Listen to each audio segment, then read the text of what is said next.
I can make a slight change if I need to. Oh, we're good. I could make lots of jokes. But yeah, you're a little dark. You're a lot darker than us, emo guy. Yeah, you are. That's right. I'm a creature of the shadows. I'll make it work. Yeah.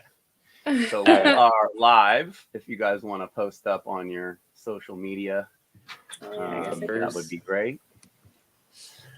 So today, a couple weeks ago, Zen asked me to moderate a debate about the drag queens in schools hot topic right now.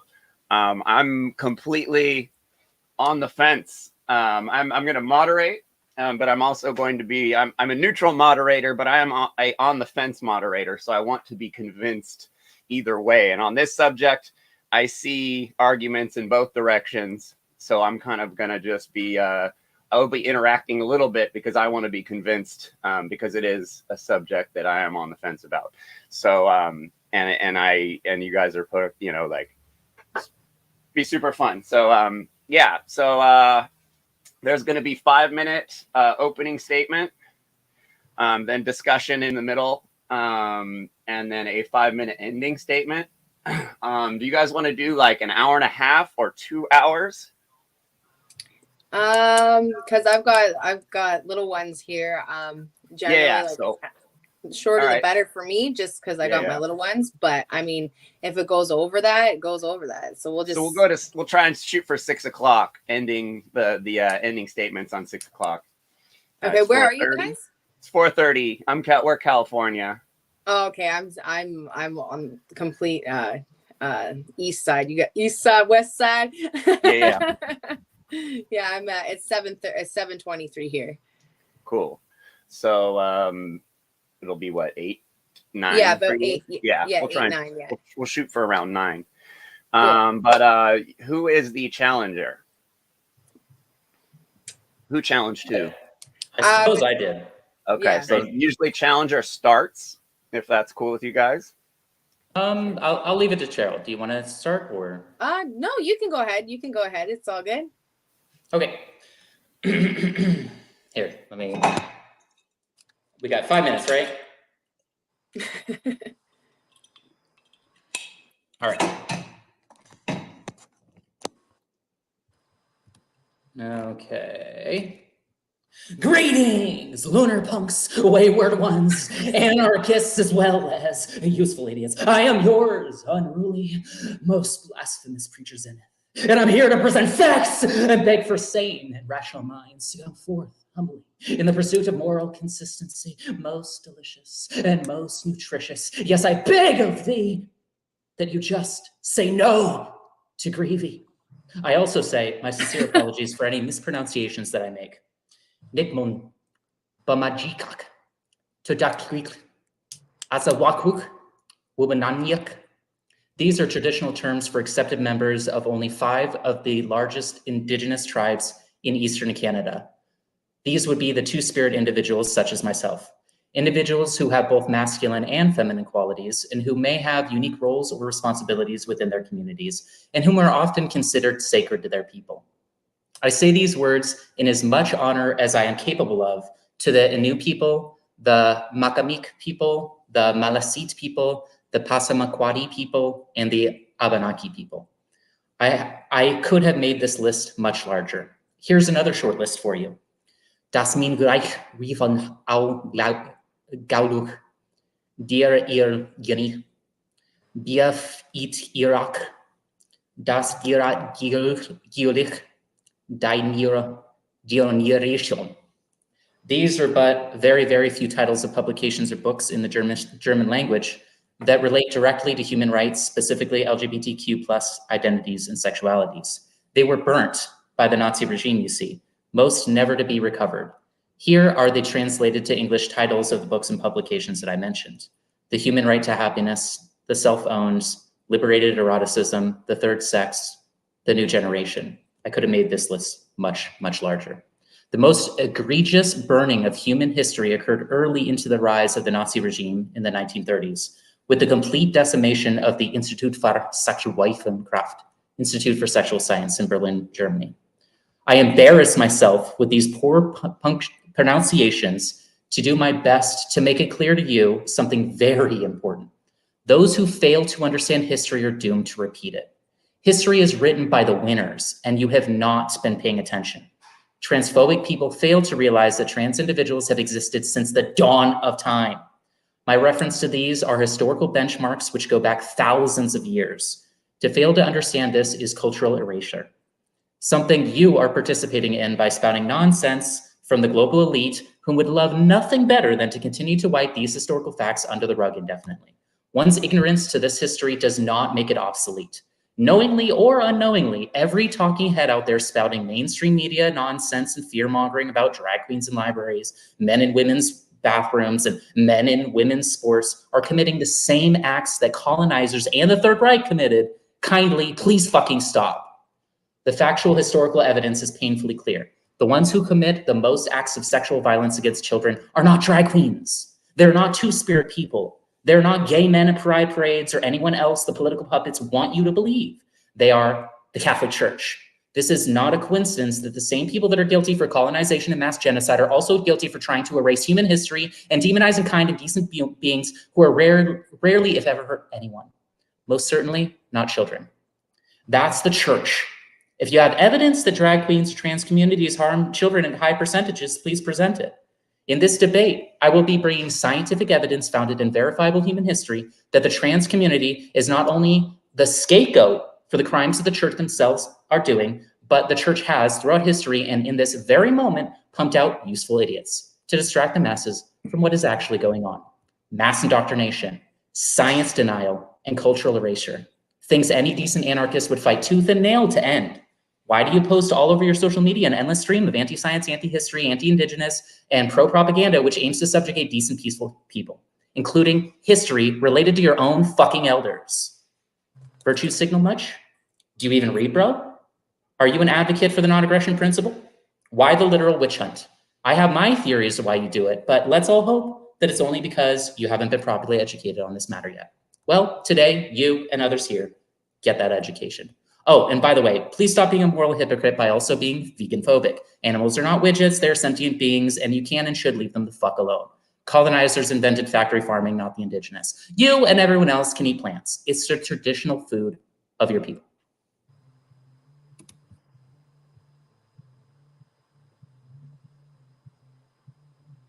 That was right on the button. You ready, Cheryl? Yeah, sure. I mean, I don't really have a huge opening statement to say. I'm just here because, Zen challenged me to a civil debate online regarding our differences in opinions regarding the trans community and food. So I'm just here to, I guess, share my opinions and just, I guess, counter his arguments towards me. I mean, it's for me, I like to keep things pretty simple. I like to keep things pretty, black and white. I understand there are a lot of gray areas there for sure. However, I'm sure there's actually a lot that we're going to discover that we agree on, being anarchists mutually. I'm for freedom for all people and beings alike. So this will be a really, really interesting debate. I'm really looking forward to it. I totally understand your passion and where you're coming from in that regard. And speaking out for those who are a minority. I totally understand that, being Indigenous myself. So I'm here for a good time, man. That's all I have to say for my opening statement. I don't really have anything, that I've prepared in that regard. I just do me, and I will post links in the comment sections for anything that I'm citing as well. I don't know if I can do that while we're live. But I can always post it in the YouTube chat, because I understand a lot of people like sources, and it's important to a lot of people. So I can also do that as well. So what is your opinion exactly? My opinion? Well, the debate topic is, are drag queens in schools a serious problem? To me, I think all public schools are a problem in general, because it's all based on indoctrination, right? So there's always underlying agendas there in that regard. So my opinion is that I don't think that we should be hypersexualizing children and introducing children to such acts like that. I mean, we don't have like females going in that are dressed in strip clothes or dressed very provocatively, providing children with like story time and stuff like that. So I tend to disagree a little bit in that regard with the whole trans community wanting to really push an agenda on children, which I think actually comes from a higher group of people and elitists around the world that are looking to implement further agendas that ultimately end in population reduction. So, and then I think the other part was also we were going to debate veganism. And I mean, with veganism, I mean, people have been eating plants for thousands of years. People have been eating meat for thousands of years. To be quite honest with you, if our ancestors didn't eat meat, we wouldn't be here today. I mean, there's no way that we could have survived the Pleistocene period through the Ice Age, which ended about roughly 12,000 years ago. It was integral to have meat as a part of a diet. So my opinion is that humans do require some meat to their diets in order to be healthy. So that's my opinion. Okay, cool. Well, let's stick to the drag queen issue first, and then maybe after, if we have time, we can go into the vegan one. But so I guess we could go here into discussion. I'll mostly, I might ask a couple questions here and there, but I'll mostly try and just keep things moving along. I don't think we're going to have many problems tonight. So I'll probably mostly be quiet. At this point, you guys can go back and forth. Awesome. Yeah, so I appreciate that, Cheryl. And yes, I agree. Like the three of us, I think, have a lot of commonalities and things that we'd agree. Public schools in and of themselves are essentially indoctrination chambers for children. And it's that in and of itself, the whole thing needs to be questioned. I also agree that, hypersexualizing anything and directing it at children is just not okay. Like that's bad. However, I don't believe that in large, there is like a concerted effort by the trans community to hypersexualize children. There's not like some agenda to do that. I would like to see evidence of that. So it sounds like you made an empirical claim, and I'd like to discuss that because I do have some evidence talking about actual agendas to harm children, and I have science to back up my claims related to that. So I first want to see if you have any science to present related to indoctrination, like some elitist like machine that is hypersexualizing children. Like, what is that about? Yeah. So in regards to the word science, when you look at where the word science comes from, it comes from Latin, which means scire, which means to know. So if we start with the base etymology of the word, I think that's a good place to start, because then we can create a ground for understanding of what we're talking about, right? So for me to know, it's well known, it's widely known that there is a group, a ruling class that are controlling governments through think tanks, and they hijack minorities and their causes, which they stand for, which are usually good. And that's usually why people stand up together with them to support them. But what happens is these think tanks actually get in there and they manipulate, and they're imposing a bigger agenda, or underneath there's a more sinister agenda. They'll take small minorities and hijack them. It's very well known. So, I mean, if you want to talk about what I have to back that up, I mean, there's the Sustainable Development Goals. There's the WEF, the World Economic Forum. There's clearly an agenda that is being utilized through governments to funnel children in through public school systems to form the way that they think. And there is a bigger agenda here that is being pushed on children.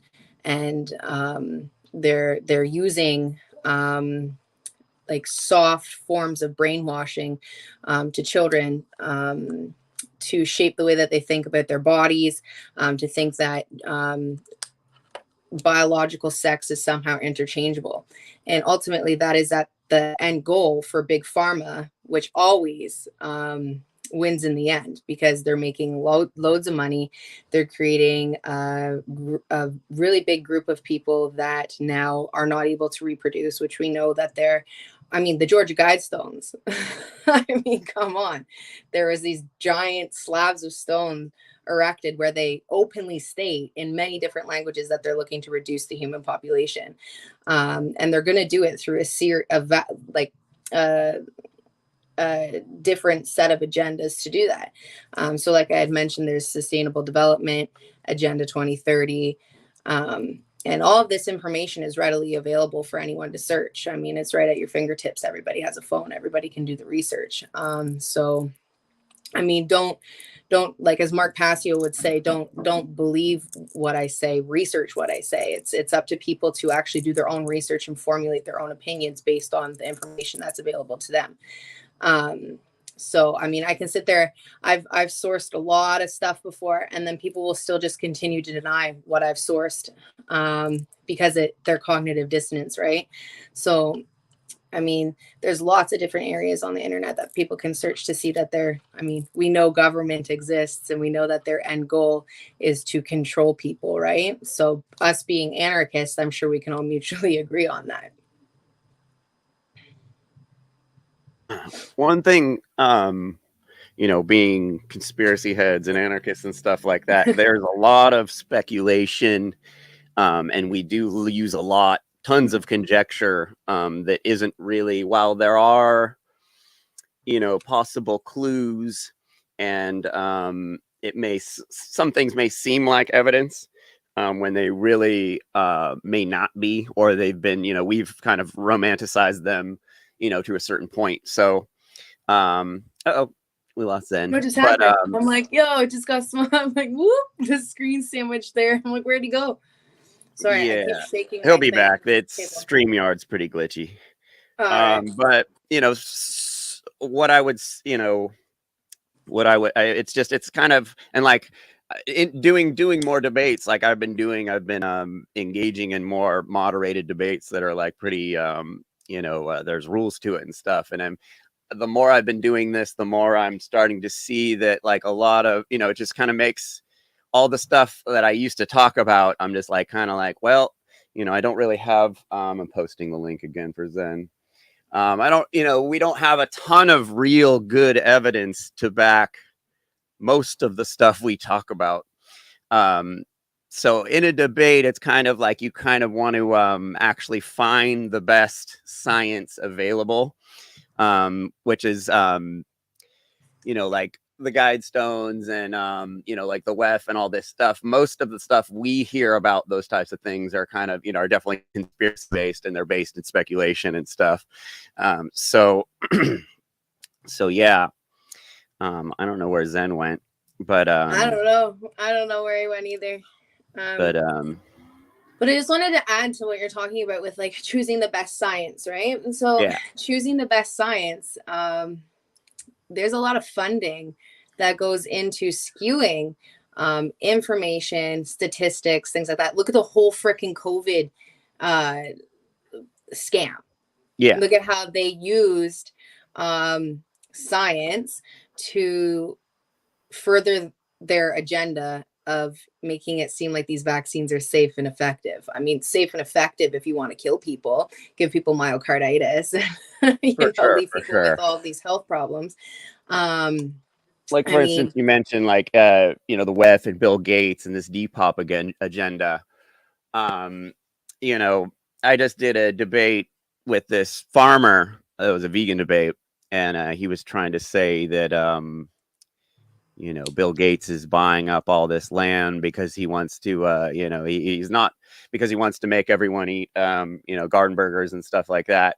And in researching for the debate, I found out that Bill Gates has actually spent tens of billions of dollars over the last decade on livestock and maintains massive amounts of livestock around the world. And I was, it's like, the more, it's like we get really caught up in our conspiracies and repeating. I mean, the only way I could explain it is kind of groupthink, something that we kind of speak out about. But we'll get really caught up on these ideas that we don't really have much evidence for. But like when debating those people, it's like it's harder to get at them because they don't have the anti-government perspective we have. It's easier for me to debate with people that are against the government than it is that are for it. But anyway, since Zen's back, I'll let you guys keep going. You see this here? Yeah, Murphy's Law. My internet just decided to say no.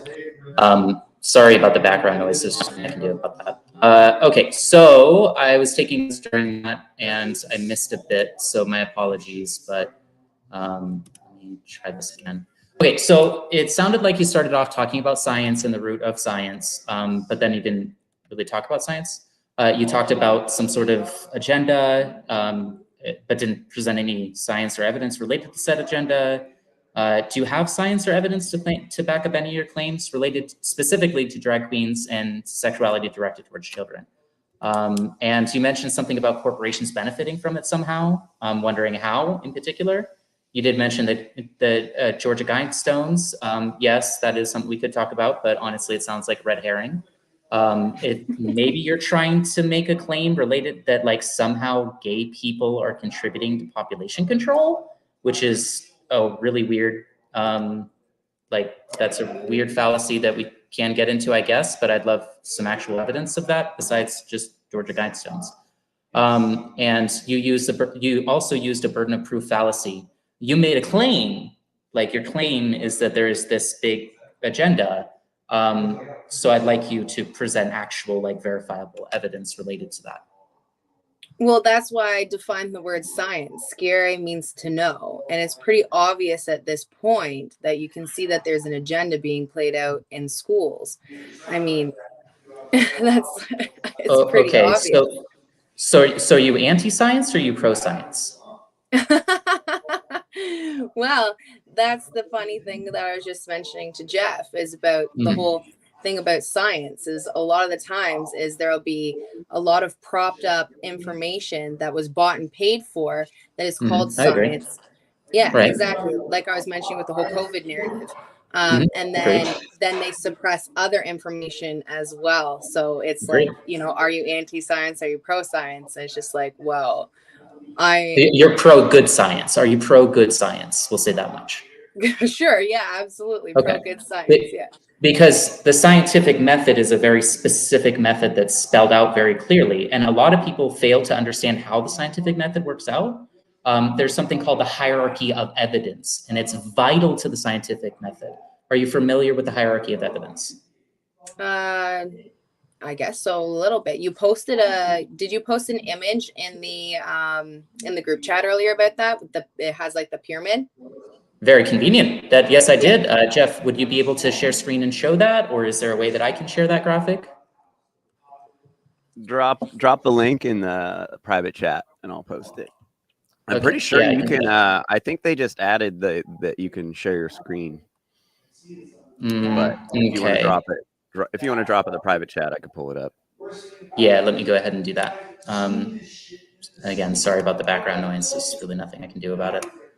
I have like a bazillion roommates. Okay, let me see if I can copy image and drop it in there. That would be the most convenient. Oh, is it an image?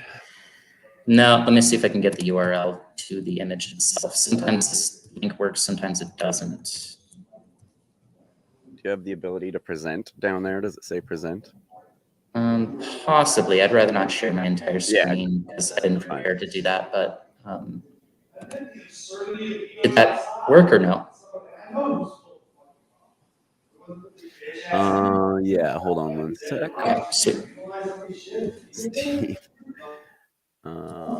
Yeah, because we're in agreement, right? There's paid science, basically. Like there's political shills and trolls, and like you can buy politicians, you can buy scientific studies. I agree, but you can't buy scientific consensus.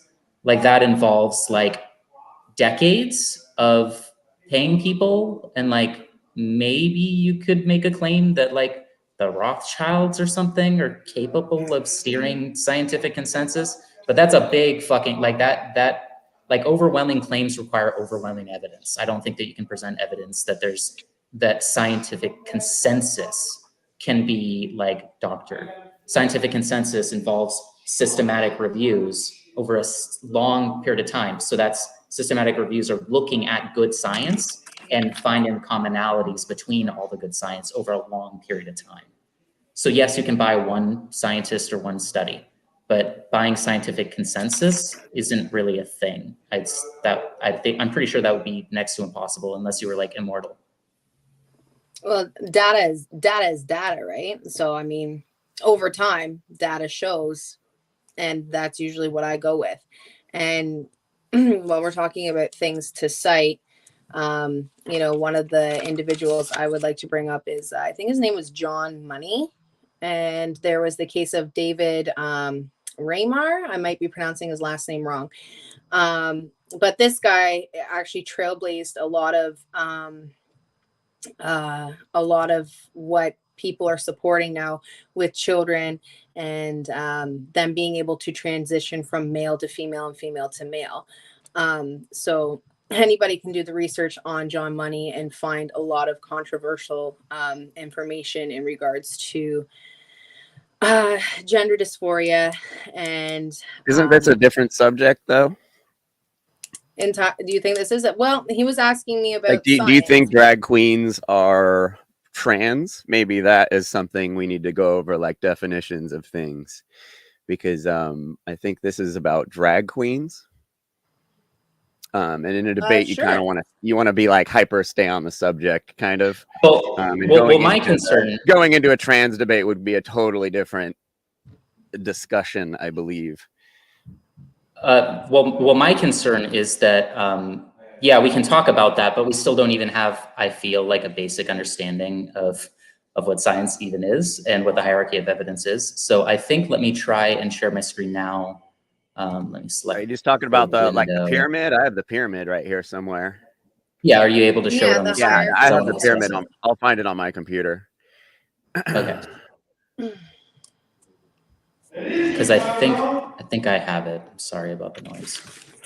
I don't know if I'm sharing now. Yeah, there you go. You got the pyramid right there. Got it. So yeah, let me blow this up so people can see it. This is the hierarchy of scientific evidence. So like, yes, if you're talking about one person, so you mentioned a name of someone and you mentioned some conspiracy that they, like whatever, harm children or something like that. Well, guess what? That's a random guru. Like that would be like a case report, like an opinion paper from one person, maybe. That's the weakest form of evidence possible. I'm not here to talk about one scientific paper. I want to talk about scientific consensus.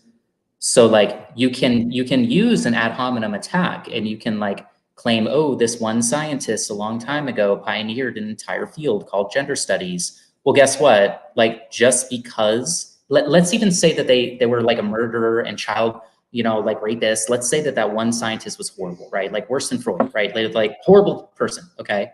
But what about all the science? What about all the science that came after their science? Like, is there harm in all of that science? Because if there's harm in all of that science, I'd like to see that. That's a big claim. We're talking about scientific consensus because there's a scientific consensus, not an opinion. I'm not here to talk about opinions. I'm here to talk about scientific consensus. There's a scientific consensus that sex and gender are not the same thing. Sometimes they align. Most of the time they align, but they don't always align. Just like sexual orientation and personal presentation, like a person's presentation, they do not always align. And the indigenous knew this. The indigenous were smart enough for tens of thousands of years. They had words for honoring their, what we now call two-spirit individuals. I am indigenous too, I'm Apache. I am two-spirit, that's why I identify as two-spirit. And in my tribe, I am considered sacred to a degree. I don't know if that's the case nowadays. I'm not saying that Indigenous people are a monolith and they all believe, the same thing. That's not what I'm trying to claim. But I'm just saying that they knew that there is a difference between sex and gender. And scientists know that there's a difference between sex and gender. Scientists also know that there's this thing called the hierarchy of evidence. I just want to see if you're aware that there's this thing called scientific consensus in the hierarchy of evidence. Because you made the claim. Well, thank you. I am, because you now made me aware of it. No, I'm just kidding. So I just kind of wanted to go back to what Jeff was saying, because we're talking about trans stuff, right? This is like what you're talking about. And then he's talking about drag queens. So I'm a little bit confused, because I was trying to counter back to what you were saying earlier. And he said, I was talking about trans and that was a separate issue from drag queens. So I'm just kind of wondering, because you're the moderator, where exactly is this going? Because Zen's talking about trans and gender and sex and all that kind of stuff, which is what I was talking about before. But then you're saying that's different than the drag queen. So I'm just looking for clarity here. Fair enough. So like, what are we actually discussing here? Like, if we're going to be talking about scientific consensus and data over time, science shows that when it comes to biological sex and identifying a species, like there's male and female. In nature, there's only two. It's like you look at anything, an animal, in nature, there's male and female. They're not interchangeable unless you're a special species such as frogs that are able to change their sex. Humans aren't. I don't see anywhere in human evolution of that actually happening. Now, in rare cases, there's hermaphrodites and all that kind of stuff that are born with both genitalia. So, if anyone gets to pick their gender, it would be them. To me, I don't separate the two. I don't separate gender and sex. To me, in my opinion, they're the exact same. That's where. Thank you for that. And yeah, that's what I want to talk about. I'm not here to talk about opinions, because everyone has an opinion, right? I'm here to talk about science, and the science says that. I'm not trying to be rude here. I'm just stating that what you claim, what you just presented, was a fallacy. It is not factually correct.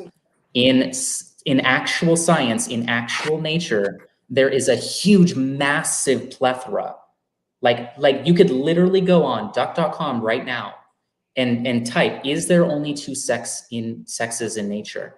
And you will find thousands, if not millions, of species. Some species can actually even change their sex. They start with one sex.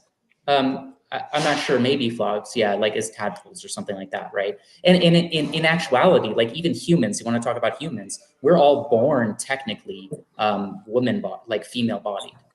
And then some of them end up becoming males. So like that fallacy, and it's interesting because it sounded like doublespeak, because you said, oh, in nature, there's only two sexes. Oh, but except for marginal cases of blah, blah, blah. It's like, so which is it?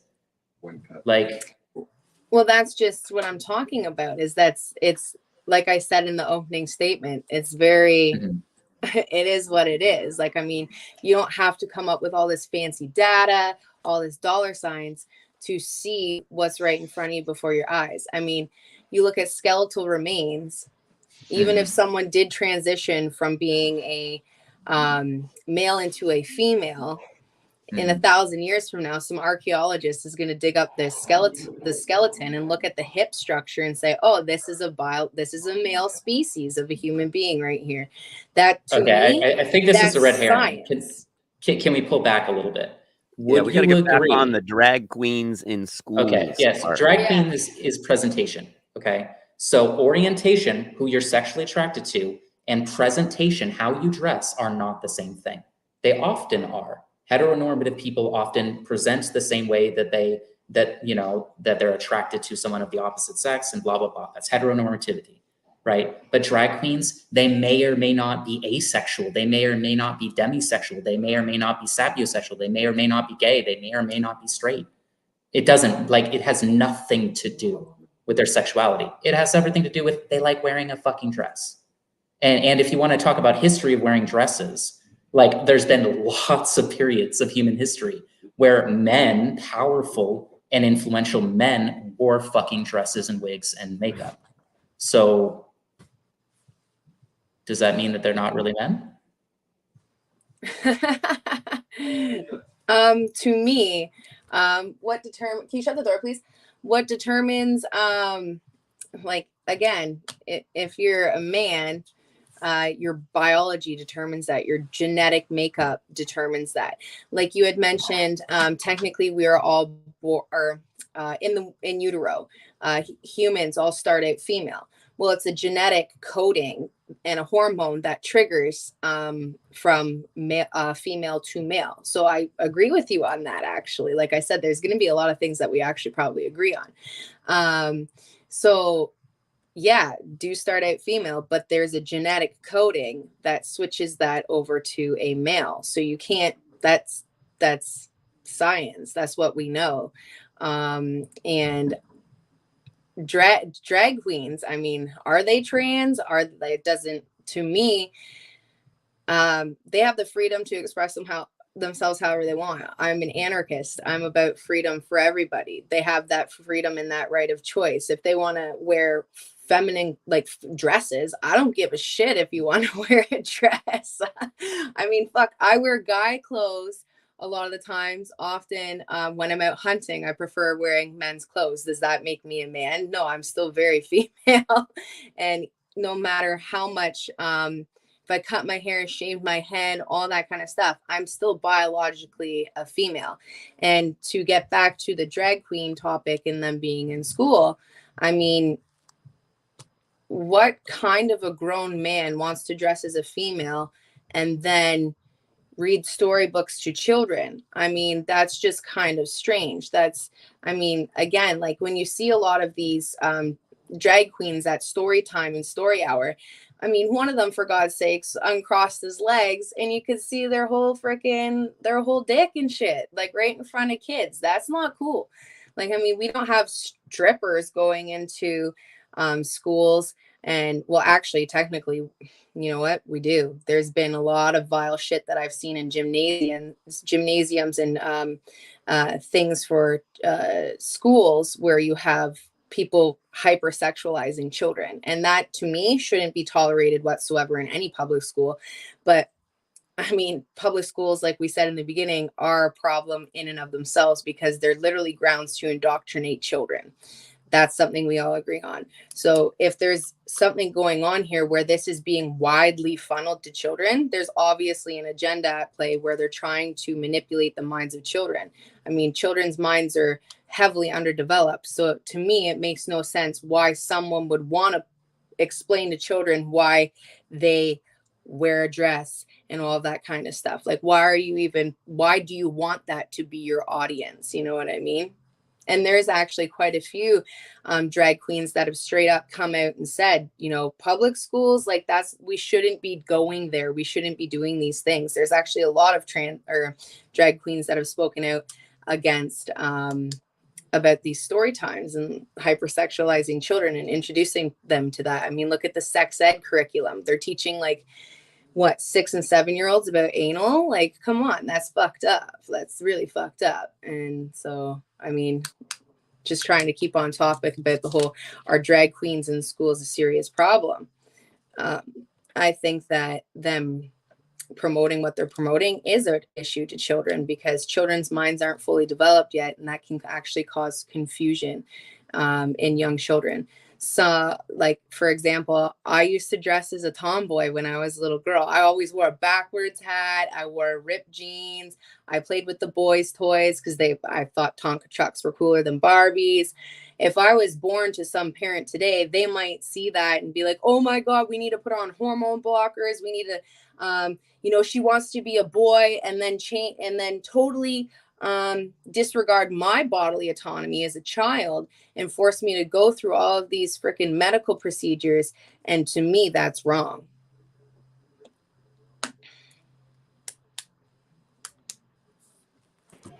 Okay, thank you very much for that. So I heard a few things that I'd like to just kind of ask some clarifying questions on. So I noticed whenever you were speaking, you were still using the terms interchangeably. You were still saying man and male as if they're the same thing when they're not.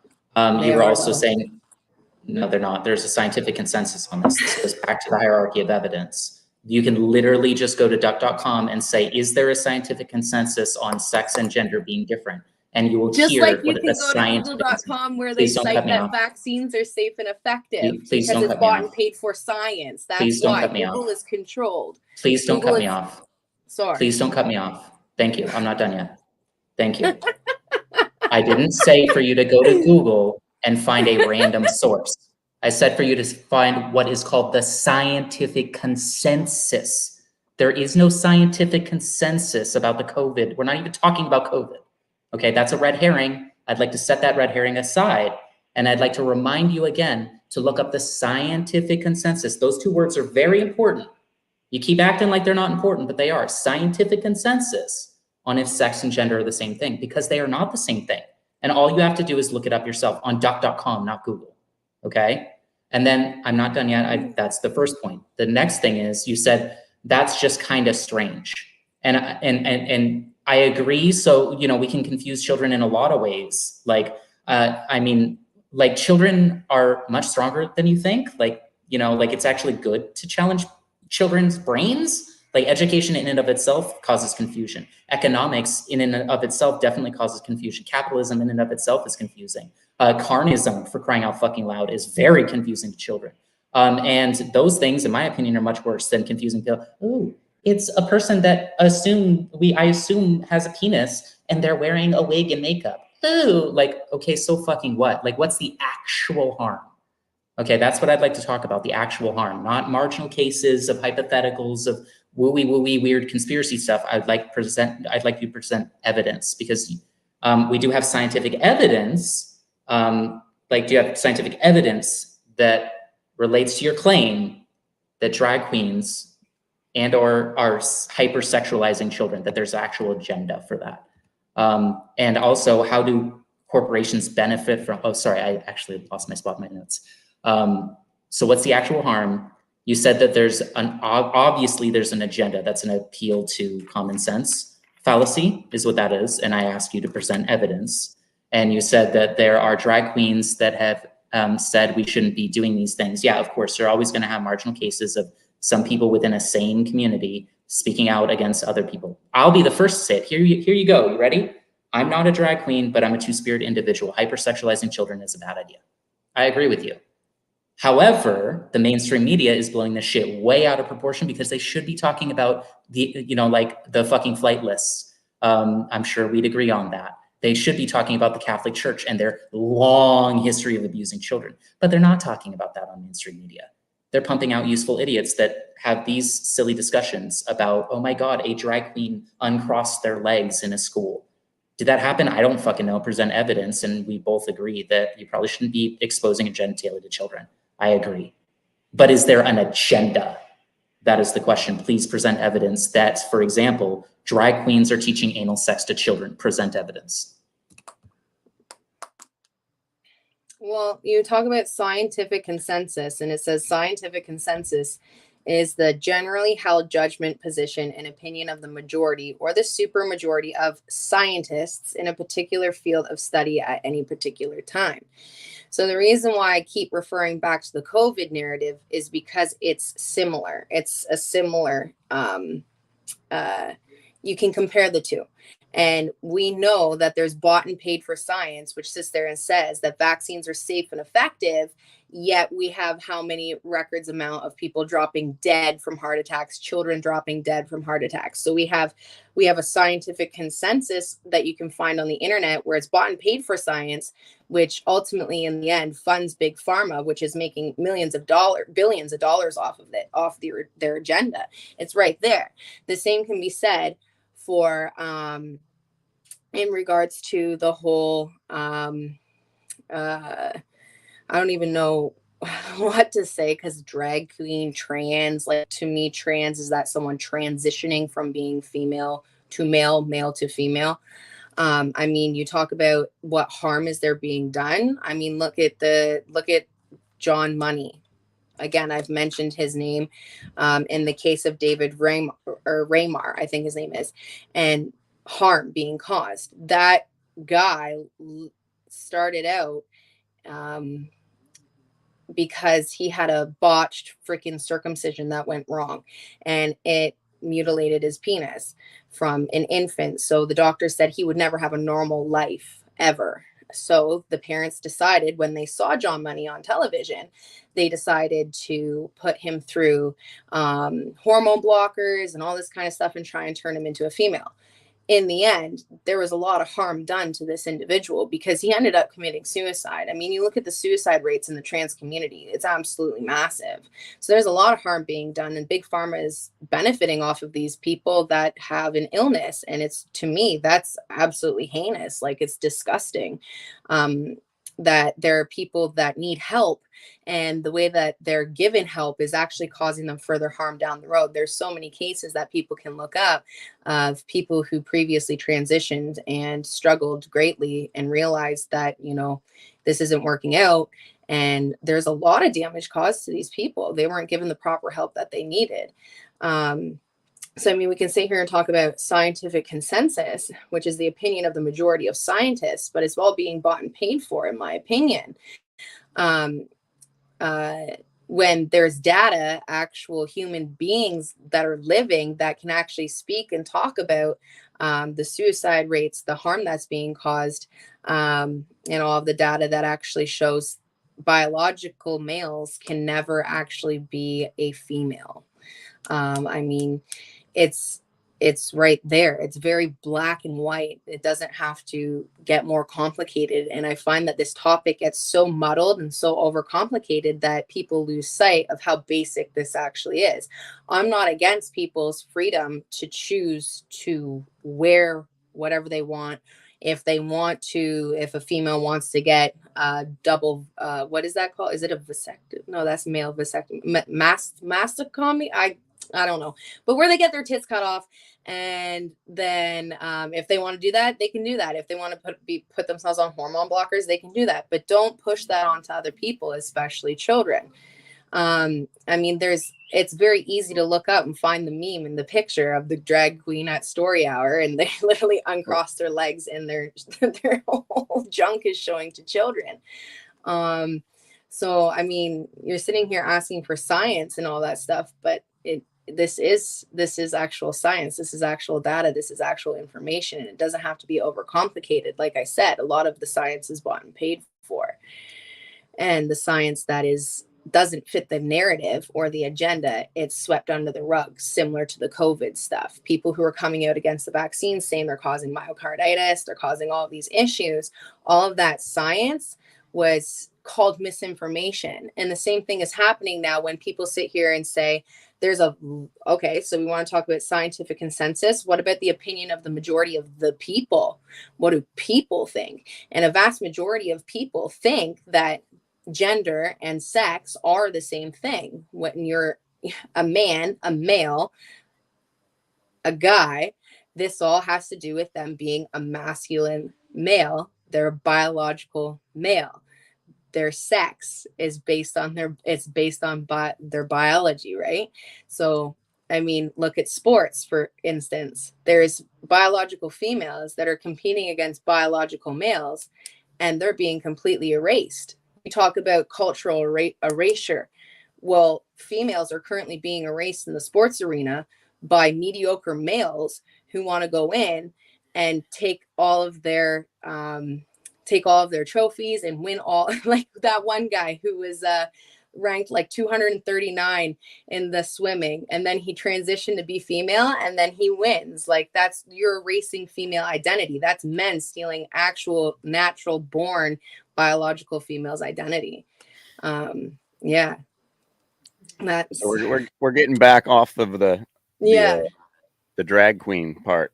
So maybe we need to head back to like defining things, because as far as I know, like there was a question that came up that was asking Cheryl, like, do you think a 6-year-old, who's, consumed by fiction, cartoons and stuff like that, okay, well, like, do you think that they're, because everybody's talking about hypersexualization, and I think like I've seen several videos of drag queens at schools, and some of them are awful, and some of them are not that big of a deal, So I feel like we're kind of getting into this. Your examples have only been kind of the most negative, but it's kind of it's kind of tough. I guess what I'm asking is, do you think like a 5 or 6-year-old sees a moderate, let's try and keep it down the middle and be like moderately, like not twerking without underwear on and shit like that? Do you think that like a 6-year-old's gonna see someone, let's say, okay, a man dressed up like kind of like a woman, right? Like their long hair, dress, whatever. Do you think that this is sexualizing that kid by seeing a man in a dress? While it may be a little confusing, their whole lives are consumed with fiction and confusion when they're children.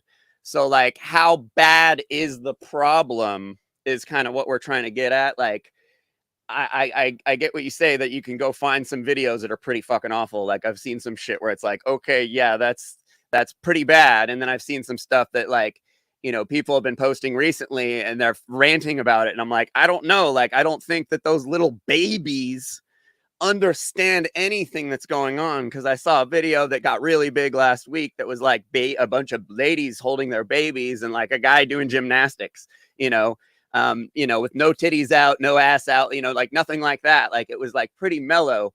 So it's like, that's why I kind of titled it this, like, how big of a problem is this versus the like 9 out of 10 times that a kid gets molested, it's a teacher or a preacher, and no one's really talking about that. I know the preacher stuff, that all the Catholic Church, we all know about that, but it's not really talked about that much anymore.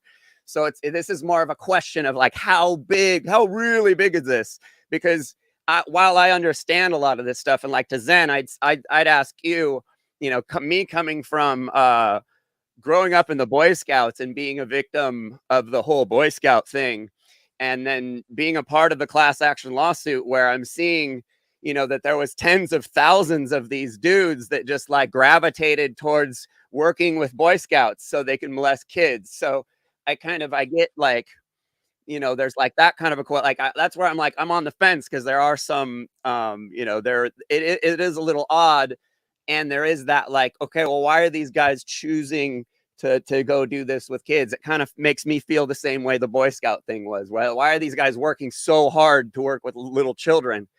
So I see, one side of it, but the other side, like a lot of this stuff I think is a big distraction, and we're supposed to be, very critical of the media and stuff like that, and not get too caught up in these opinions about, or any, like it's such a clear distraction. And, I guess that's why I kind of wanted to do this with you guys. But anyway, you can both go. I just wanted to interject there and throw some in. Thank you. Yeah, I definitely agree. Cheryl, I just want to ask a really super yes or no question, and just so that we can move hopefully past the whole science thing, right?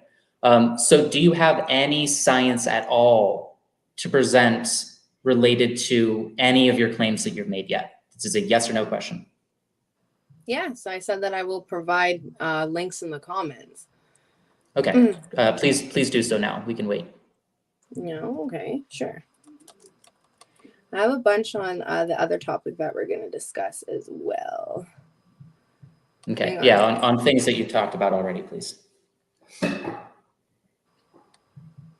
Well, I mean, anybody can easily, like I said, to me, in my opinion, is that because because we got to stay on topic, because the topic is drag. The topic that we're discussing mainly is I thought you said yes. Can you present the evidence? So you're saying, are drag queens in schools a serious problem? Right. So present evidence related to that. There is a lot of stuff that you can cite where, let me see here.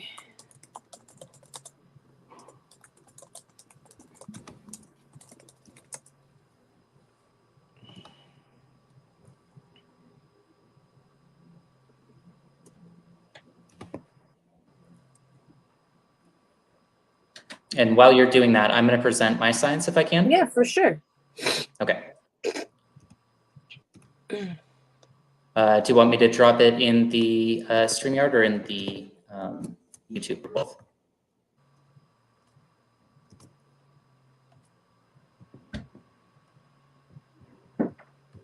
And here are answers, so I'll drop them in both.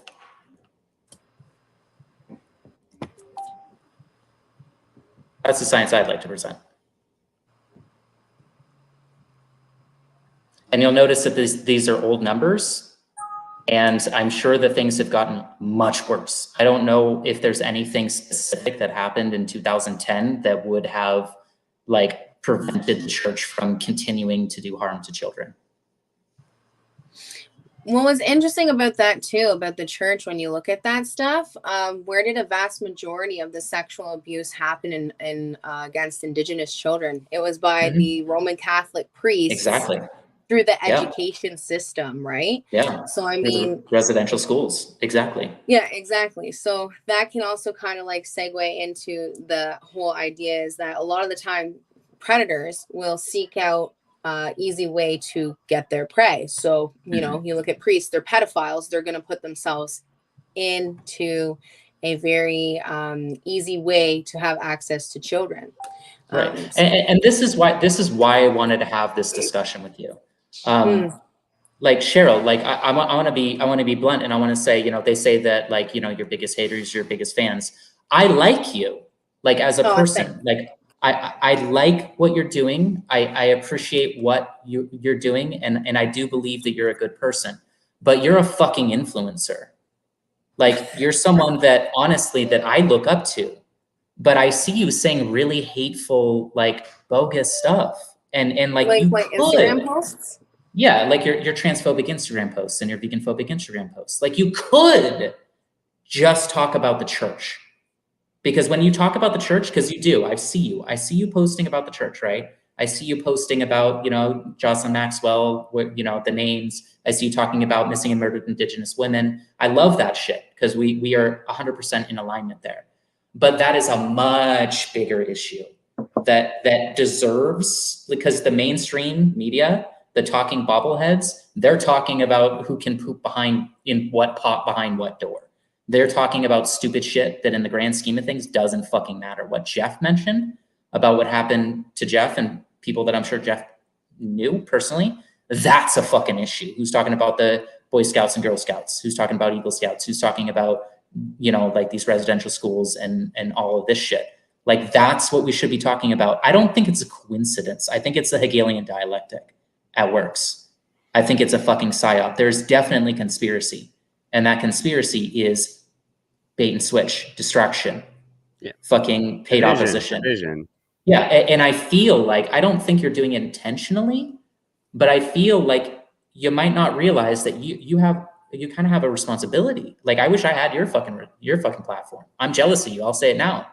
If I had your fucking platform, I would be talking about this and only this. I wouldn't be talking about, oh my God, a drag queen opened their legs. Like those same kids have the fucking internet, okay? The internet is disgusting and horrible. They have cable fucking television. They have advertisements. Most of them probably come from broken homes where they only have one parent and that parent has to work 3 fucking jobs. That's atrocious. I'm sure we could all agree with that.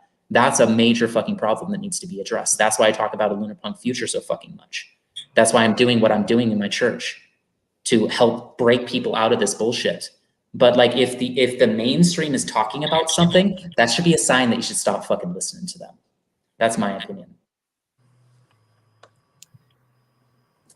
I mean that's like the only like like, I agree with that. I definitely agree on, you know, putting the right amount of energy in the right directions. And that's kind of like where, you know, like I keep saying I'm on the fence with a lot of this stuff. Because, yeah, it's like, it's being thrown at us so much. It's like, you know, come on, they're obviously distracting us from something that we should be doing, you know, and I know that this topic comes up every year too, or every 2 years, really hard too. So it's something that's been cycling, and, you know, and we all can find we all are kind of already have found a common ground on it, that there are much worse things going on that we could be putting a lot of attention towards. Would you agree with that? I even, there may even be some sort of agenda, and there may be a group that's manipulating another group, you know, but I want to see if we can get consensus on that. The manipulator is the one we should going after, not the manipulated. Right. Can we get consensus on that? Would you agree, Cheryl, that yes, hypersexualizing children in schools might be happening? Yes, it could be a problem, but would we all agree that the church is harming children far more than drag queens? Can we agree on that? Well, I mean, they've been hypersexualizing children before this whole trans topic became, or this drag queen story hour thing became blown up by the mainstream media. Look at the sex ed look at the sex ed curriculum, and a vast majority of parents have always spoken out about that. Why is the state teaching our children about like sex? That's up to the parents, in my opinion. This is why I'm all pro for homeschooling. Okay, is that yes or no?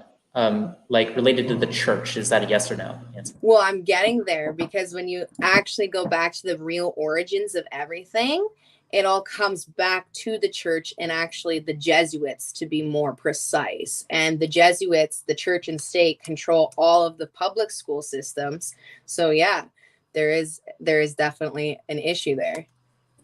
So you mentioned the Jesuits. Can you present evidence connecting the Jesuits to the modern drag community or the LGBTQ community? Can I present evidence? Well, they know how to hide in plain sight. It's one of those things that you can look up and you can find, like what you posted about the sexual abuse in the Roman Catholic schools, not just to Indigenous children, but to all children. They prey on children. There's so many documented cases that people can easily look up and cite themselves, where all you have to do is just research it, and you will find tons of evidence. I just want to point out that this is what's called a burden of proof logical fallacy. You made the claim, and now you're asking us to present your claim to be true. But how? No, I'm not. Okay, yeah. So if you can present evidence that the Jesuits themselves control drag queens. I didn't actually say that, though. Now you're taking what I said and you're totally misconstruing what I said. Yeah, that's sorry. Not what I what said. Was it you said that? What I said is there's an underlying, like what I said, is I was talking about how they'll prop themselves up to be in a position where they are easily funneling children to themselves so that these things can happen. My computer is like frozen right now, but I pulled up a couple of links. Murphy again. Yeah, I love it when things just lock up on you when you're trying to cite shit. Here, I'll show you. I'll unclip my phone just so y'all can see. My fucking shit is being retarded. It's frozen. But yeah, like one of the things you asked me was to cite about the dangers of getting back to what we were talking, because we're going off topic a lot here, and I know it's getting annoying to the viewers, so I just want to make sure to kind of like steer back to a couple of things that we're missing. You were talking about the dangers of this drag queen stuff going on in public schools. Well, in Oklahoma, there was a transgender student that was caught in the washroom, and they were sexually assaulting a female. There's tons of documented cases that people can look up and cite. So to me, yeah, it is a serious problem, because even if it's like one child that gets sexually abused because of this strange thing where we normalize to children that, hey, men can be women and women can be men, There's no reason for having different bathrooms for boys and girls that can allow a predator into a safe space for females. And if I was a predator, that agenda would be like, of course they're going to go do that. That's why these things are happening. So yeah, I do think they are a serious problem in schools that we shouldn't even really be having this discussion, in my opinion, because it's just like, why do they even want to have an audience to do with children? Why do you even want to confuse things even more for children when there's so much confusion already out there, like you guys had mentioned? And like evidence to the Jesuits, like the priests and stuff, again, like it's very simple. Everybody can research for themselves and see and find cases where you have in their schools, the Catholic private schools, a lot of like even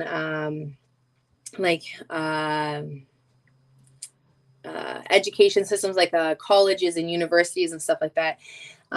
There's like hazing and all this stuff that's going on and all this grooming that's going on that people can easily research and find for themselves. I mean, like back to what I said about scientific evidence, science comes from what we know.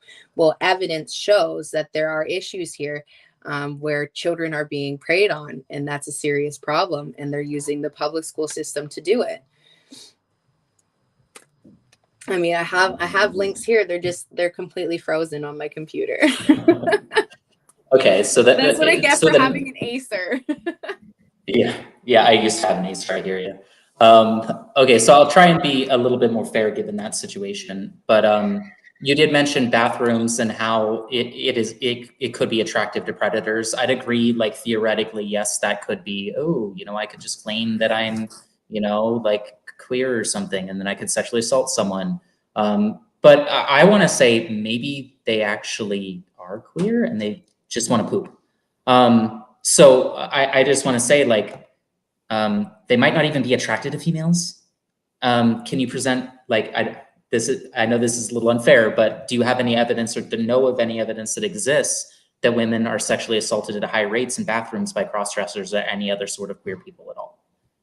Well, because this gets talked about a lot. There's a lot of that actually coming out about that. There's a lot where you can easily go online and you can search and find more and more and more of these cases are popping up. Compared to what though? Compared to, well, because like if you're going to present something, like there's got to be a basis of comparison whenever we talk about harm, right? Like as opposed to what? As opposed to. Well, if you look before and you look, if you look before that this was becoming a thing where washrooms are now, anybody can go in there, like say a change room, for example, going at the swimming pool. There's women in there that are completely vulnerable and little girls that are in there completely vulnerable. I can think back to when I used to go to the aquatorium when I was a kid. The aquatorium, I'm from Lindsay, Ontario, and it probably is only our own little word, but that's what we called the pool, the aquatorium. And there are more cases coming up now where men are openly just walking into these change rooms and women and children are being assaulted. I mean, there's cases that people can look up on the internet. I mean, I could, like, I'm streaming from my phone right now. I have my phone here and my laptop. So if I exit out of this, I'm not sure if it will cut my feed or anything like that to provide the links to you from my phone, but I have a bunch of links up on my computer right now. Like I've said, it's fucking frozen. I can't do shit. But these cases are happening more and more, and it's more prevalent. Well, of course it's going to be, because it's giving these sick perverts an actual way in. And now these people who are sick in the head like that, there are people who are drag queens that have nothing to actually do with that. They just, I'm sure there are people that just like to dress the way they like to dress. And these immoral people don't represent them. I agree with you on that. Sure.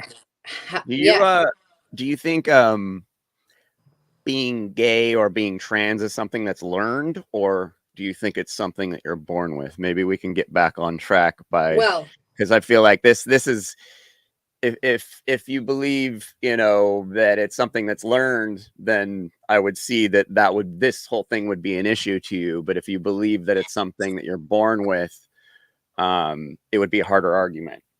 If you know what I'm saying? I think it's the whole school thing. I'm just trying to get back to school and for sure.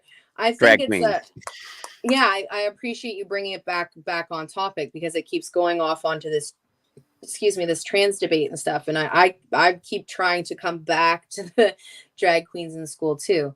What was I going to say? Okay. So, in regards to that, I think it's a bit of both, to be honest with you, because look at all the freaking endocrine disruptors that we have in our foods, the fucking LED lights, for God's sakes. Everything in society is actually manipulating our genetic makeup, our DNA. So I think it's a bit of both. Look at the vaccines. I mean, we're injecting little babies with, like, say, the MMR vaccine. It has MRC5 line, which is a fibroblast of a 14-week-old aborted male fetus or baby, whatever you want to call it. And so we're injecting kids with extra chromosomes. So they're getting a double X, an XY. So no wonder little boys might feel like they're little girls, because we're injecting them and literally using them as science experiments through vaccines. So I think it's a bit of both. Look at the food. Look at we eat GMOs, genetically modified organisms, and we wonder why the human body is so fucked up. So I think that there are people that are born confused because of, look at all the shit and the garbage that's in everything. So yeah. And then I think there is a lot of it too, where people choose that. I mean, look at the complete manipulation in society within the modeling industry and teaching what's beautiful and the body and females wearing makeup and all this kind of stuff. Look at how much that shit is pushed on young girls to manipulate their minds. So I think it's a bit of both, to be quite honest with you. Okay. Sorry, I just had to get to my tab again. Sorry, what were you going to ask? No, go ahead. Shoot. Sorry, one second. Is capitalism. Okay, so you said that you mentioned that there's cases of these things. So the reason that I asked earlier, like, compared to what, is because the statistics are painfully clear, and I'm pretty sure you could even call it scientific consensus, that most all cases of sexual assault is from people that the victim knew. Like actual, like, family members, preachers, you know, like in Boy Scouts, Girl Scouts, like actual people that they knew, not strangers in bushes or drag queens in bathrooms. Like, there's not nearly enough science to, in any way, shape, or form, reported cases of a huge epidemic of drag queens going into bathrooms claiming that they're a woman and sexually assaulting someone. They probably just wanted to poop. You mentioned LED lights. Are you trying to claim that LED lights make people drag queens, or that vaccines make people drag queens? No, I didn't say that at all. And that's okay. All right. No. I just we can talk about that. I'm glad that I might have misunderstood you. You mentioned that, and I feel like that was kind of strange. But what I will agree with, you mentioned GMOs, and I will agree that animal hormones, like actual mammalian hormones in our bodies, does fuck our bodies up, and we can substantiate that it fucks up our body, and there's probably enough science to conclude that. And I feel like the easy solution to that is end the animal agriculture industry. That would be fucking great if we stop, breastfeeding as adults from a different, species. That's fucking weird anyways. And yeah, we should totally stop doing that. So we'd agree with that. You mentioned about pushing makeup on children, and I feel like, yeah, that's a problem. That's a problem with capitalism. That has nothing to do with drag queens.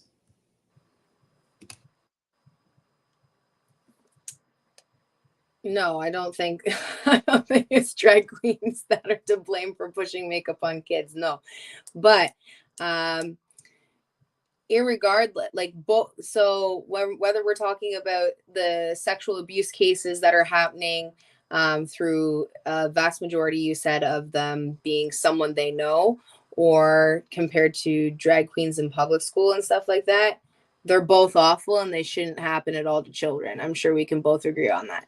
Yeah, but 80-20 rule, don't you want to stop the most amount of cases of it? So like, why demonize like marginal cases whenever we could be talking about the majority issue?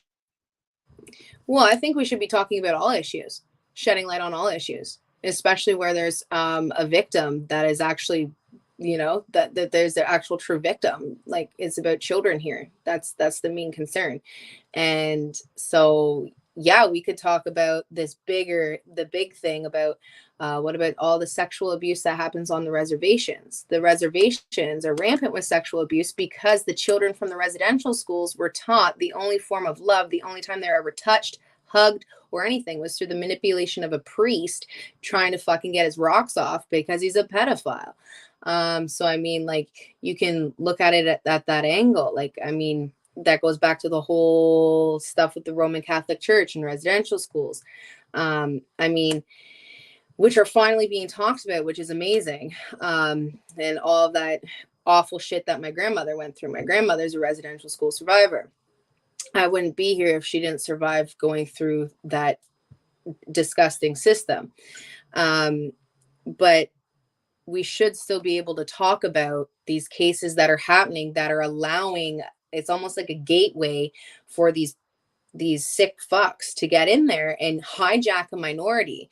I mean, there's nothing wrong, in my opinion, with someone who wants to express themselves however they want to express themselves. Sure, whatever. You want to wear a dress, you want to wear makeup, you want to wear a wig, makes you feel good. That's freedom. You have the freedom to do that. But when that freedom is with freedom comes great responsibility. And what's happening is this is opening up a whole nother sinister side where it makes it easier for predators to get in and prey on children. So back to the original topic, yes, I think that this is being manipulated and this agenda is being used to harm children and manipulate the way that they think, that gender and sex are interchangeable when they're just not. And so, again, like I said, there's a lot of cases that are happening now more than ever. And it's getting increasing where you can search, like in Oklahoma, the one student that was, that assaulted another student because of the bathroom thing. People say, oh, they just want to go in and, you know, take a shit. And it's just like, well, then why are there these cases popping up now more than ever, where it wasn't just about that? I mean, sure, there are some people that want to use another hell, I've went in when the female bathroom was completely full, when I was at a bar and I went into the male's bathroom to use it. You know what? The men kicked me out. They're like, get the fuck out of here. You're a female. I'm like, well, I'm going to piss my pants. I'm going to piss my fucking pants. The female bathroom is full, right? So, yeah. And if a man does that and comes into a female bathroom, they're more than likely going to get kicked out, because that's just kind of the way things have been set up, you know? Like, I mean, I don't really think that there's a lot of scientific evidence that we need to cite here. It's pretty black and white, like, you know what I mean?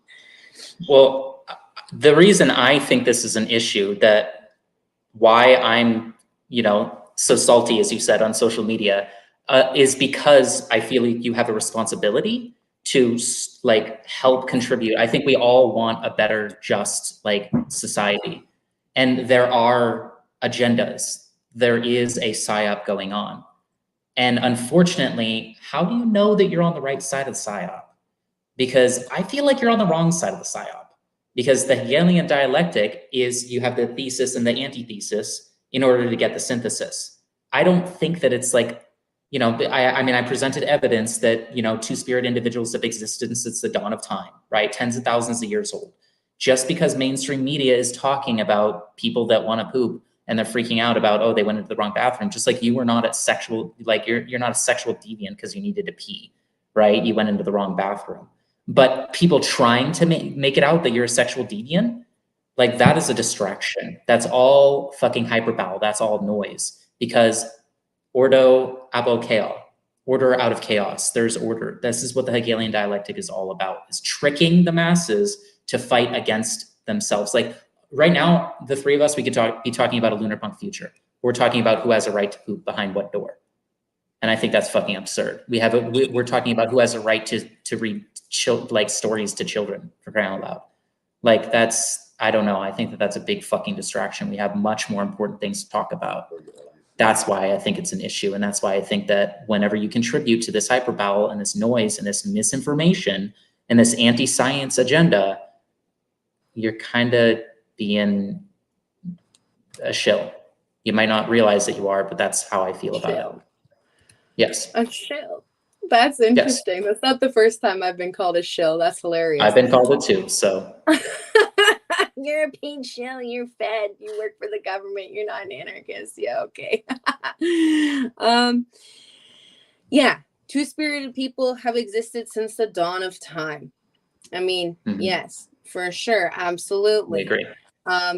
But back in the day, they weren't pushing hormone blockers. They weren't pushing their beliefs on children. And that's what's happening today.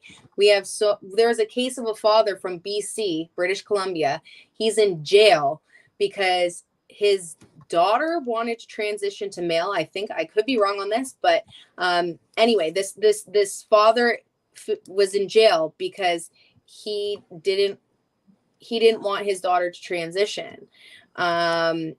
And that's pretty fucked up, in my opinion. Like, I mean, that's a child. Our brains aren't fully developed until what? We're 26, science says, or something like that. So that can cause, irreversible damage to that child. They, like I said about me back in the day, just because I wore ripped jeans and a backwards hat and played with Tonka trucks didn't mean that I wanted to be a boy. But now today, so many parents are like, oh, maybe my son is a girl inside, so I should put them on hormone blockers and I should have his genitals completely mutilated. And that's just not normal to be promoting to children. And that's what is getting funneled to them through this idea that sex and gender can be swapped out like a pair of socks. It doesn't work like that. And I don't feel like that's being a transphobic person or a bigot. I feel like that's someone who actually truly cares about the well-being of children, so that way they can develop normally without having all of this extra noise and confusion being pushed on them. Because quite frankly, I don't think any children should be in a public school system. Like, I mean, the debate topic is about drag queens in schools being a serious problem. Public schools themselves are a serious problem because they're breeding grounds for indoctrination that play out a bunch of different agendas that they're looking to push on the population, which ultimately is designing the herd to cull itself at the end of the day. Like I said in the beginning, we know that there are mass depopulation agendas being put in place, and how many children now are thinking that they can go from male to female, and then they're being put on all these hormone blockers and disruptors and everything that's going on with them. And it's causing great harm to children, because look at the suicide rates. The suicide rates are absolutely, like, it's horribly sad. It's terribly sad. And I think it's because of transphobic people not accepting them and not just giving them basic human rights. That's why the suicide rate is so high. As a two-spirit person, I can tell you why it is. That is why, and there's plenty of science that proves that.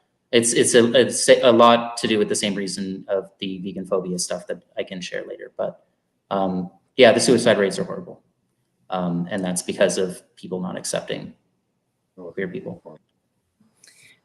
See, I think it's a little bit different. I mean, if you can't accept yourself of what you're naturally born with, and then you're expecting other people to accept you as something you're not, that's pretty it's pretty inconsistent, no?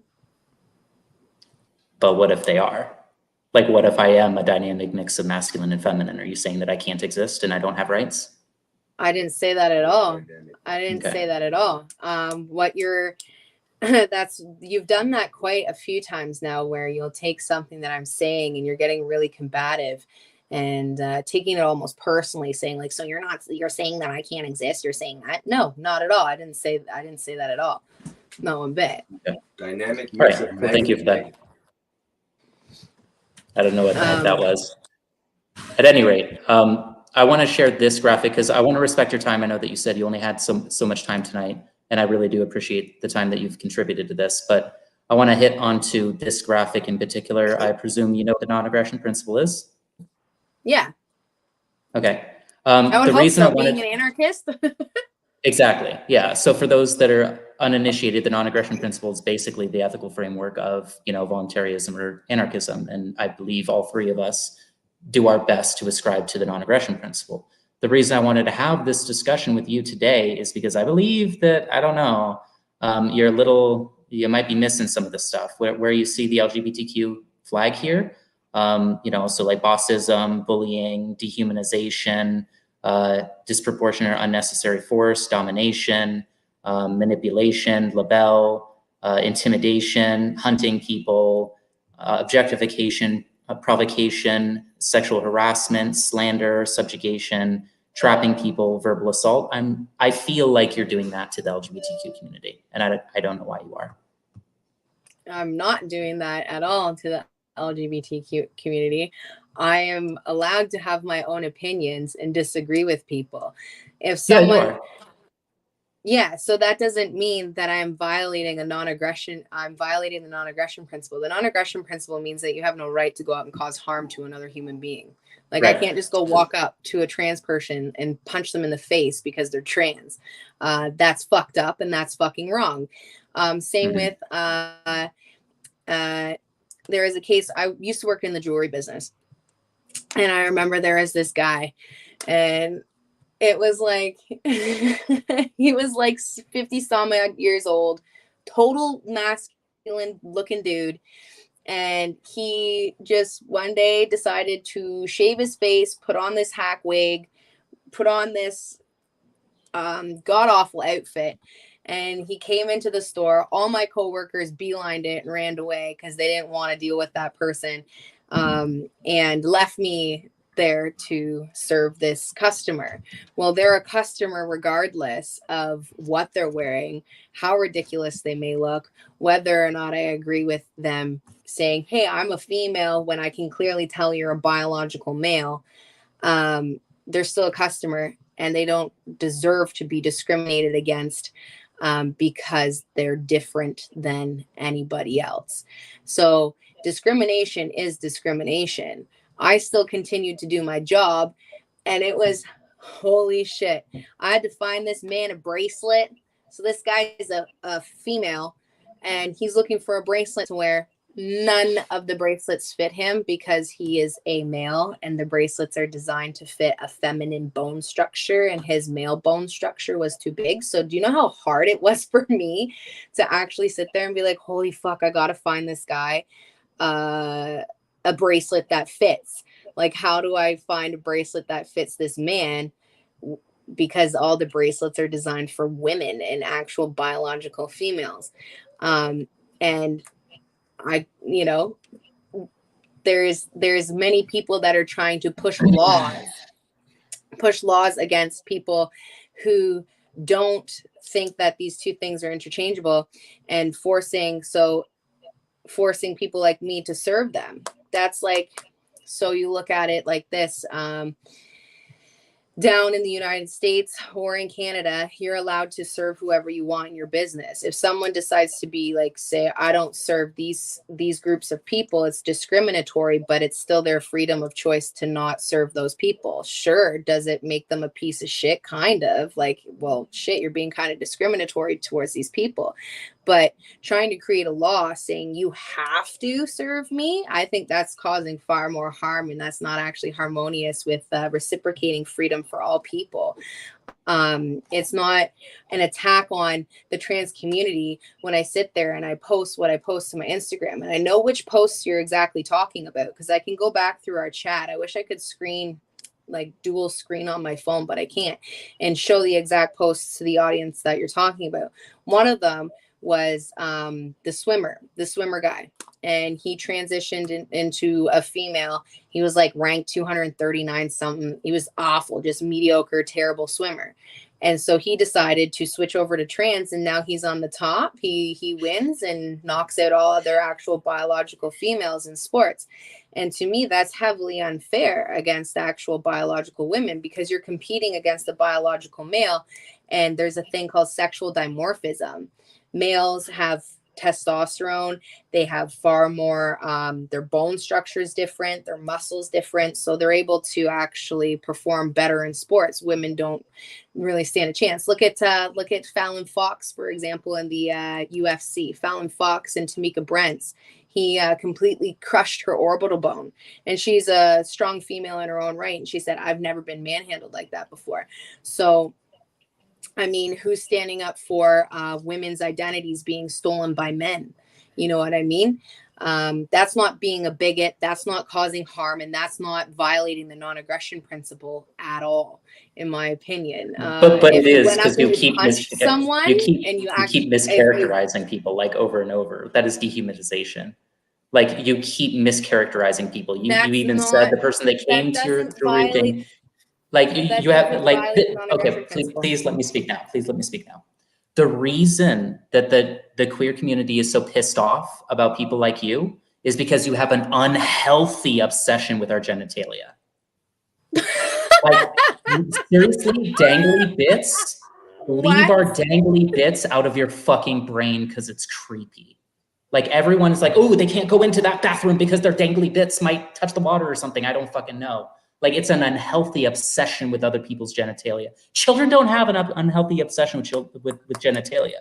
So as far as confusing children, just like Jeffrey said, cartoons are confusing enough. But I invite everyone to go ahead and go to this individual's social media.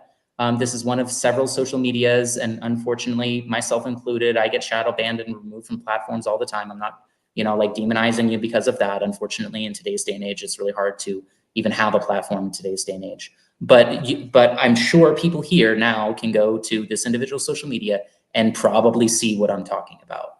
And this version, your social media now is a whole lot more tame than your earlier versions of social media. In my opinion, you subjugated humans a whole lot more in your other ones, as well as animals. So, I'm not obsessed with people's fucking genitalia. I heavily reject that. So the thing is if I'm in the washroom with my daughter and a man walks in and he so make this not about the genitalia. Oh, see, look, and then you made it about genitalia. It's weird. It's like, I don't have a healthy, because you're sitting there saying that it's not a big deal. You're sitting there saying it's not a big deal. There's a reason why there's a man. Where does that happen? Where does that happen? Where does that happen? Are you going to let me speak now? Or are you going to be a hypocrite? My bad. Thank you. So there's a reason why there is a man and a woman on a washroom. So when I go in there with my daughter and she's going to the bathroom, and then some guy comes in, whips their dick out, I now have to explain to my daughter why a man is in a woman's washroom. So they're actually making it about their genitalia more than anybody. Not me. I'm sorry. That is just such a ridiculous fallacy. Women are having to explain to their children why a full-grown man is in typically a safe space for females and females only. See, it would be great. It would be great if what we explain to children that were confused by that, we say, oh, well, sex and gender are two different things. I have no idea what that person's orientation, but it is. It's a scientific consensus. I have no idea what their orientation is, but they just came into the bathroom and they took a poop. That's what happens. That would be good if we explain that to children. Your scientific consensus, though, there are a vast majority. Again, scientific consensus, like I pulled up in the beginning of the chat, I'll help you. I'll help everyone in the audience. A majority of scientists, right? So just like I brought up with the COVID shit, the science was bought and paid for. Just like this science is being heavily skewed to be bought and paid for, because there is a mass consensus between people, like parents and stuff like that don't want any of this around their children whatsoever. So there are a bunch of people that disagree with you that sex and gender are interchangeable. So you can't sit there and say, no, it's this way, it's my way, it's our way, you're wrong, and you have to accept it. No, I don't. Freedom goes both ways. So you can't sit there and claim, hey, I'm for freedom of expression. And then when someone like me who disagrees with you expresses, I don't think men can be women and women can be men.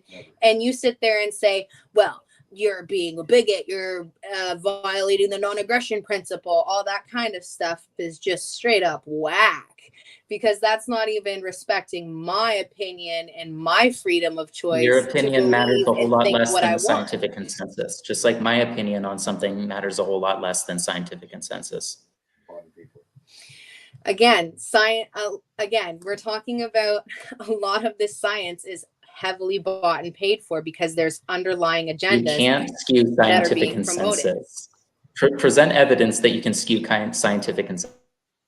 There is a whole thing of how to lie with statistics. There's a whole book on it called How to Lie with Statistics. Yes, you can lie with a single study, with the statistics in a single study. I'm not asking about a single study. I'm talking about scientific consensus. They are not the same thing. You're using them interchangeably.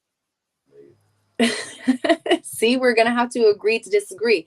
And a vast majority of my posts on my social media, I mean, it's my opinion and I'm allowed to have my opinion. And I don't think that gender and sex are interchangeable, but we're getting off topic because the whole topic is supposed to be about drag queens in schools being a serious problem. So and we're going to do our final statements at this point. It's getting close to your the time limit. Is it okay if I just what's that? Is it okay if I just have like 2 minutes just to explain the rest of these emojis on here, and then we can go to closing statements? And I can go last or next. I don't care who goes when. Okay. The other thing why I mentioned your social media is I encourage everyone to look at it and just consider the possibility that you're also violating the non-aggression principle when it comes to how you use and misuse animals, because you don't have to eat animals. You don't have to use them in your jewelry. You don't have to. We're in a modern times. Yes, we're both indigenous, but we have, the internet and we have grocery stores. But all of these sections that are red with the little piggy emoji, killing and murdering, just because you're not the one doing it doesn't mean that you paying people to do it absolves you of your guilt. Hierarchy, you want to talk about the biggest hierarchy? Treating animals the way that we treat them is fucking horrible. It's definitely exploitation. It's definitely objectification. It's definitely rape and assault. It's definitely slavery. It's definitely subjugation. It's definitely torture. The reason that I'm an anarchist and vegan is for this right here: consent and the non-aggression principle and the platinum rule. Thank you. Cool. So this is swinging into the veganism side of the debate, no? I don't know if there's time for that. Is there time for that? That's a big. It is a big debate. It is a big debate. If you're up for a second, do it again next week or something else. Yeah, we could always schedule that for, like, we could do round 2, ding ding ding. Just with the goofy graphic again. Let's get Ali on there. Yeah. Was that Ali's doing or was that yours? Yeah, Ali did that. I had a feeling it was Ali's work. Nate Diaz versus Conor McGregor. Put my face on a vegan next time, though. No, Nate was vegan during that fight. Oh, Nate is vegan. Okay, cool. Yeah. Right. Sorry, go.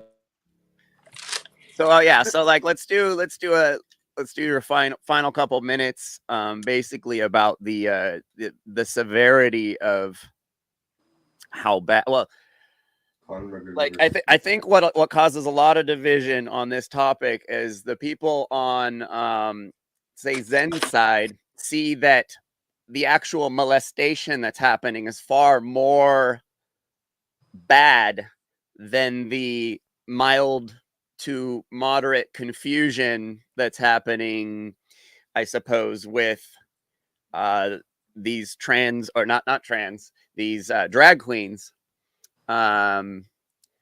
We've already agreed, there's some that are just completely inappropriate and there's some sort of spectrum, but I think the division is like, we got bigger fish to, fry, we got bigger people to go after. And I think that might be like the root of most of the division. And if we talk more about the things we agree on and the fact that there are, that this group may be being manipulated, by the larger group that we all know about. It's the more, if we get the nuance in on this stuff. And again, like, I see this as just a huge distraction to get people arguing on Facebook. Like, outside of anything, there are so many other topics like this that get thrown at us that we argue about while we're ignoring the fact that we're still at war, for the 200th year, there are obviously these things that are distracting us from, and this topic, at least looking at both sides, I see how it's marketed to us to make us argue about it. And it's because it is such a on the fence type of thing. They know they'll split the country right down the middle, and they'll have half the country arguing with the other half. And as long as they have that going on, they have power over us. So, as long as we have these debates in good faith, that's the direction we should be going. And I'd love to keep doing this. But if you guys want to, do your outros, and then I want to open the panel and have some more people come up, share. If you got to go, you can jam. If you want to hang out and talk to some other people, I'm going to open up Release the Hounds after your 5 minutes. Yeah. So I guess Zen, would you be first since you're the No, I want to respect Cheryl's time if you want to go first. Okay. No, it's okay. You can go. Okay, awesome. Thank you so much. So thank you for your time. Thank you everyone here. I just want to say that I've dedicated a massive amount of time on this in the hopes of one thing, that you'll learn something.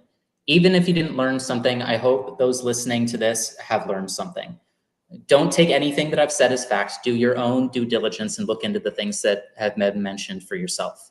Just like giving women's rights didn't cause the sky to fall, and the world didn't end when a large portion of the world acknowledged that gay and lesbian individuals have rights they were born with.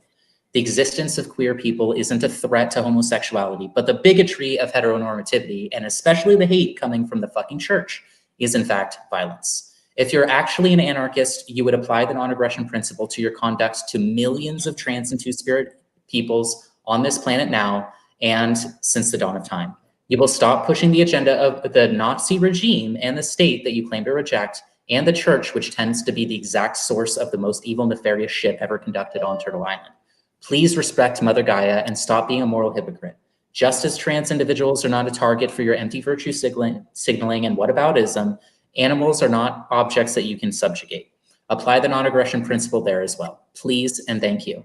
I ask this assuming that you are a decent, open-minded, and humble individual, willing to accept the simple fact that you don't know everything. We all have an opportunity to learn and grow, myself included. I'm about 10% convinced by your arguments and evidence that you presented today. I ask that if you do take anything from our time together today, it is to have deep contemplation on just how much of this information has gotten through to you. I hope that you're fully convinced and will be more morally consistent henceforth. Ramen. Did you just say ramen? Like ramen noodles? Praise be the brain carbohydrate, the flying spaghetti monster, ramen, brothers, sisters, and others.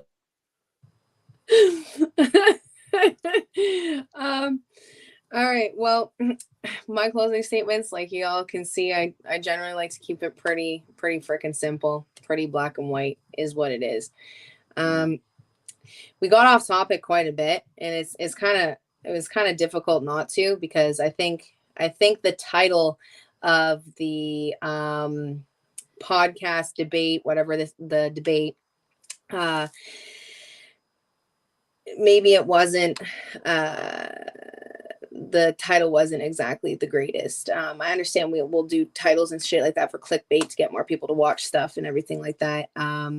So, I mean, drag queens, trans, I'm not sure exactly. I asked for clarification very, very in the beginning, in the get-go, because obviously there seems to be a debate just on the whole trans thing, and there seems to be some differing things between drag queens and schools about it. So in my closing statement, I do think that drag queens in schools are a serious problem to children. Again, public schools are a serious threat to children's developing minds in general. I have no idea why grown-ass men who want to dress up in women's clothes want to cater to children. I have no idea why they want them as their audience. It's pretty weird if you ask me, and it's influencing children to think that, you know, you can just friggin' say that you're a man when you're a female, and say you're a female when you're a male. I mean, there's tons of cases that people can readily search and see that are available to them, that there is more and more issues in our society now with abuse and children that are being harmed. Children are now being put on hormone blockers. They're being put on all this kind of stuff because they think, oh, they see a drag queen at school. Hey, maybe I feel like I want to be a girl. And then it transitions into this more sinister agenda. It's linked. It's like a gateway. So that's probably why I kept kind of getting off topic of the title of the drag queens in school, because I think they're kind of linked. It's not against the non-aggression principle for me to express my opinion on my social media platform, speaking out for women's rights and women in sports. Because if you actually look at a lot of my social medias, I talk about a vast majority, like a bunch of different subjects. I'm not just solely focusing on one particular topic. I focus on a lot of the topics because I know and I understand, like what Jeffrey said, the government is causing all of these little infights with everyone else, and all these little groups and these minorities, and hijacking things to cause further confusion, and basically where people are arguing over these little things rather than seeing our mutual common enemy, which has been and always will be the government. So we're too busy infighting with each other over these small things. There are issues in our society, absolutely, with this. There are concerned parents about the education system that don't want their children being exposed to this stuff. Their tax dollars they're being extorted through forms of taxes, so that way they can send their kids, like they think they're sending them to school to learn about math, like writing, history, all this kind of stuff. Meanwhile, it's story time with drag queen. What does that actually have to do with education? You know what I mean? So now we're stuck here debating this, which, I mean, it's a healthy civil debate. It's good to talk about these topics, but we can't let them be fully consumed. We can't get fully consumed by them. And we have to see that at the end of the day, it's the government that's ultimately pitting us against each other. So that way we're not going to unite against them in the end, which is they're literally waging a genocide against all humans right now, because they are trying to depopulate us through various agendas. And unfortunately, I happen to think that the whole drag queen and promoting this kind of stuff to children is helping reinforce that, because these next generations of children are going to think that this is totally normal when it's not. So that would be my closing statement. Cool. Well, thanks, guys. Thank you very much for your time. I appreciate it. Yeah, I appreciate you guys' time as well. It was great talking to you guys. And I'm sure, like, as you can see, there's a lot of stuff that we actually agree on. There's a few things that we disagree on, but hey, that's the beauty of freedom, is we can agree to disagree peacefully. But one thing I have to say is I don't violate the non-aggression principle just because I think things differently. You know what I mean? So I just want to clarify on that, is I haven't hurt or harmed anyone with sharing my opinions on my social media platform.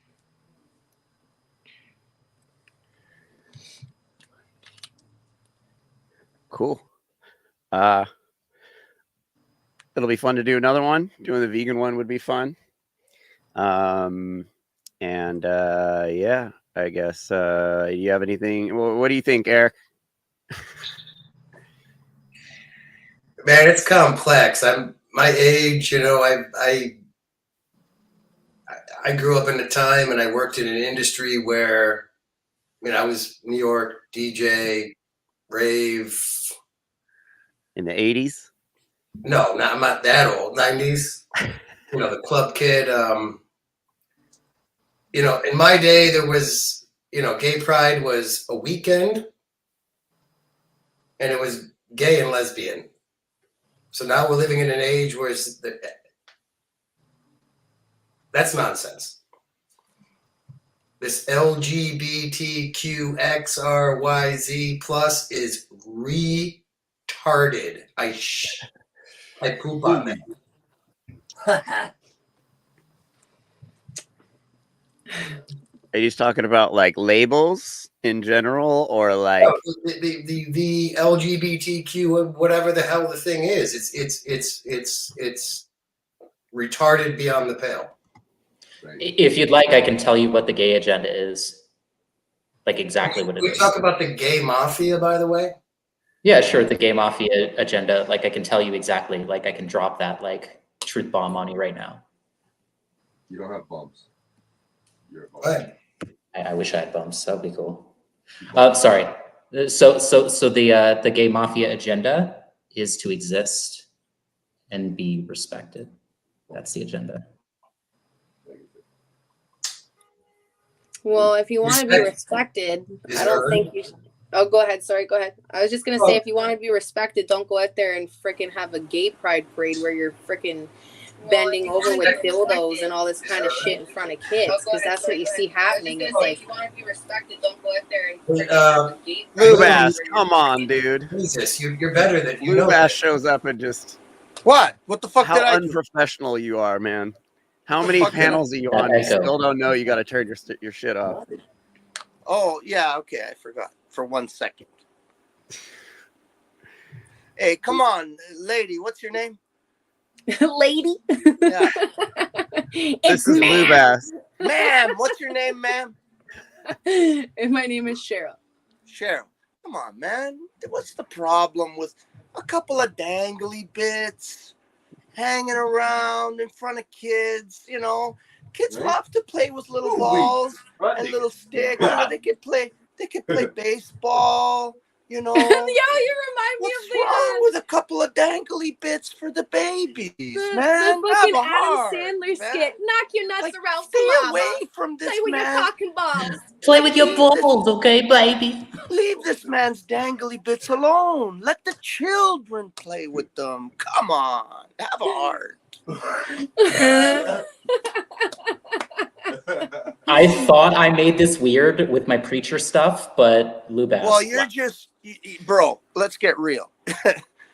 You're just weird, like in the dictionary under weird. Man, they have if your normal picture. is you, thank you for the compliment. You know, like Lubass who the is fuck Canadian, is too. Gaia? Who's Gaia? Mother Gaia. Come here. What is this? Who's fucking Mother Gaia, bro? Give me a fucking break. Who's Mother Gaia? Whoa, wake up! Tell me. The Earth is alive.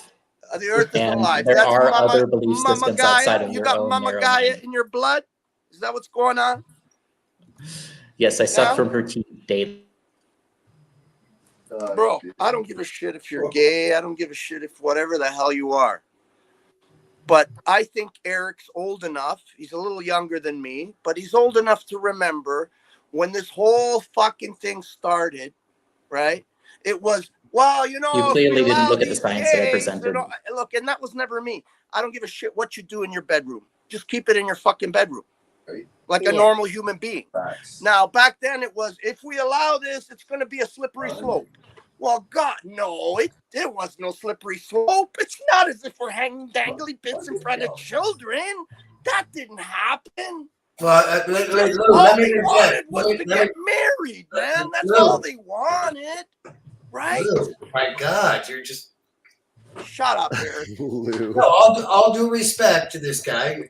A lot of things I agree, but I absolutely vehemently deny that there's a bias against homosexual either lifestyle or experimentation.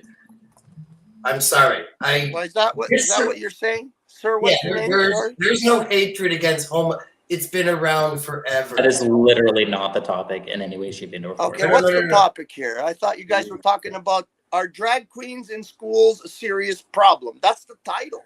Okay, we'll just let Lou go with it. That has literally nothing to do with sexual orientation whatsoever. I don't know who this guy is. Okay, But I what like does him. it have to do with us? Enlighten us, Mama Gaia. It's fucking funny. I'm not Mama Gaia. Thank you for the compliment, though.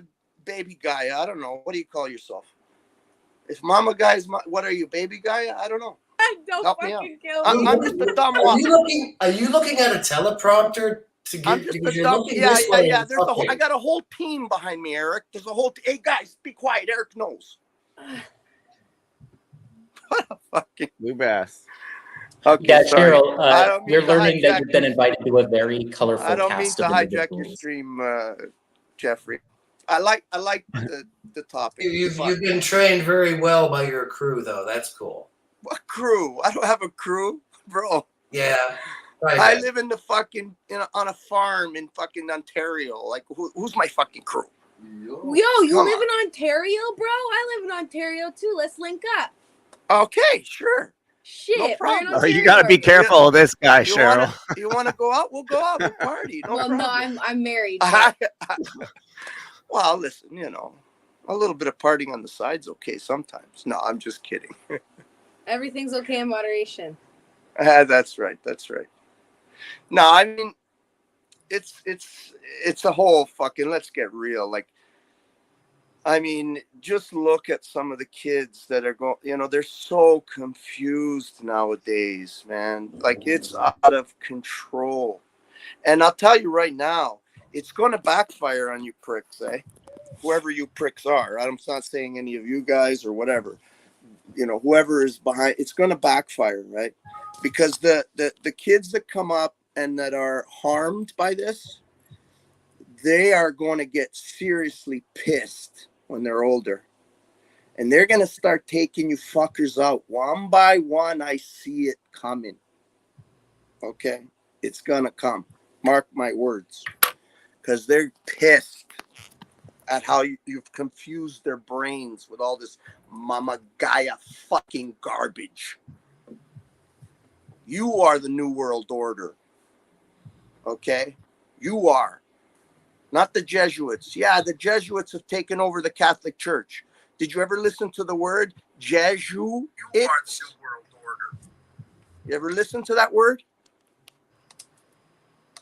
Right? Did you know what the Catholic Church did for 2,000 years? And I don't like the Catholic Church, don't get me wrong. I don't give a fuck about any religion. But what did they do for 2,000 years? For 2,000 years, usury was illegal from their laws when their laws ran this world. And what did it create? It created the greatest enlightenment. The world became, art, everything.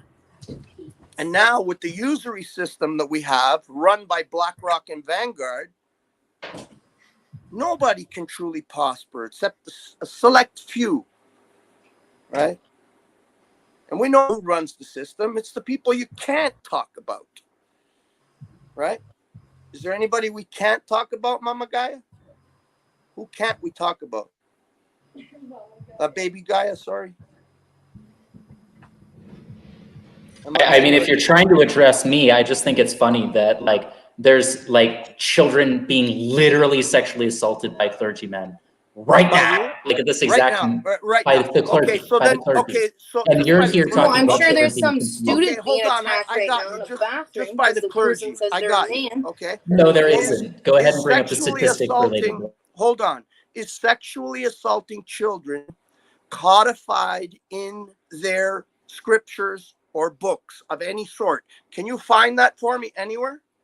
Codified in the I mean, shit, yeah. Christian religion? Where? Yeah, in their religion, they talk about literally killing firstborn children. No. They talk about killing firstborn children and playing with I'm talking genitals. about codified in scriptures. Hey, Lou, Lou, slow down. Do you not have a discussion or you come on here to be Dom DeLuise / Paul Enslaved? Is that like your whole thing? Thank you. I'm not trying to be anybody but me.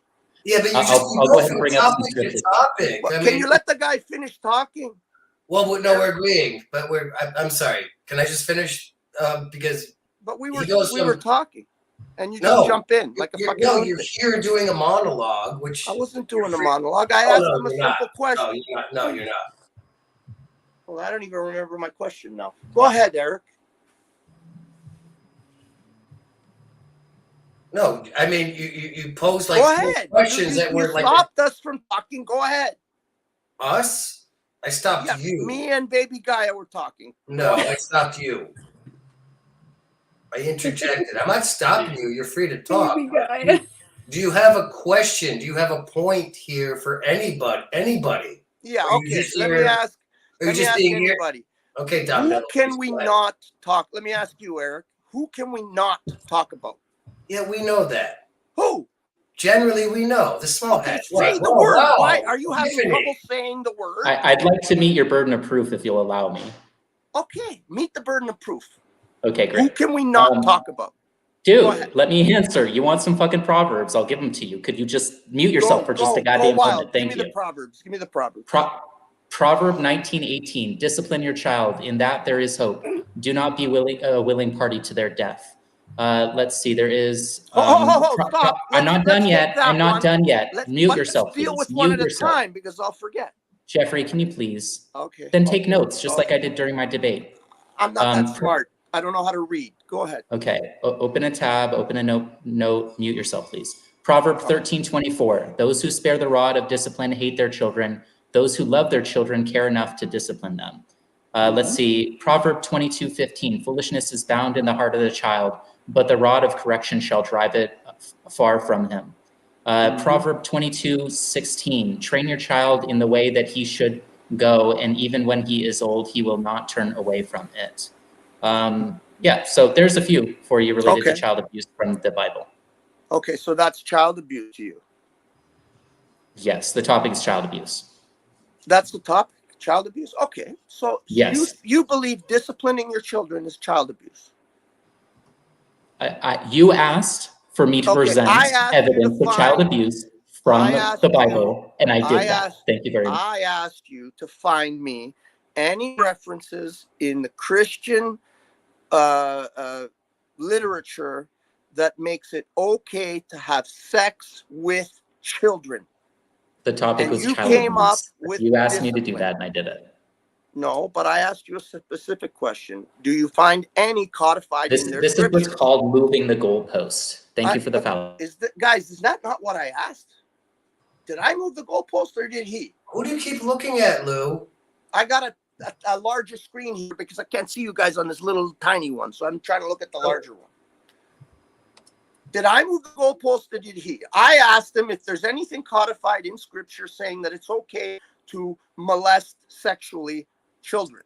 And he came up with some scriptures that say, discipline your children or they will be lost or they will be whatever. So, they won't grow up right. If you don't, spare the rod, spoil the child. Yeah, we all know that, right? It doesn't mean beat the living shit out of your child. But if you don't discipline your child's going to grow up undisciplined. And an undisciplined person has no direction in life. And generally, we smash their heads against every wall. Am I wrong? It's so quickly how we move to eating children. It's crazy. I can tell you where it is codified in scripture to have sex with children as young as 3 years old, as long as they are from the nations, not from the certain people. Whoa, bro, Jeffrey, I don't know what's going on here. Well, I can tell you where it is. You can find it yourself. Look up the Talmud and look up in the Talmud where it says that it's okay to have sex with 3-year-old girls as long as they are from the nations. I don't know what you're trying to do right now, but it's super I'm not trying to do anything. I'm trying to challenge your views. That's all. Now, I could be totally wrong. Lou Bass, you drunk again? No, I'm not drunk, brother. I'm not. I'm passionate about this subject, and it's really sad the way I see it. Simple. Because it is child abuse. Are you guys double streaming? Is that what you're looking at? You're looking at the other stream because that's what you guys do? You are, right? Who are you talking to? Here. I'll show you what I'm looking at. I have a I get what, yeah. I'll show you what I'm looking at. He's on a mission. See? I have a screen that's larger. I can't barely see you guys here. I'm an old fuck. I'm 60 years old and a half blind now. There. That's what I'm looking at. I'm looking at you guys. Can you see it? That's all I'm looking at. What else do you want to see? My kitchen? What else? There's nobody here, Eric. No, slow down. My God, I've done a lot of cocaine in my life. I mean, you're 60. Are you still doing cocaine? I'm just, this subject, it makes me sad. Let's put it that way. And I get passionate about it. And I feel really sad about what's happening to kids these days. Right? And it's not fair. And like they said, when they first started this, and I'm old enough to remember exactly what the discussion was back then, prior to gay marriage, it was, that's all we want. We just want to be able to get married like everybody else. And people were saying, yes, but it's going to be a slippery slope. Oh, there goes the chicken shit. Baby Gaia just ran like a chicken. Oh, you're back. No, he's not. Is he back? Do you just jump on it? Maybe something happened to his computer. What are you obsessed with this? Okay. Weird. Man, you're weird. You've adopted Okay, a lot of. I'm gonna slow down. No, I love you. I respect you. I respect your your how you can work with your hands. Okay. But you've adopted a lot of bad. You've adopted a lot. I apologize. That's okay. I guess my sentence was finished. Sorry, I just don't want you to go on because you tend to go on about stuff like that. Well, all I'm saying is, from my perspective, my opinion is you've adopted a lot of bad behavior from a certain little group. No, I haven't, Eric. I haven't. This has always been me. I've been actually mellowed a little bit by that particular group. I've been mellowed, really, if you really want to believe it, if you really want to know the truth. Where are you in Ontario? Me? I'm about 4 hours north of the GTA. Oh, so you're up, what, North Bay area? Huntsville. Huntsville. I have land in Huntsville. I have 150 acres just north of Huntsville on Bear Lake. Oh, shit. Right on. Yeah, south of Burkes Falls. Yeah. I have 150 acres there, a little hunt camp. Sweet. Yeah. We should go hunting. Oh, it's beautiful up there. I love it. I'm seriously considering moving there in the near future. I really am, because I'm so tired of, like, I'm north of Newmarket area. Do you know the Simcoe area? Yeah. So I have a little farm there, and now it's, when I first moved here, it was like it was a job to see a car pass by my house, and now it's like the 401 in the afternoon. So it's, I'm getting tired of all the city nut jobs moving up here, and I'd love to retire up there in Burkes Falls, in Huntsville there. I probably will in the next couple of years. Yeah, it's a really nice location. I would definitely recommend it for sure. I mean, there's lots of animals to hunt and all kinds of stuff like that. Because I know that part of this debate topic was also supposed to get into the whole veganism aspects of things. And me being Indigenous, there's a ton of Indigenous people who continue to live off the land, and you require to consume meat to be healthy if you're going to live off the land, and things like that. So that's one of the things that me and my husband are doing, is we're like getting more into hunting and growing our own food, homesteading, all that kind of stuff, having our own chickens and all that kind of stuff, and being able to have the land and space to do that is definitely an alternative to the factory farming and all that shit that's going on in society that is often pretty atrocious ways to treat animals. So it's cool that you actually have a hunting camp up north. That's really sweet. Yeah, and I raise most of my animals. Like I don't buy. I think it's a crime. Blue bass. What they're doing to animals right now, the factory farming situation. Sorry, sir, I don't remember your name. I'm not gonna call you Baby Guy anymore. Don't run away, please. I'm not. No, that's I came in hot, and I apologize. So that's Jeffrey Dimwit. I know, but my connection crashed. My connection. The guy came so back. Cheryl and Zen, for the vegan debate, hash out the premise. So this premise didn't really work very well because I came up with it. So it's better if you guys hash out the exact premise, because if it's just like veganism versus carnism, that's like a 10-year-long debate. So it's really good to like wind down to like something more specific, like but you guys kind of figure out the premise. So you know exactly what you guys want to defend, what argument you want to defend. And can I make a suggestion? You guys don't have to go with it. My suggestion would be that I think it would be a good idea to see where we agree. As a person like myself, I don't buy meat from the stores because I don't believe that it's. Where do we agree? That's what Jeffrey said.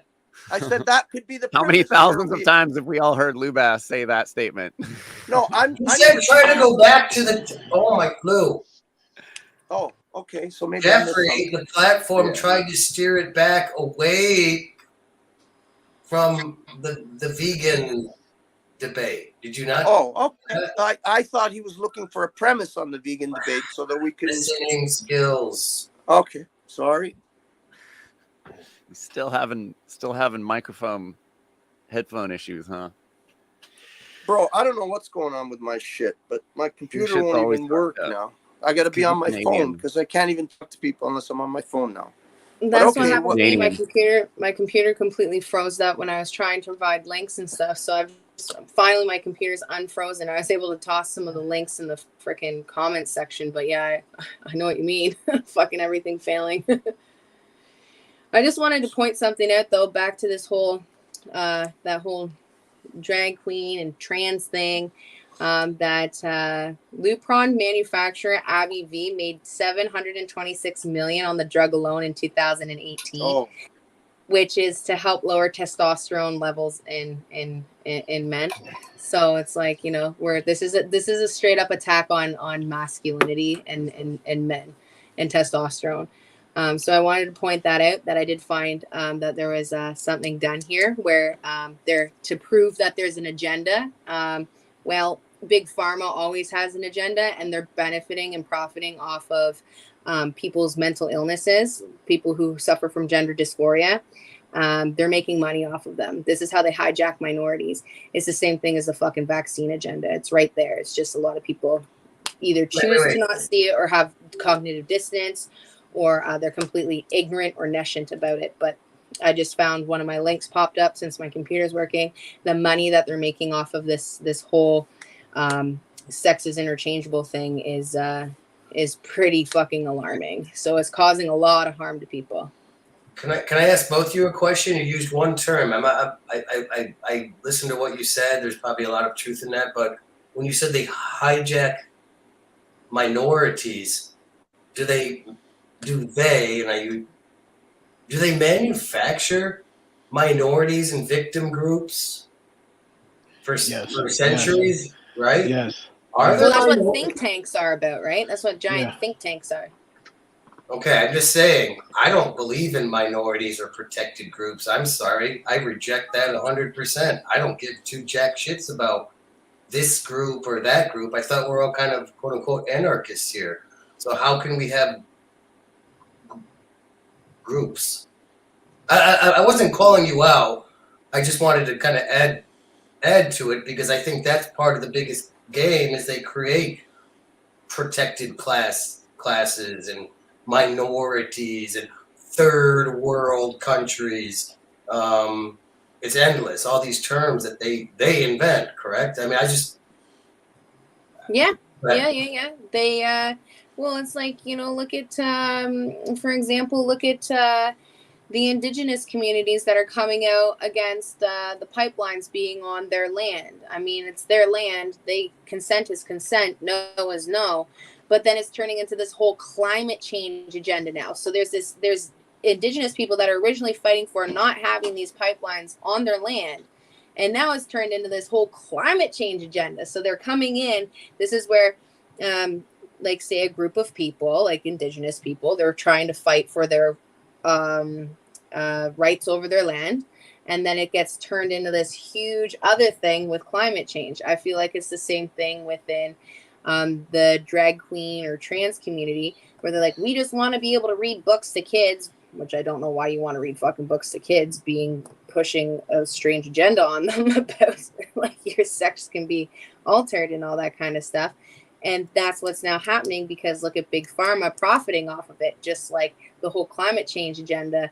They're profiting off of that too. It's like this whole elitist class of people with Agenda 21, Agenda 2030, and sustainable development. It's all revolving around depopulating the humans on the earth.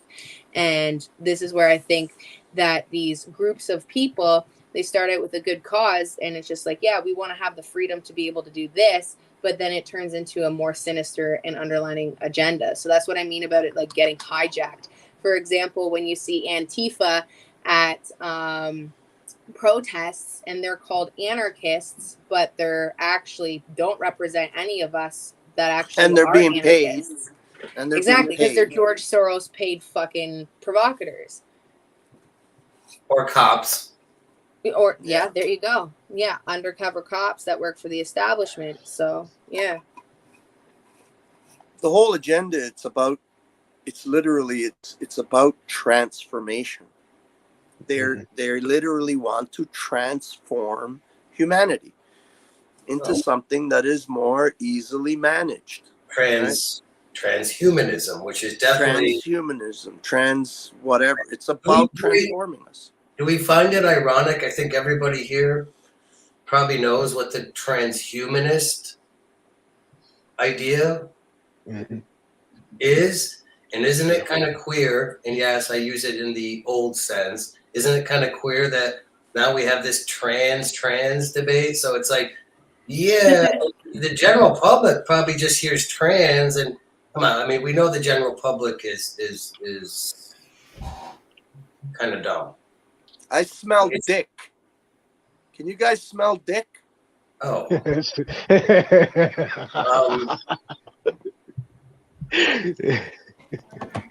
Remember when I mentioned that all of you trans folks have a fucking unhealthy obsession with people's dangly bits? This is what I meant. This is so fucking Who has an unhealthy obsession? Who has?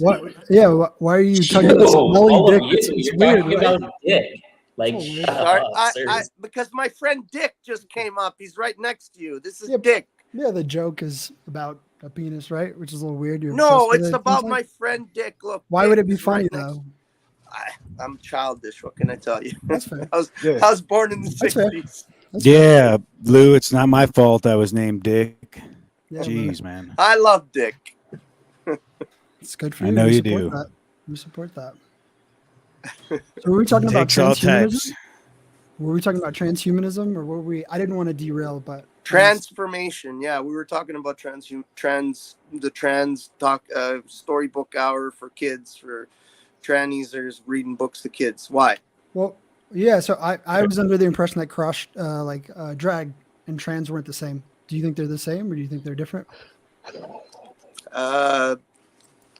I don't know. I don't really care personally, but technically, I've known heterosexual men that were very good drag queens, and they were heterosexual. What is your name? It's Lou, right? Lou, if you had had on a dress, would you still be a man, or would you be something different? Well, as long as I had all my parts, and even if I took my parts off, I'd still be a man. Sure.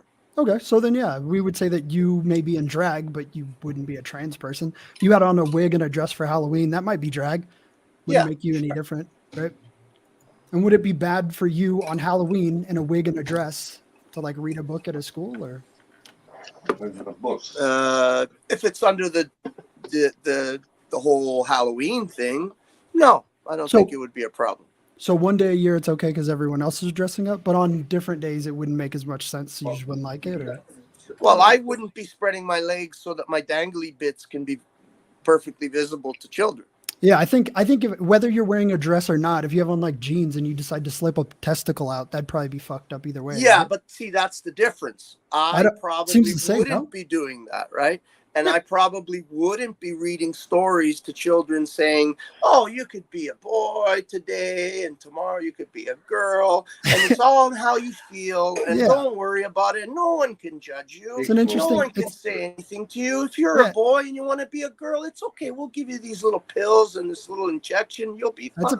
That's a book I might read. I don't know if we're talking about the same thing, though. I think we're talking about You and the Dress. I don't even know what book. It might be Thomas the Tank Engine. I don't know why the book would be important. But I'm trying to understand why it would be like a threat for you in different clothing or like makeup to read a book to children. That seems not a threat to What me. are these books that they're reading? Look at the books that they're reading to these children. Look at the books. Look at the content. Well, the question wasn't like, are these books bad? It was, are these people bad? And I'm asking if the person in yes, the wig I and the dress believe is these bad. people look are at the bad. books. Yes. Okay, bro. Yes, Yeah, I believe these people are bad. Yeah, Yes. why? But would you be bad on Halloween? Well, in the you wig can and the see dress? videos of Desmond is Amazing with his tranny groomer on a couch I where feel they're like we talking can't stay about on doing topic. ketamine together. Are we having a hard and- time? Because you said you Did you weren't hear me? trans. You said you weren't trans in a wig and a dress. You keep bringing up trans folk, and I'm wondering if they're the same. Because I thought we were talking about people in drag, but this is what this does, man. Is there not a difference? So Halloween. Okay, what's your point? Yeah, what's the point of it? I'll make a point. I'll make a point. curious So about. Halloween a couple years ago, I had on a wig and a dress. It was a Halloween costume. I liked it. Yeah. If I didn't go to a school, but if I went to a school and I read a book, and that book was like Thomas the Tank Engine, because I don't know the books. Thomas the what? Sorry? Thomas the Tank, the like train with the fucking smile. The guy who kept going up the hill, he didn't stop. You don't know what the fucking book. I think I can. I think I can. Thank you, Yeah, Dick. most Americans Thank are very you, Dick. British. Thank you, Dick. British If you don't know, I paid if you- attention in nursery school. Exactly. If you don't know about Thomas the Tank Engine, you are not qualified to have this conversation, sir. Anyways, Oh, I'll finish- sorry. I'll finish Okay, my then point. I'll be finish quiet my and I'll point. sit in the corner. Please Until- forgive me. Isn't sir. that on a until- great outlook on life too? Yeah, thank you. Dick knows. Until you have forget- the proper outlook on children's literature, you sit down. Anyways, Forgive me, sir. I'll sit here quietly. Can I you had read to have me heard a it though. story Lou. later? I don't Can mean to you give read- Lou a hard time. I Can you like read me Lou. a He's a story good guy. later? Yeah, Wait, You haven't heard about the wait, Indian if I read the story and I had on a wig and a dress, why would that be? Why would that be bad for children? If But I think what's her name? I forgot what your Zen. no, the one female here. I don't know. Cheryl. Yes.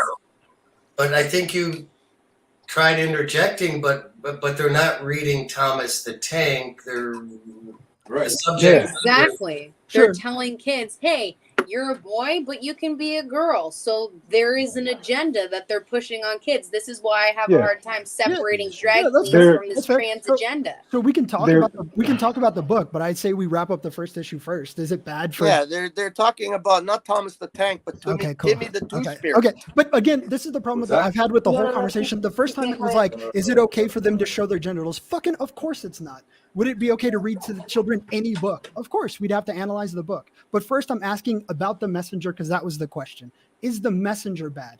Is being in drag bad for children? Wait, slow down. You said read. Aside from Halloween, yes. Yeah, why? So if on November 1st I have on a wig, it's fucked up. But October 31st, it's okay. Correct. Why? Because there's a tradition of dressing up as something that you're not. Yo, brother, As a- And Brother, when it has we nothing when we to don't do- abide by the tradition, it is a problem. has nothing to do. Okay, the person reading the book has Yeah. nothing to do with it. If they're reading a book that is gonna then segue into society, where now Sure. these children Sure. are gonna start Sure. taking hormone blockers. Okay. We're talking Again, about a you're whole not different thing. listening. It's okay if you're not listening. No, What I'm saying is I'm listening. I'm listening. Yeah, so let me agree with you. Let me agree with everyone in the call. There could be a book about teaching people how to build like weapons or bombs. That would be terrible. We should not read that to children. And I would discuss that with you. But it seems like for us to turn the page on this book, we should read on this page, which is like, is it bad for people in drag to read books to children? Maybe But maybe not. it comes down to the fact that the books that they are reading Okay, so yeah, all it's okay. seem to fall into the It's okay. same agenda.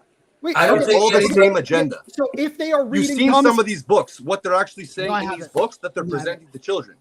yeah, so I'm saying, so wait, do you agree though? If they're reading like books intended for children about fucking If they're reading trains, Thomas the Tank Then and, it's and good. dressed up as a Then- fucking who does it, obviously it doesn't matter. But okay, cool. there's obviously Right. something more Then we that they're agree. trying to push. Okay, yeah, I yeah. So we don't- can move Yeah, I forward. mean, is it bad? Yeah, Is we it can- bad that I would have a natural suspicion or maybe just a I think so. concern if I saw some guy in lipstick trying to teach the kids, that I'd it's say not bad at all. It's maybe he's pretty not fucking stable. normal. Maybe there's something there that's not. Does lipstick make you unstable? All the what about the everything's lipstick? not functioning What about the lipstick? correctly upstairs. What about the lipstick? Makes you Maybe he's unstable? confused. I don't understand.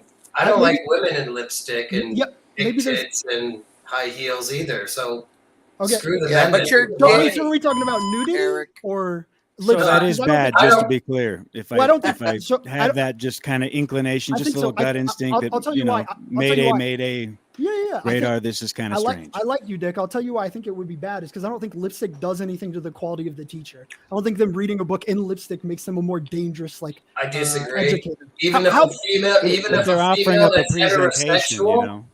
Oh wait. So wait, slow down. So do you think a heterosexual female should walk into school with lipstick? Yeah. Hoard out. Yeah, no, let's say hoard out. You know. What does that mean? Yeah, we know. Yeah, You're talking about nudity. Yeah. So I think No. Bro. With high heel pump stilettos and red lipstick. Yeah, and that's nudity though. You're getting to the nudity part, right? Yeah, it doesn't. Sexuality does not belong in education whatsoever. I don't no know. Sexuality. I don't know why the shoes that you wear or this sort of like lipstick or some way that you'd like paint your face makes you different. So because it's phony and it indicates a narcissist, male or female. What does that have to do with reading a book? I don't know. I don't want a narcissist educating my offspring. Yeah. Do you think clinical psychologists identify narcissists by them wearing lipstick? You really want to bring up clinical? Are we going to do the science thing? Yeah. I think it's. If you give me a lineup, nice new religion. Yeah. If you give me a group of people and you're like, which one of these is the narcissist? I'm not going to say which one has on fucking lipstick. That wouldn't make sense, would it? But do you think teachers should be evaluated, and do you think presentation comes into part of that evaluation? Yes and no. I think teachers should be under evaluation. Yes, I think we probably should scrutinize educators. Protecting children is very important. But I don't know if that evaluation process involves your footwear or your makeup. I don't know that that's relevant at all. Do you have children, sir? I do. How fucking legend. I have an adult child. He's mostly grown. He's in high school. Right. So when he was like 6 years old. Yep. And some guy in high heels and a really big cleavage, and are we going to do nudity? Because I'll tell you how I feel about nudity. Not nudity. Cleavage is not necessarily nudity. Okay. Women look. Cheryl has some cleavage showing right now. Yeah. Is she naked? No. Yeah. No. So you would be okay with this whole situation for your little 6-year-old son. Yeah, I mean, so if you're asking me again, I think maybe what Cheryl's wearing is fine. Yeah, that's probably fine for a teacher. But I think there's there's an outfit that is unbecoming. If you came into school with like just nipple pasties on, I'd probably object to that, right? But again, well, that's what they do, bro. No. Show me. Oh yeah, show me. Somebody pull it up. Yeah, they do. Please. They do. Somebody pull it up. And if you show me, hey, yeah, one of y'all, if you show me a teacher in look up lactation. Okay, hold on. Look up lactatia. Type that in. Okay, if you show me a teacher in nipple pasties, I'm gonna disagree with it. There's no argument there. Yeah, I think there's probably an appropriate uniform for everything. No. We got 8 billion people on this planet. We got 8 billion people on this planet. There's all these experiences going on. You can't say it happened not once. I didn't say it didn't happen. I said it's unlikely, and if it did happen, I disagree with it. I like you, Dick. Yeah. If you want to say if you have a criticism of the uniform of teachers and it's valid, I'll hear it out, bro. You seem cool, but I'm not hearing one yet. So wait, Dick, you're roughly my age, and Lou. So there was a video. I think it's David Lee Roth or whatever. Hot for teacher. I don't know if anybody remembers the video. She's kind of crawling around. You know what? I'm sorry. I think educators, whether they're primary, middle, high school, or college, should be stoic. They should be. Listen. No. Yeah, it should be about learning and nothing else. What does stoicism mean to you? Because I would probably disagree with that. It means they should be. It means unemotional. They should be basic. Yeah, no flared up. I think dressing, a teacher, no hidden motives. Very simple discussion. I think a teacher to learn help children learn. Yeah. No flashiness, none of that bullshit. I think a teacher encouraging a student could be like an emotional moment. A student does really well on a test and the teacher's like excited and happy for them. This emotion would be good. I think removing that emotion would probably make you a worse student. I meant stoic appearance wise. Like if you're a male, you should be, and a woman, a heterosexual woman should not be teaching at the head of a room with high heel pumps and lipstick and cleavage showing. No. So no makeup for teachers because that. Yes. What's the consequence of them wearing makeup? What does it do? Bro, what's your point? I'm asking what the problem is. I'm asking what the problem is. You're trying to the subject matter and straight up about it. You're trying to go around the bush. Tell us what you feel for real. Yeah, I've already told you. I don't think it's a problem that someone would wear a wig, a dress, or makeup in a school. So that would be okay for you when your son was 6 years old. How old is your son now? Yes. I told you he's in high school. He's almost an adult. Okay, so, but he didn't have that happen to him, did he? Yeah, probably not, but I wouldn't object to it. Right, right. You wouldn't object to it, and why? And my question that I asked that you said was like, I don't think you're being genuine. No. Say that you wouldn't object to it when your son was 6 years old. Do you have children? Would you? Yes, I have 4 children. Okay. Would you be okay with your son putting dollar bills in the G-string of a tranny? Is that wait? Sorry. It seems like we've made a little jump. No, it's happened. No, they do it. They do it. Wait. So sorry. My son is a child. Do I want them to like engage with some like stripper? No, I don't. I think sex work. No, but it's happening. Wait. Sure. He's not making that up. He's not making that up. I didn't deny that it has ever happened. Yeah, if it has happened, that's probably bad. Yeah, children shouldn't be at like strip clubs. Yeah, I agree. But that's not my question. And they're doing it. It's called drag your kids to pride. They did it this year, last year. They keep doing it. Hold on. And hold on. I gotta say this. They're picking this. Did they cut out for everyone? You cut out for everyone. I think it wasn't just me. So fuck that man really? Needs to speak. You asked. He froze. He froze. So my question. I want to hear what he had to say. Yo, where's that man at? Yo, fucking get that man back on. Yeah, speak, brother. Speak, please. All right, so I got property in South Carolina and North Carolina, and since the turn of the pandemic, this whole damn drag queen thing has been pushed really hard on conservative states. And if you know anything about Hegelian dialectics, I heard that was tossed around in the middle of this conversation. In order to get two sides of a civil war, you have to stir up the hive. So they are directly, I'm not saying they're connected to Freemasons and shit like that. It could be just a long line of a domino effect, like the butterfly effect, and they predicted this would happen. All I'm saying is it's happening. It's called drag your kids to pride.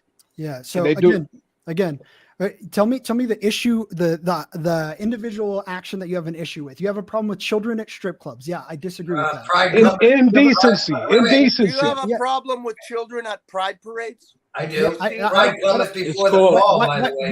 All right. Yeah. So I mean, you ask yourself this question. Yeah, I've already said no. I don't have a problem with these things, and I'm asking you why. There's no need for a gay pride. It's called, bro. The answer is simple. It's called being lewd. Gay pride parade is retarded. Okay, cool. I mean, like that's not even a statement. You haven't said anything. So no. You're just saying I don't like this thing. That's fine. No. I used to DJ at it. It's 2023. It's retarded. It's redundant. I've asked agenda. I shit on gay pride parade. I don't know why I've had to ask this so many times, but I'm asking what. You know what? The answer is simple. It's lewd. It's lewd. That's the simple answer. Yeah. So I've already agreed that appropriate attire. Wait, I walk out in public. Okay, I walk out in public with a jock strap on. I'm getting arrested. You're arguing with someone who's not here. I've already said there's appropriate attire for places and times. Now you're saying, like, is it okay for children to be around nude people? Exactly. No, I already said that. So when you have a drag your kids a pride parade, no, we're not even arguing, bro. The only reason we're raising our voices is because it's hard to talk over all these people. Does there really need to be a gay pride parade in 2023? Is there really a need for it? I think no, there's not. I think pride is a good thing. My question never got answered, though. Really? You're an atheist. Pride cometh. Do you understand the concept? Pride cometh before the fall. You've been answered several times. No. Yes. What is the threat to children in classrooms with why does anybody anybody sexual? I believe the threat. Eric, okay, so I believe it confuses the children.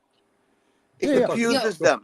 At a time when children need nothing to know about sex, they're not sexually oriented in their mind until they're at least 13, 14. And they don't have any sexual thoughts. So again, we've described drag as someone wearing a wig and a dress. In what way does the wig and dress confuse the child? So I want to show you guys something here. So there's something here that I just posted in the comments. It's a link to Drag Queen Story Hour. So the Drag Queen Story Hour first started in 2015 by an author and activist, Michelle T. in San Francisco, with the goals of promoting reading and diversity. The events, usually geared for children aged 3 to 11, are hosted by drag queens who read children's books and to engage in other learning activities in public libraries. Okay, so then we go down a little bit further, and it says right here, Jonathan Hamlet, who co-founded the New York chapter as nonprofit, said that as of June 2019, DSH has 35 U.S. and 5 international chapters. The program strives to capture the imagination and play of gender fluidity of childhood and give kids glamorous, positive, and unabashedly queer role models. So how can you sit there and a fucking agenda on their own fucking Wikipedia? If this person's asking me a question, let me answer. Gender fluidity, and y'all be like, "Where was the evidence? Where's the evidence?" Well, it's right here coming out of their own fucking mouths. Yeah, so I'd love to answer your question. None of that sounds negative. It sounds to me whatever exploration of children goes through naturally, having information about that would be constructive. Now, maybe there is an idea that you have. Maybe there's an idea that you have that children are being pushed in one direction or the other. If that is the case, then I would object to it. But saying like, oh, these are the types of people that exist. This is what you may identify with as an adult. Cool. Let's teach children about these things that happen.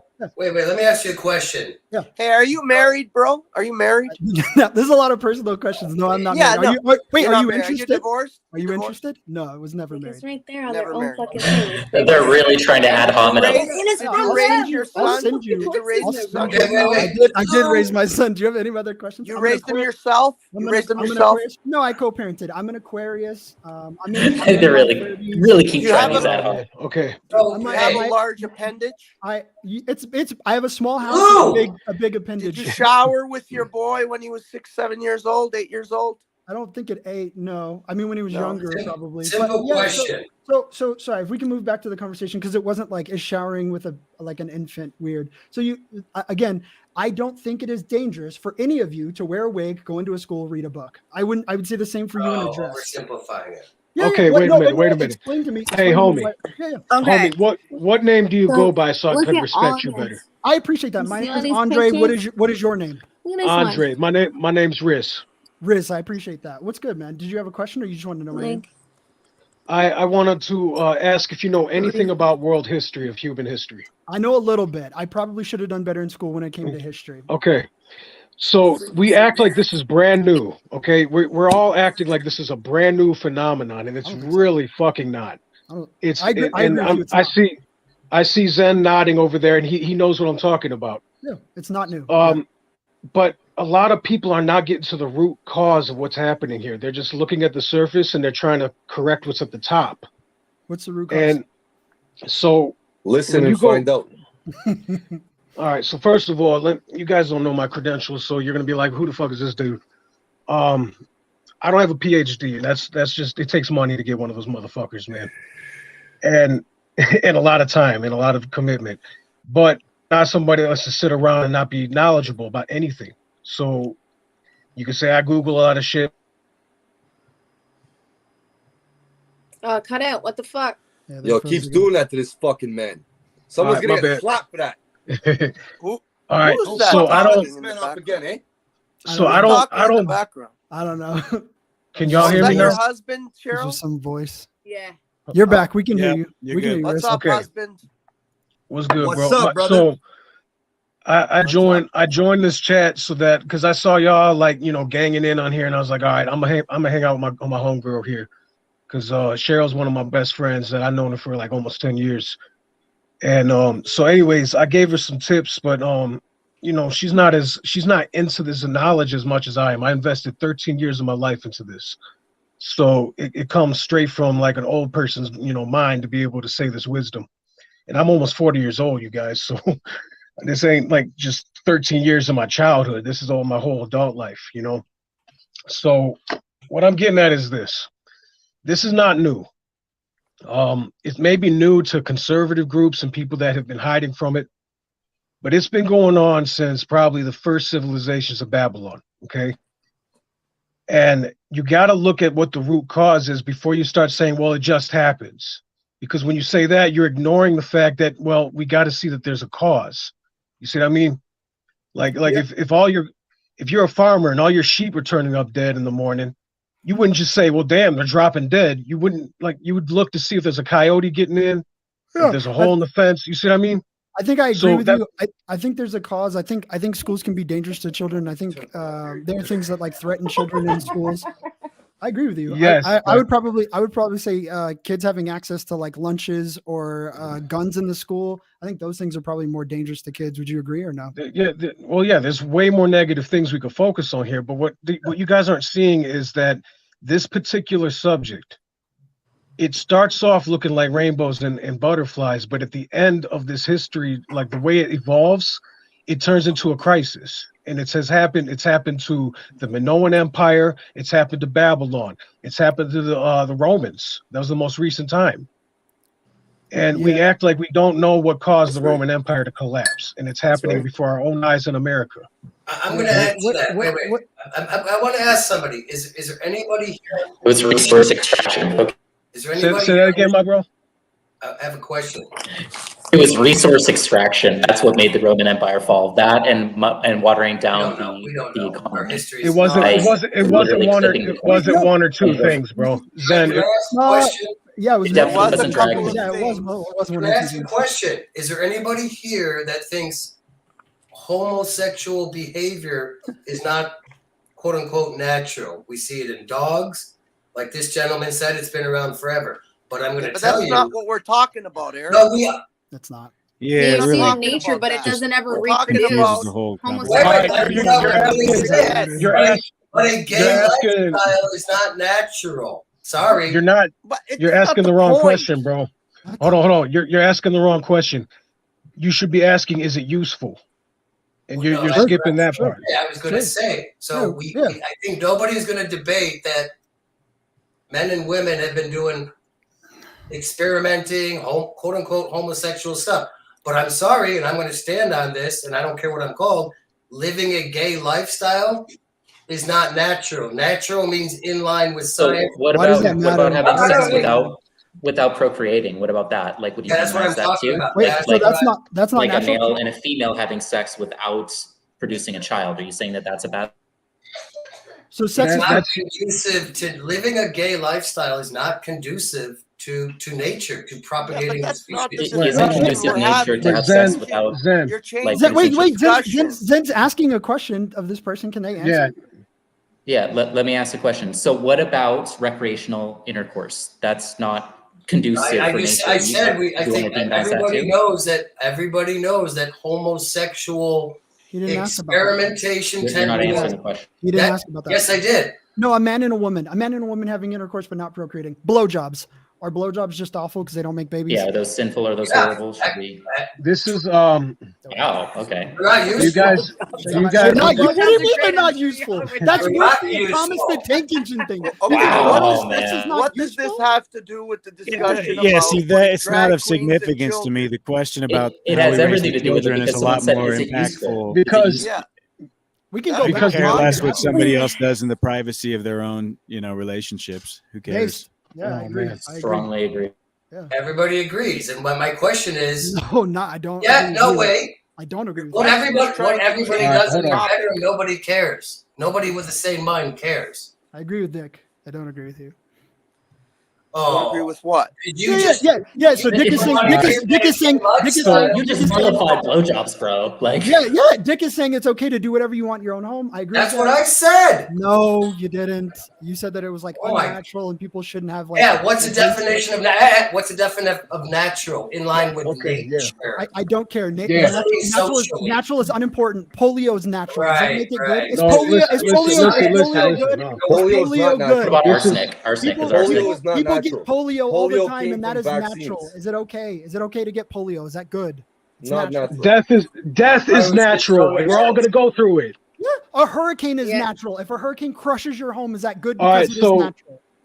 We're not saying if it's good or bad. We're saying if it's going to work. I don't care if it's natural. It doesn't matter. All right. Is it natural for grown men to sexualize young children? Is that natural? No, but that's not what makes it bad. A thing being natural. So then what wait, makes it let me bad? answer your What makes question. it bad? Let me answer your question. Whether a thing is natural has no bearing on whether it's good or bad. We can Yes, say it does. donuts. Wait. We can say donuts are good and not natural. We can say blowjobs are not natural and incredible. That doesn't make them bad. Polio is natural. Hurricanes are natural. They suck. Why are we talking about what's natural? Is not natural. But why does it matter if it's natural or not? You're not listening. Because it will cause. Okay, listen, bro. Band-aids are not natural. I'm not going to be able to say everything if I'm always getting interrupted, bro. I'm sorry. I apologize. Please go ahead. There's a reason why Mother Nature has created some of the best species on this planet.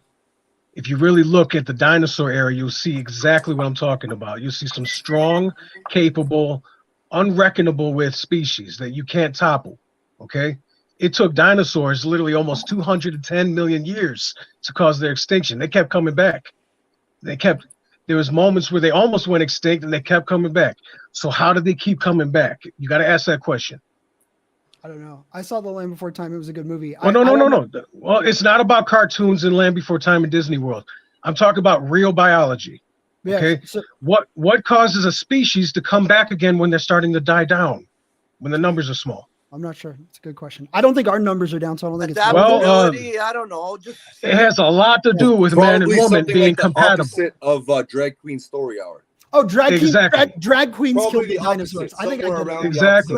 Drag queens killed the dinosaurs. That's why. No. Listen, we're not getting like we're not gonna say something stupid like that. Okay. All right. So you guys aren't familiar with masculine, feminine, like physiologically fucking intelligent. Probably bring life forms back and nature back. Man and woman has to be strong and fertile in order for a species to exist. Yeah, yes. Fertile probably. I don't know about strong, but yeah, I don't know what that has strong. To do. Yes, you have to be strong too. You have to be fast. You have to be equipped with the right body to compete. Well, no, because competition is a big part of evolution. Right now it seems like babies are born in hospitals. You don't have to like run from predators. You don't have to be too strong. I mean, like that's because we're weak. Humans are weak, and that's the reason why. Hospitals are good. Humans are weak. No, humans are weak. Yeah, I don't agree with that. That's not true. I don't agree with that. Okay, you want to know how weak we are? The moment you get rid of a hospital, we'll be sorry. We'll be like, what the fuck? Yeah. What do we do now? Look, you know our ancestors never had that problem. Why does that make us weak? The weak among us because Cro-Magnons didn't have that problem. Okay, Cro-Magnon man was actually a better model of evolution than today. No. If a tree falls on a Cro-Magnon man and he doesn't have a hospital, is it his weakness that kills him? I'm talking about birth, bro. I'm talking about giving live birth without needing a hospital. That's what I mean. Well, I don't even know if that's relevant. I don't think unnatural. I don't believe humans are weak. Can I say one thing for a second? Go ahead, Lou. Can I say you know what? The guy said fertile. Wait, holy fuck. Wait, strong? Yeah, wait, Lou. Strong and I was talking, so you wait. Lou talk. No, I was talking, so you wait. The whole thing about humans being weak. We are in a state that is not natural right now. Right now, the city systems. Generally, people right now are on what's called the standard American diet. The standard American diet. Can I just say something real quick, and then you can pick up from there? I just want to say I think that's Cheryl's husband. I just want to say hello. Hi. What's your name? If you could just introduce yourself real quick, and then I want to take off. It's Cal. Cal, nice to meet you. Thank you both very much for your time. Thank you, Andre. Thank you, Lubas. Thank you, everyone here. Don't be upset that I called you Guy a baby. I was just messing. All right, take care. Bye. Ladies and take care. I'm probably gonna leave soon too. I don't think we are weak, and I'll tell you why. We may be weak in our current situation, and I believe it's mostly because of our diet, because we're not eating our natural diet. Right. Yeah. So most people on a standard American diet, is 85 to 90% plants and a very small amount of animal foods like meat and eggs and that kind of stuff. Right. And that's the reason why we're so weak. Yeah. This is bro science. If the lights went out tomorrow if the lights went out tomorrow, a majority of the people would die off. Yes, because people are so sick. They need diabetes medication. They need all this stuff from the standard American diet. Yeah, I agree with and you. Then once those people died off, the people would naturally revert back to the natural diet of hunting and gathering. And they would eat animals again. And then their physiology would go back to normal. We would be stronger than we ever were. So if we're talking about diet, maybe we're talking about diet. Yeah, why are you doing that, Lou? Because you brought up that we're weak, and we're not weak. Yeah, but he's talking about nightshade vegetables. They have a high level of lectins in it, and it sits in your gut. Other ones, like all of them. It causes you to get bloated. The GMO products are just the tip of the iceberg. But even I don't know if that's true. This feels like bro science. The American also GMO soy. Not bro science. Talking about genetically modified. Talking about GMO soy, they've done experiments on mice. It only takes 3 generations feeding mice with GMO soy before they can no longer reproduce. What about GMO? What about GMO grapes or GMO watermelons? Do you like the ones without seeds? I don't eat any GMO. No, I don't. I'd rather my fruit be able to reproduce. Really? Why would I want it to not have seeds? Well, I don't want to pick the seed out. I don't want to pick the seed out. A lot of those are a result of breeding. I can deal with the inconvenience to actually eat a natural fertile fruit. Yeah, I'm not mad about it. I respect it. Eat fruit with seeds. I think the modern, if we're talking about diet, I think the modern American diet is trash. I agree with you. I don't think it's because of vegetables. In fact, I think like raw fruits and vegetables are some of the healthiest things you can eat. So it's silly. No, it's not. A certain type. A certain type of fruits and vegetables are not healthy. No. Let me tell you. Not to the level that we eat them. We don't overeat fruits and vegetables. We influence infertility. You eat dead fruits that are not able to reproduce, so that doesn't have any effect on your fertility. Humans are apes, not lions. Wait, sorry. I don't know about fertility. Sorry, I don't know about fertility, Dick. You may be right about that. I'm talking about like or just Terminator seeds in general. I'm just saying that whole notion that these things can't reproduce doesn't that fucking eventually correlate into your own genetics and body disposition? I don't know. Do you know that? Maybe you can tell me something about it. I don't know. I mean, I'm just saying. It seems intuition tells me there'd be a connection, but no. I am just kind of throwing out. Yeah, it's an interesting theory. So I have a background. I worked at a mixed martial arts gym for 10 years. I have a background in sports, strength and nutrition. I studied for a little bit, community college, not a bunch. But what I know about the American diet is that it's high in like ultra processed foods. When we say a food is processed, that could just mean that you cooked it. But we eat foods that are high in sugars. Someone talked about oils earlier, a ton of oils. So these things that make foods like so we could agree that all of it destroys us, right? What? All that destroys us? No, that's not the point I'm making, just to be clear. I think there's a problem with the diet. I don't think it is like raw fruits and vegetables. I think those are good. I don't think we should tell people not to eat them. Those are very good. No, not all vegetables are good. That's what I was trying to get at. Which raw vegetables do you think are bad and why? Well, potatoes. I'm trying to answer this dude's question. Potatoes, corn, beans, lima beans, peas. I'm trying to remember tomatoes. No. Yeah. Reason why? Yeah, why would they? They're high in lectins, and what the lectins do in your intestines is they don't digest properly. So it causes phytic acid, acetylcholine, which can be broken down through proper preparation. You can peel your peppers, right? But the human body, the human body's not adapted to deal with high lectins. That's why they're doing this. No, I think we have problems with like heart disease and cholesterol. This usually is from overeating. But I was just about to say that, Audrey, was that. Sure.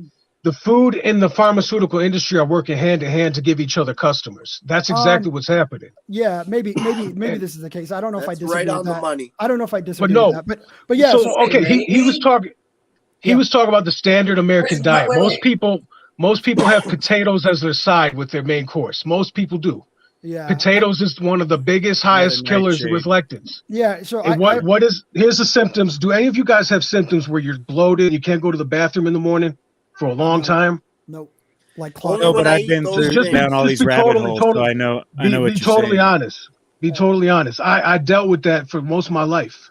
And it wasn't until a lot of fermented foods, and when I started introducing them, I would get that, but at this point, I don't have any issue with that. I read this book called Eat Right for Your Blood Type, and I found out I'm an O positive blood type, and O positive people have pretty much the most ancient genes on the planet. They're the closest thing to a living Neanderthal.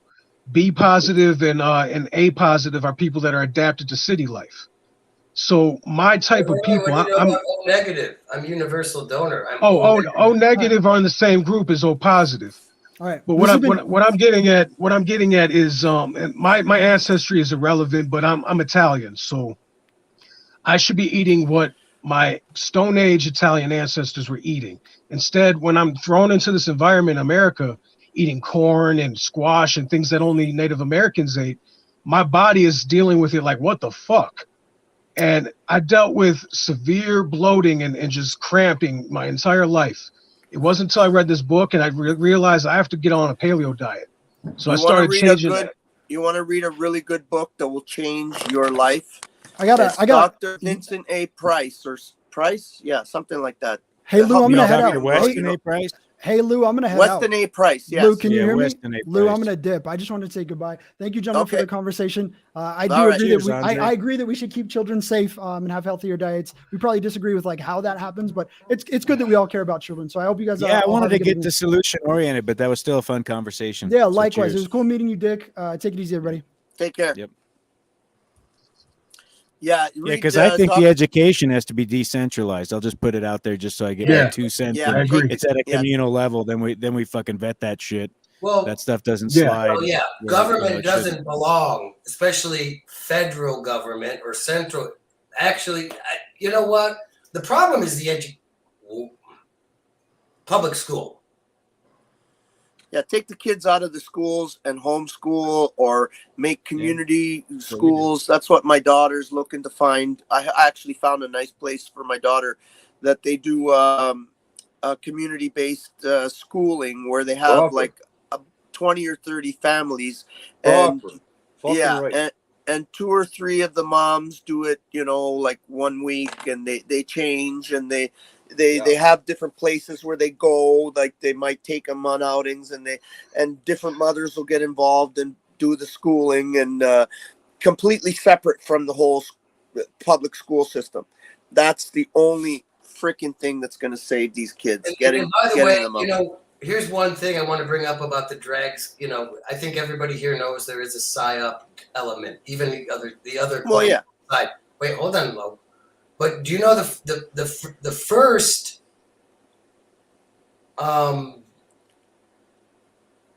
outsiders that were allowed into public school was the U.S. DOD military recruiters? That was a big thing. I can't remember what year it was, but they started letting those Marine sergeants, hey, join the Marines, join the Navy and all that. And then it just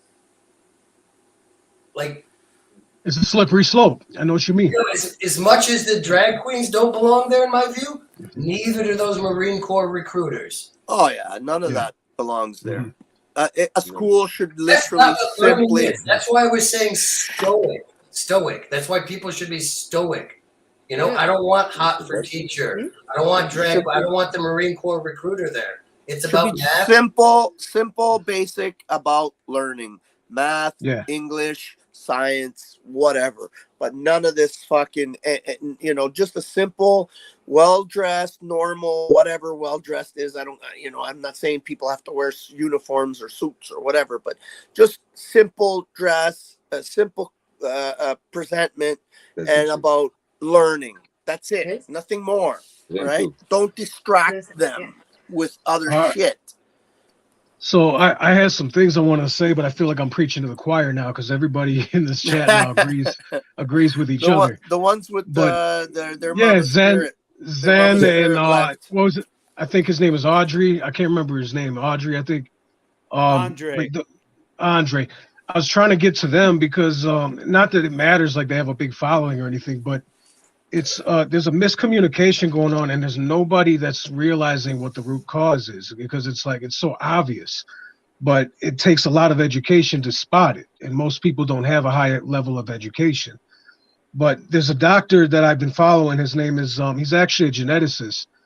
His name is Dr. Marcus Pembry, and he studied he's a physician that studies he's basically a pediatrician that raises children with disabilities inside of like an orphanage type setting.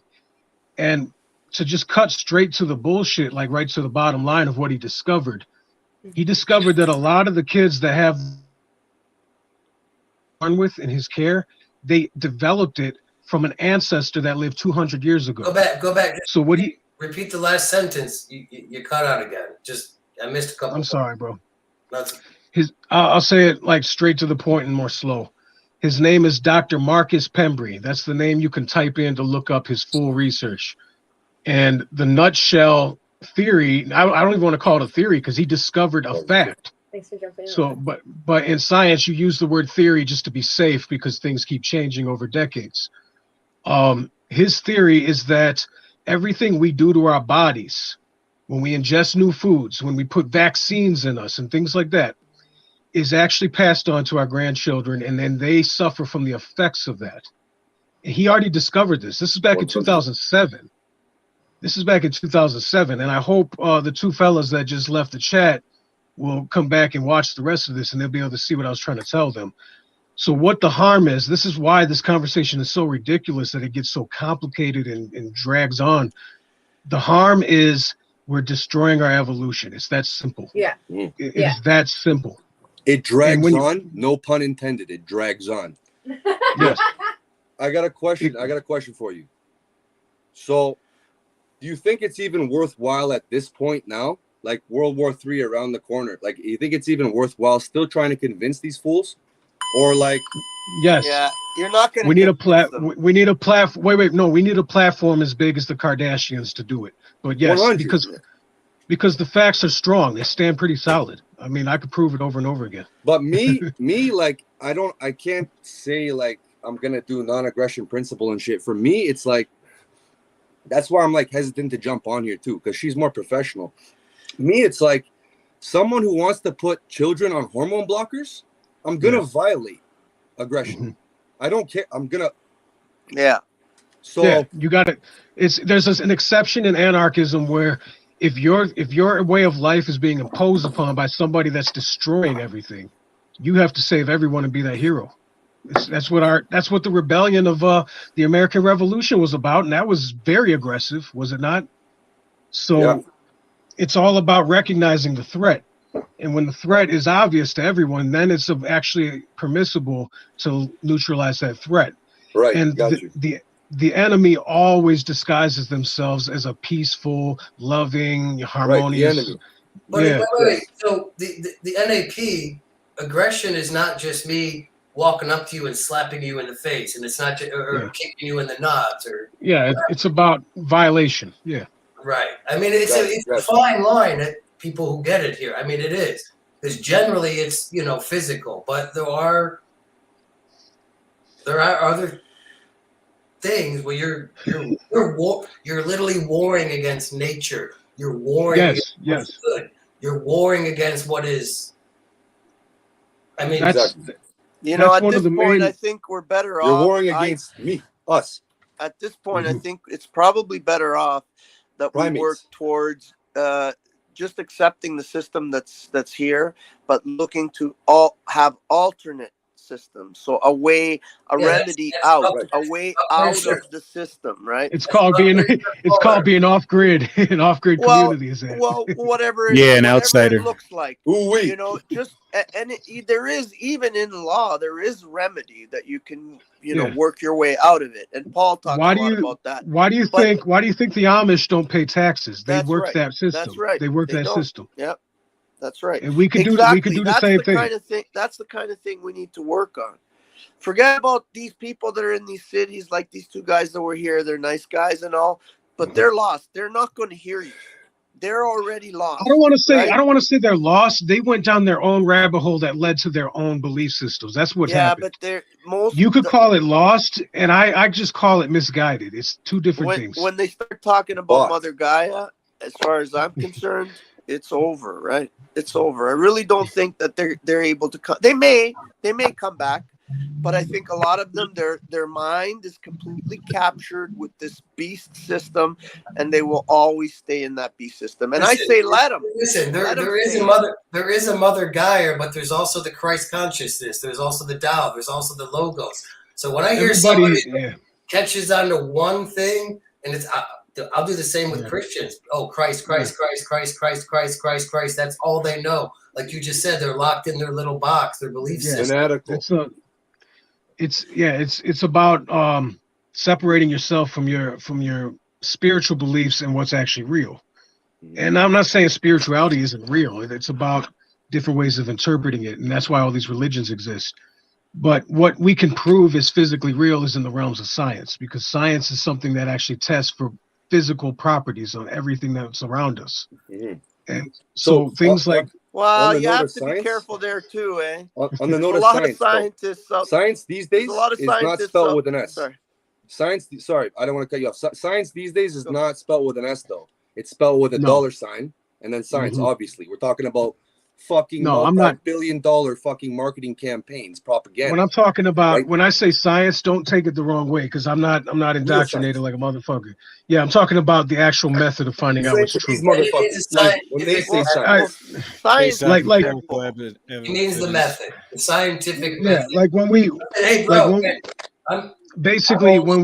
when something's wrong with your computer and you don't know what, you troubleshoot for it, right? That's what the scientific method is similar to. It's like exactly like that. Well, the scientific method is simple. Have a hypothesis, test it, and see if it replicates. And if it doesn't, then it doesn't. And you move on to the next hypothesis. So it's just a method of understanding the world. Okay. But don't kid yourself. There are a lot of scientists nowadays that are becoming. I met a lot of them. Becoming religious, right? Because they're seeing that there's no answers to their questions, right? And they're starting to become more not religious in a sense, but more towards the direction that there's something more than just the scientific method. Like if you just thinking about infinity, for example, they talk about the Big Bang. When the Big Bang started, something very small became something very big. Fine, but infinity is bigger than that, worse than that, because infinity, if you look outward towards the outward, like towards the sky, and you wonder how far does it go, your mind can't conceive of where it ends. But there's also the other way. Infinity wouldn't be in relation to any perspective. There would be no end to it by definition, right? Which would actually be outside the finite. If you really think about it, because if it's in the finite, then it would be bound by something. But it's odd that the part. Let me finish for a second. I'll let you go. Sure. The part that people forget about is that infinity is not just outward; it's also inward. So if you focus on infinity inward, small. You can focus on it big, and it's very easy. People do that all the time. But try to focus on it inward, smaller and smaller and smaller and smaller. That doesn't end either. And where is the center point of that? It's in you, right? Right. So this is why scientists are starting to believe that, we are the creators of all of it, each of us in our own. It's converging lines too. It eventually interconnects. Some people try to come up with bullshit like a horse cycle or something. A straight line that runs infinite is like a, ever expanding circle with an ever expanding radius. But really, it's that toroidal hyperboloid. I mean, that's the best example is seeing the magnetic and dielectric of every phenomenal object. That's the illusion of form, whatever physical properties are stemming out of that interconnecting presentation, I guess, of the illusion of form. But it really, at the core, it's like there's no line of demarcation between physical and spiritual anyway. It's all fucking blurred line from what I can tell. That's where a lot of scientists are coming towards the more spiritual side these days. As opposed to the building blocks of reality is that spiritual. Well, you want to know why it converges, bro? You want to know why it converges? Because consciousness is holding it all up. It's to some degree collectively. Well, basically, it's the fundamentals of physics. I mean, Albert Einstein, he put out the equation E equals mc squared. Most people don't even know what that even means because it just sounds like something over their head. But it basically just means that energy and matter are the same thing, and they can be converted into energy. So I could take a block of coal and convert it to heat. I could take that same block of coal and convert it into electricity, which powers your laptop that's running the screen right now as we speak. So when you think about your soul, think about how everything you think about fires off from neurons, and then it creates a reaction of either hormones in your thoughts and your feelings, or a physical motor reaction like walking or picking something up. Those two things are two separate things happening from each other, but you're using both at the same time. So what I mean by two separate things is you have instinct. Instinct is your response to a certain situation that is like readily available. And then you have your actual decision making, which you call your soul. So think about it this way. If energy and matter are one and the same. You kind of talk about the autonomic subconscious versus the conscious. Yeah. I'm saying basically your consciousness is that. So basically, you ever get an MRI scan and you see what your neural system looks like, the branching from your spine all the way to your nervous?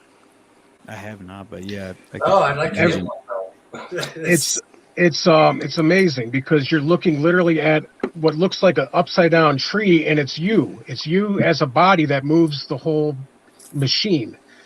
And it doesn't convert, like, for example, your cardiovascular system looks the same exact way, but it's made out of hollow pipes that transfer your blood. It's fractal. That's wild. It's fractal. Yes. It branches off. But what the neural system, or the nervous system you would call it, is related to is transferring electrical pulses. So when you see your nervous system for the first time, you're seeing what your soul really looks like when you peel it all the way down to the bottom layer underneath your bones. And when you pop that bubble, which is your body, which is what happens at death, that electricity has to go somewhere. It doesn't just stay there and just dim down to nothing. So when people talk about out-of-body experiences or seeing themselves from above their body, that's what they mean, is they're actually merging with the air around them, and they don't know where to go. It's like it's being the most confusing experience you're going to go through. You want to know what an out-of-body experience is? When you can make sausages that look like that. That's fucking out of body. You've always got to put the dietary thing, Lou. Like 6 months I've known you. Roughly. Hey, I'm breaking my fast. I've been fasting for 2 days. Okay. I'm not going to say that 100%. I had a grapefruit yesterday, and today I had some watermelon. But that's it. Now this is my fast. My homemade sausage is my fast that I'm breaking now. You're supposed to break bread, not sausage. Fuck bread. Bread is what ruins me. And when you can make a sausage that looks like that, bro, and that's definitely out of body. That's an out of body experience, bro. That does look good. The flavor. Back to the thing, this guy down here. I forgot what your name is. The red. Riss. I'm Riss. Riss. No, I mean, we all get that. You said science, and those other two guys that were on here, they brought up science a lot. It is what it is. Well, yeah, there's stuff that's observable, though, right? That we can demonstrate. And right, but I mean, personally, I don't even use science or scientists anymore. Like those two terms don't even exist in my vocabulary. Scientific method. So you're either sentient, which actually is science etymology, or you're nescient, which means you don't have the knowledge. So from my view, there are no scientists, and there is no science said. Science doesn't say anything, just like it's not a person. Yeah, it's right. Just like the court, it's an idea. Say something. I mean, I just beat the U.S. government because the dumb judge says, "Well, the court ordered it." I'm like, no, you did it, and you're busted, and you're a federal judge, and I'm going to be a millionaire relatively soon because you're an idiot. Because you say the court said it. I mean, this is the world we're living in. When the Nazis took over, they used science and propaganda through science to get people on their side. So you have to take science with a grain of salt when it's coming from a political stage, because every single time that they bring that up, they say they're the right ones. You got to just don't ask the questions, just believe blindly.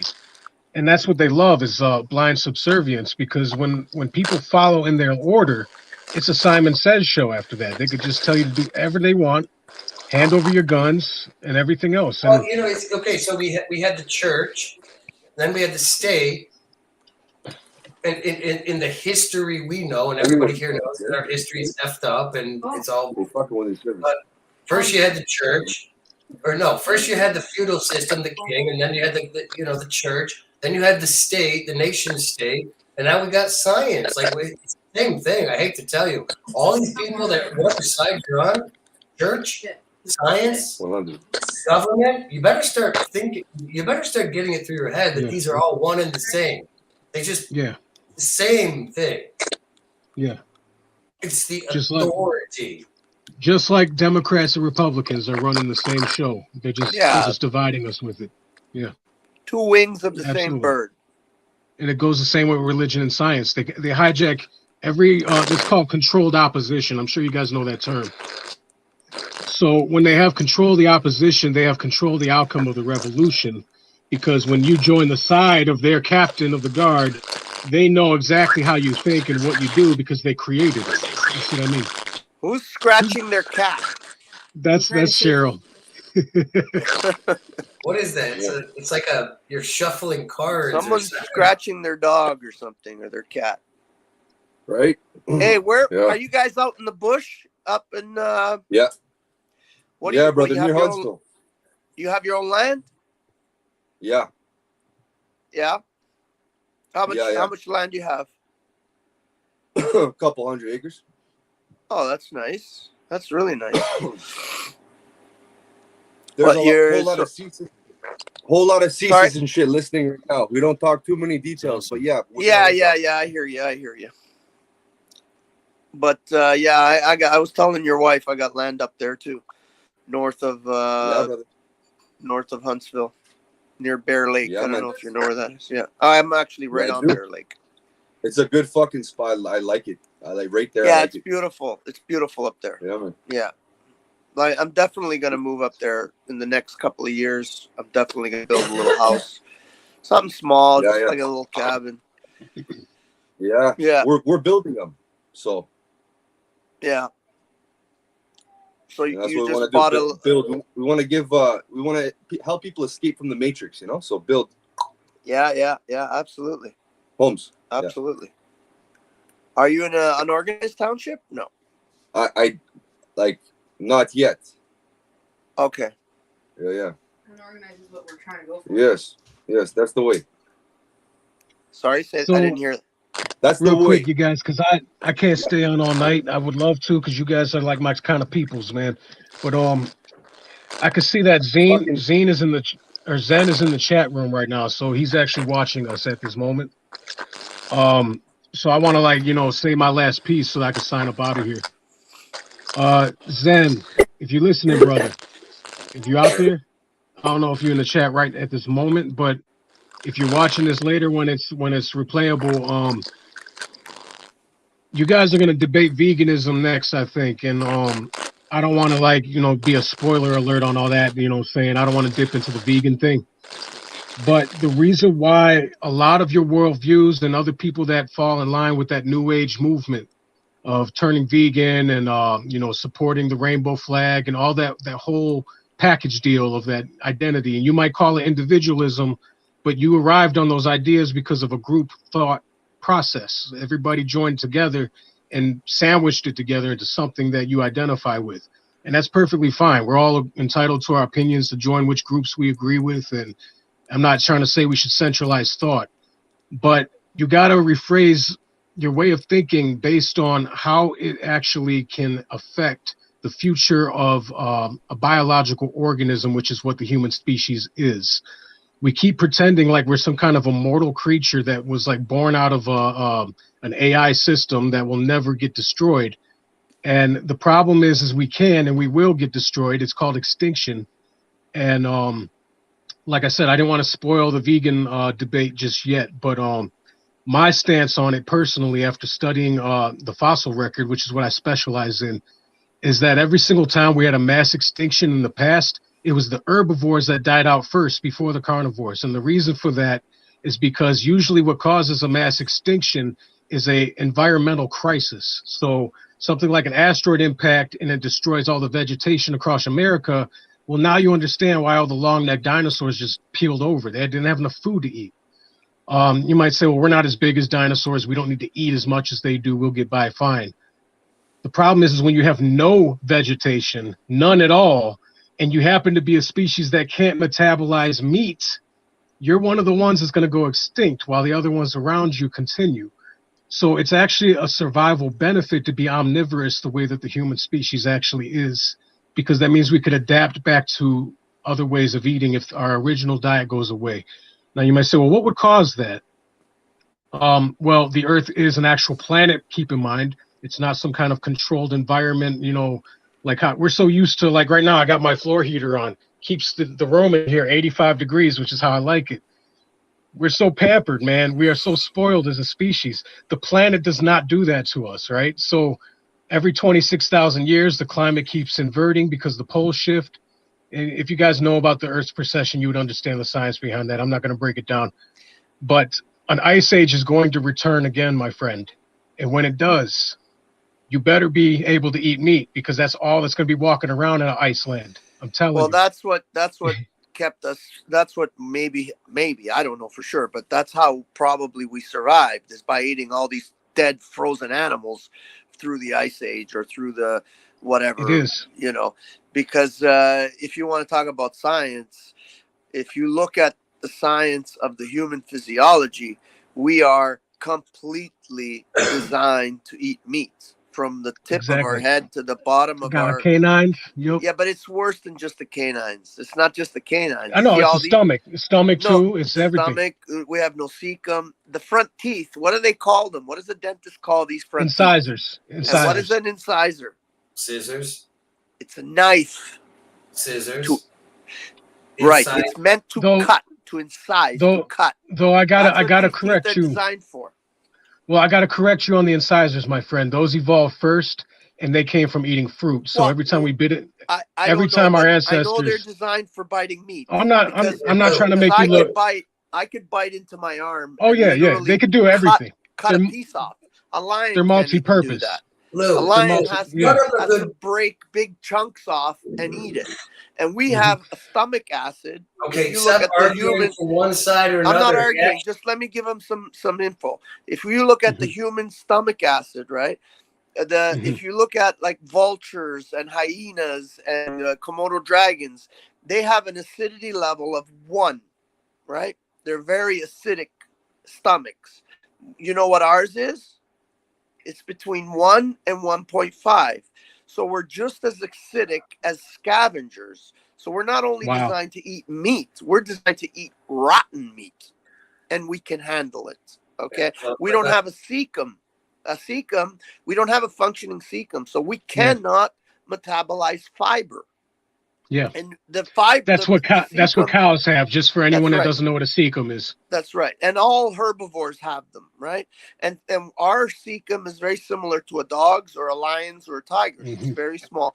It can eat a small amount of fiber, but if you eat too much, you end up with appendicitis, because the cecum is an appendix. That's what the appendix is. It's the leftover tiny little bit of cecum. And when you eat too much fiber, it gets inflamed, it explodes, and you have to have your appendix removed, because we're not designed to eat fiber. But what do these elites tell us? Eat fiber, lots of fiber. Yeah, you gotta eat fiber. It just makes you bloated. For me, it does, at least. You're making a mistake, Lou. I'm not arguing against what you're saying. There's a lot of truth in it, but you're adopting what the elite do with this one size fits all. Like, everybody needs a foot. See, this guy was designed all the same way. No, we're not exactly the same. That's why we have so many. Humans are 99%. We're Homo sapiens. Stop. And we are. Okay, we're not designed the same way, and we're adaptable. That's the point you missed that this man was making. Yes, I was trying to bring it up. I get it. We're hunter-gatherers, right? But no. Like, for example, I'm not allergic to peanuts, but one of my nephews is. So that tells you that genetics works out randomly sometimes, you know. And like we're seeing with this whole LGBT thing, I mean, there's, whether it's birth or choice, we can argue that forever. But and that's the second point I wanted to make before I left, by the way, now that we're on that topic, is it is something that can be spread, and that's something that's really going to be controversial in the future if somebody can actually prove this. But I have some evidence that shows that it's actually suggestively true. What? That homosexuality is behavioral. I don't want to say contagious because that would make people laugh. Well, it's not it is. It's not contact contagious. Did you ever see the experiment called Mouse Utopia? I've never heard of that. What's that, bro? Okay, look it up. They did an experiment where they took an X amount number of mice. I think it was 100 or something. I don't know exactly.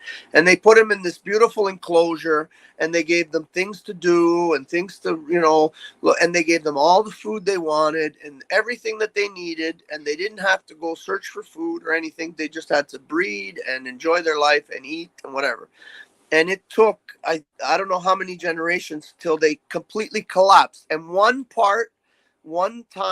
one point in the experiment, they noticed that a lot of the males stopped breeding females, and they were acting like females. They would preen themselves, and they would, they became feminized. They became feminine, and they allowed other males to breed them. And then other ones were fighting and killing, and they became totally sterile and collapsed within I don't know how many generations. Can you type that in the chat box for everybody, bro, so that they can look that up? Mouse Utopia, I think it's called. Mouse Utopia. Type it out. Take the time to type it out, because that's something that people could bookmark and start, upgrading their knowledge on, because most people don't even know that even happened. And that's what I was trying to say, where, yes, homosexual behavior is part of nature. We see it. But gay lifestyle is not sustainable. I don't have a link, but I just put Mouse Utopia in the chat if anybody wants to check it out. I'm sure you type it in Google, it'll come up. Right. That's all I wanted. You could see the whole experiment on YouTube. They go through the whole experiment. What happened when, in the beginning, they were good, they were strong, the males were strong, the females were strong. They had strong male characteristics. The female had strong female characteristics. They had babies. They were breeding. They didn't do a lot of fighting. But as time went on, they got worse and worse and worse and worse till they stopped breeding altogether, and they completely collapsed. And the whole system died. And they had all the food that they needed. They had they're like a city of mice. Ask yourself one question. What was removed from the element to cause that collapse? Well, from my view, what was removed is the adversity, our will to search for food. If we're say, for example, a cow has to go always look for the best piece of grass, the best patch of grass. A human has to go hunt, and you stop hunting and you lose your whole physiology. And if you look at children, until parents change them, you take a little 1.5, 2-year-old child, boy or girl, it doesn't matter, and you put them out in some long grass and you just leave them alone and watch them, they will start to hunt, and they will find insects or bugs, and they will capture them and they will kill them, and sometimes they will eat them. But the one phrase word you could have used to summarize that whole, and that was great how you defined all those details. Those need to be said. But the word is competition. Competition was removed. Yeah. So when they're no longer competing for food or sex, they get lazy. Yeah. And when you're lazy, you could get confused. You could become a slouch. And think about this in human terms. Think of Babylon. Think of the Minoan Empire. Decadent. When I think of decadent. When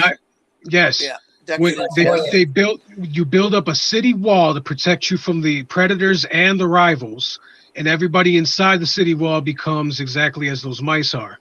Yes. Completely feminized. And that's why they're pushing us into these cities. They're herding us like cattle into cities. Look at East Asia. I've lived 12 years in China. I mean the Chinese, the Japanese, the Koreans, the most popular, the Indians now. Japan is collapsing right now. Yeah, they're exactly. They're not breeding anymore. There's all kinds of homosexuality. There's all these, call them grass eaters, the men. They call the men grass eaters. It means they don't eat pussy, basically. So they say they call them grass eaters. And men that are eat ass. out, they don't even have sex with men. They just completely out of the whole. Listen, I've lived there. Japan has the highest suicide rate. This is worth noting. Japan has the highest suicide rate in the whole world. Yes. That tells you a lot about what it means to be disconnected from nature. There's more housing available in Japan right now. People cannot imagine. They're giving away homes. You can go and buy a house there. That's you can get a free house in Japan as a foreigner. Yeah. It's been abandoned for 10 years because the family's all dead and gone, and it's because they're desperate. They can't hold on to a system without people. Yeah, they're collapsing. Literally collapsing. Let's all be gay. Let's all be openly gay lifestyle. This is what I'm trying to say. Homosexual is natural, but gay lifestyle is not useful. It's not. It's not natural. It's not natural either. I mean, lifestyle is not natural. Long term. Yes. Do you want to be married and have kids? Listen, I know a lot of heterosexual men that do homosexual things, but they have a family. I strongly believe children. I strongly believe that it's learned. I don't believe it's all message. It starts off. Let me shed some light. They're born gay. I don't believe it. No, let me shed some light. Let me shed some light because you guys, I could tell you're thirsty for knowledge on the subject. That's why you chimed in. It starts off as learned. So you're right that it starts off as something where it's like a monkey see, monkey do thing. You saw your parents acting like that. So now you can do it because it's expected or almost like you're competing with your parents. But here's where it turns genetic. And this is the scary side. This is the part where it becomes permanently crippling to the breeding population. There's 2 species in Africa that I've been studying that exhibit this exact behavior that those mice that you were talking about were doing. One of them is actually closely related to humans. There's 2 species of chimpanzees. There's one called bonobo, and that's called Panpaniscus, and the other one's Pantroglodyte. The one on the West Coast, they're doing fine because they still compete for sex. They're highly heterosexual. I would say they're like 98% heterosexual, with that 2% being where they could tend to be bisexual on occasions. You know what I mean? And the other ones are fucking everybody, fucking kids, even kids, even kids, even babies. They fuck the babies, and the women are in control. The females are the top of the pack. So it's giving you a demonstration in nature of what feminism would look like in a human scenario, in a mock human scenario. And what I noticed though, bro, is that as much as they're imitating the parents, the desire to be more lesbian than heterosexual for bonobos is actually inherited from their genes. So what's going on here is it started off millions of years ago as a learned behavior that was out of exactly the same scenario that you called the mouse utopia. And now it's transformed into something where they're born that way.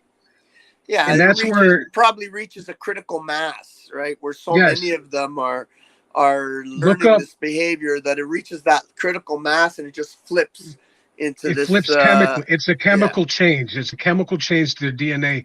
And what's crazy is when you link this work to Marcus Pembry's work, I'm going to cite his name one more time, Dr. Marcus Pembry.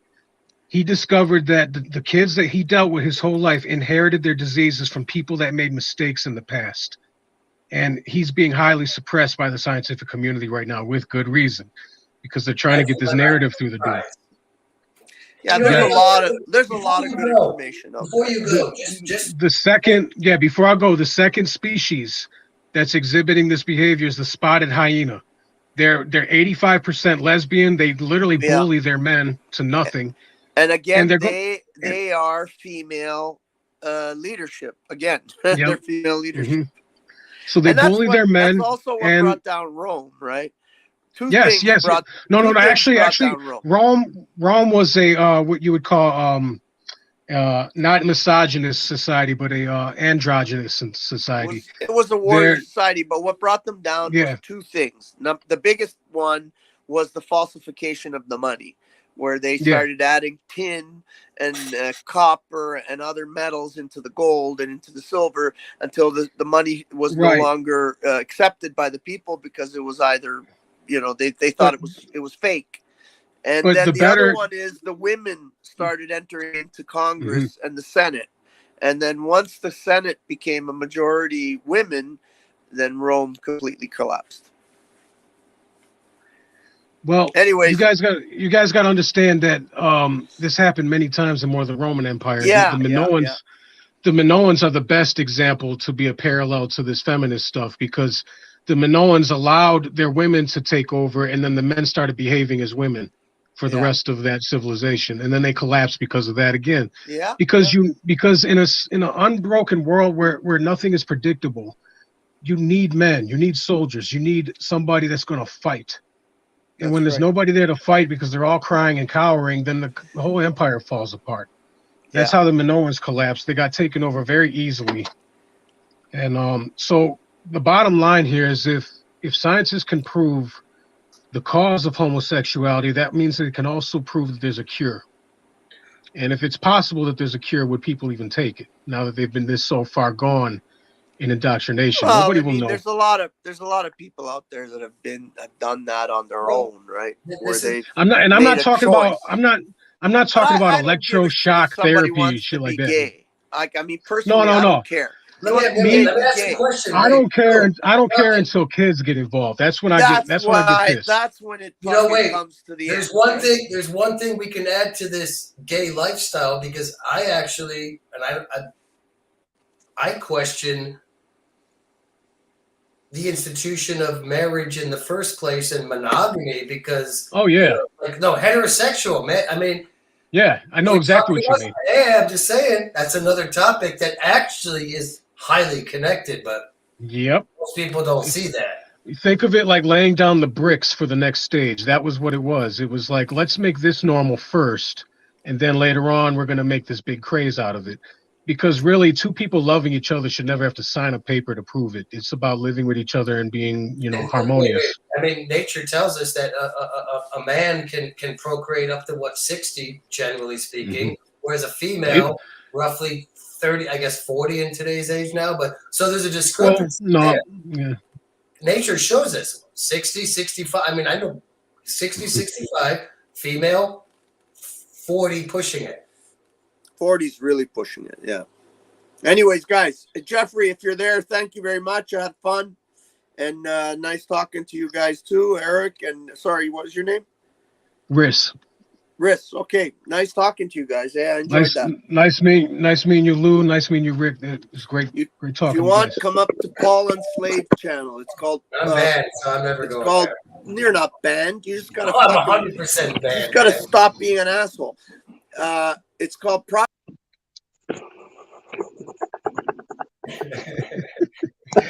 That's it. All right, so Jeffrey didn't want to let him promote Paul and Slade. I want to talk to you, man.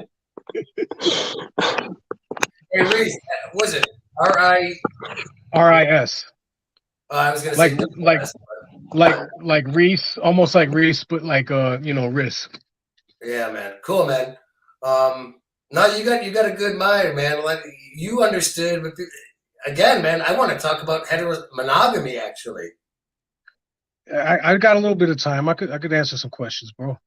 Hey, man, like we mentioned Japan. Actually, I don't agree with the guy like Florida Maquis, but he's actually saying, maybe our society needs to start accepting that 20-year-old woman might need to start hanging out with 60-year-old guys and hook it.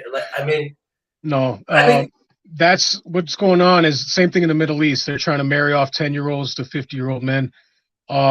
This is what happens when man starts making up their own rules for morality. This is that whole debate about whether morality is subjective or objective, and I believe it's subjective. It's based on what will cause any kind of damage, whether it's mental, physical, any kind of harm, both past, present, and future to other people about, outside of yourself.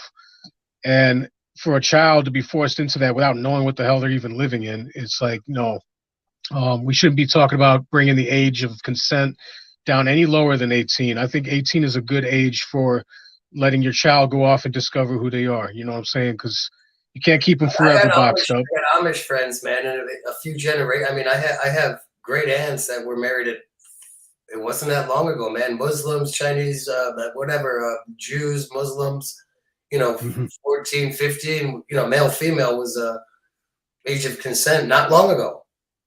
And there's some people that still, I mean, that's again another, I don't know. I mean, I didn't become a father until 36 and get married and all that. And I have, multiracial, whatever. I'm a good liberal, my wife's Chinese, so. So your question about monogamy, did you? Monogamy. Yeah, did you wonder if it's something that's natural? Do you think we shouldn't be even doing that too? Yeah, well, you're not the first that's asked me that. That's why I know what you're thinking. Because one of my good friends asked me, like, I have these urges to be with multiple women and I can't suppress it. Is that wrong? And I said, well, if you're committed to one person and you're telling them that and you put so much into their life, then it's wrong because you didn't get permission, and I don't believe in open relationships anyways, because what's the point of even calling it that? You know, I'm talking about nature / science. Like, okay, I don't see, if we look at nature, especially from the male aspect, it seems like nature. Again, I'm not arguing one way or the other, but I see a lot of evidence that nature tells me that a male should breed with at least a couple women. At least. Like I'm not saying it's a like rule. a gang is. No, it's not a rule. It's just increasing your odds of your gene being, highly populated. It's the Genghis Khan effect. I compare it to that because Genghis Khan exercised that to the extreme. So it's like, as men, we come into this world knowing that we're a driving force, and that's part of the masculine energy. We drive, while the feminine force is a riding force. It wants to be a passenger to that force. And that's a generalized term. Not all people fit into these categories, of course. The whole confusion of identity and making all these genders things, I compare that to fashion instead of a sex-related thing, because if you want to wear different clothes, that has nothing to do with what's between your legs. For example, for the longest period of time, we didn't have a difference between men and women's clothing until pants were invented. We used to wear togas and skirts all the way up to the Neolithic. Man, I live in Southeast Asia, man. I wear a sarong, man. So I mean, I try, when summer hits here, man. Conservative people look at me like a exactly. Are you streaming like a homo, whatever? No, I mean. And you got Scottish people that wear kilts. I mean, there's nothing wrong with putting on a different piece of fabric. It's what's wrong with it is when you misconstrue that fabric as being, no, I am actually a biological woman now. And it's like, no, you're not, dude. You're changing reality based on clothing. You know what I mean? And then that's the people that are there. I call them trend genders because they're not actually born that way. They're just jumping on the bandwagon. Then you got the small, minute minority that's like 0.1% of the whole global population.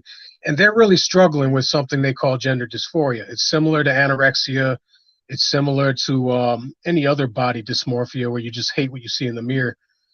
And I don't know about treating it the way that we're doing it with gender reassignment surgery. Right now, that's a temporary fix. But I feel like one day in the future, and I don't even call it a fix like I believe in it. I'm just saying that that's what they call it.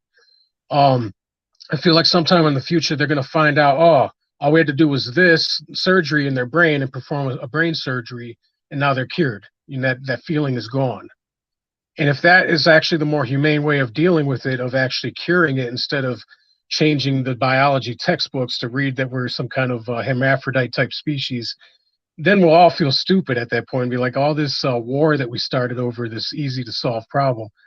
And I view it like, you know how we look at lobotomies and bloodletting as being a barbaric medical practice from the medieval times.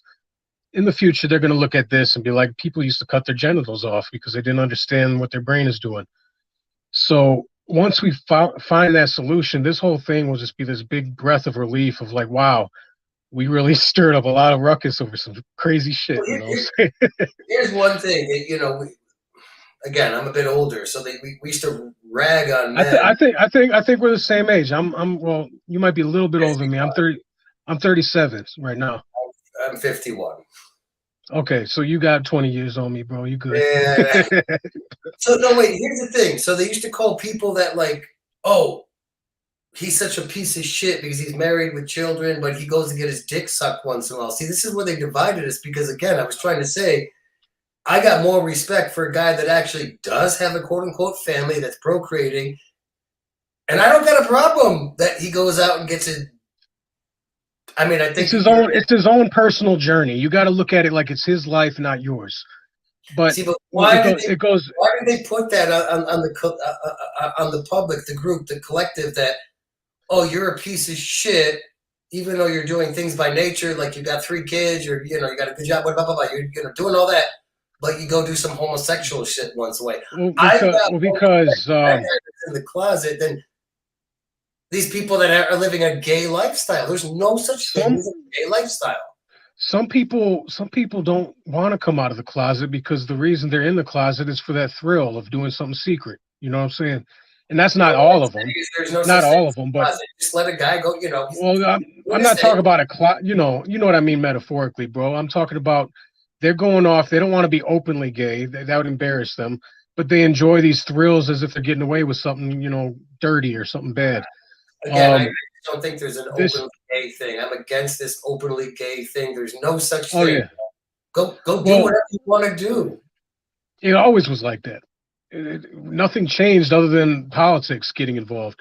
Exactly. It was always the Greeks were into this, man. They were freaking warriors, and they raised families, but they did some, they wrestle, and which is the problem. Okay, so when you look at one lifetime, you're like, that guy didn't hurt anybody. Everybody was consensual. He didn't rape anybody, male or female.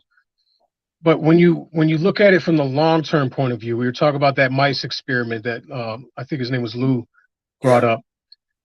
And that's the long-term effect of this thing, the slippery slope, they call it.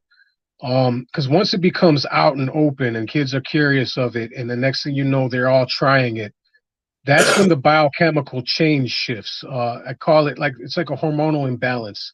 So anyone born with these feelings has different feelings during puberty that aren't the same as the rest. And they don't know why it's like that.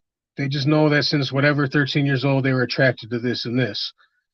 But what's going on is the balance has been upset, and now everybody's making up brand new, not only new pronouns, which is ridiculous, but they're making up new sexualities that are, it's almost like humanity got bored with what was basic and pleasurable as it was. Are you familiar with the old version of Genesis? I don't know if you're a Bible reader, but and I'm not really like a hardcore Christian. I follow Christ in a way where I'm an anarchist, just like he was. You know what I mean? I would travel. That's as simple as it goes. I don't have to believe. I don't go to church, and I don't have to believe in resurrections and miracles to believe in the power of His I don't word. do the whole Savior things. That's feudalism and Lord, the Lord Jesus. No, there's Christ consciousness, Buddha, whatever. But the Lord, the Jesus, and the Lord and Savior. I know those. Yeah. Terms. That's all Vatican edited that part to create a religion out of him. But what the man stood for, if you could just ask him as a person on a microphone right now, was stop paying taxes. These guys are robbing you. And start loving your neighbors. You love yourself, and we would never need government because then there's no police state involved. And everybody follows his rules. The Son is born, the government shall rest upon his shoulders. Mm-hmm. So that's why I follow Christ, because that very simple principle would free us from government. That's why the Romans hated him so much. So if we go back to the Bible, not as a source for science or a source for even accurate history, because it's edited. You know what I'm saying? This history book is the most edited book of all time, and it was owned by so many different languages until it arrived on the English language. King James version. That's great. So it was created out of control to try to control people from rediscovering what Christ was teaching. So they made him into something that you can't believe in the modern era because he's got so many miracles on his belt. And they created the Old Testament to make that version seem like it's true. You see what I mean? So if you take the miracles out. Wait. Are you saying that Rome actually invented the Jews and not the other way around? Because that's kind no.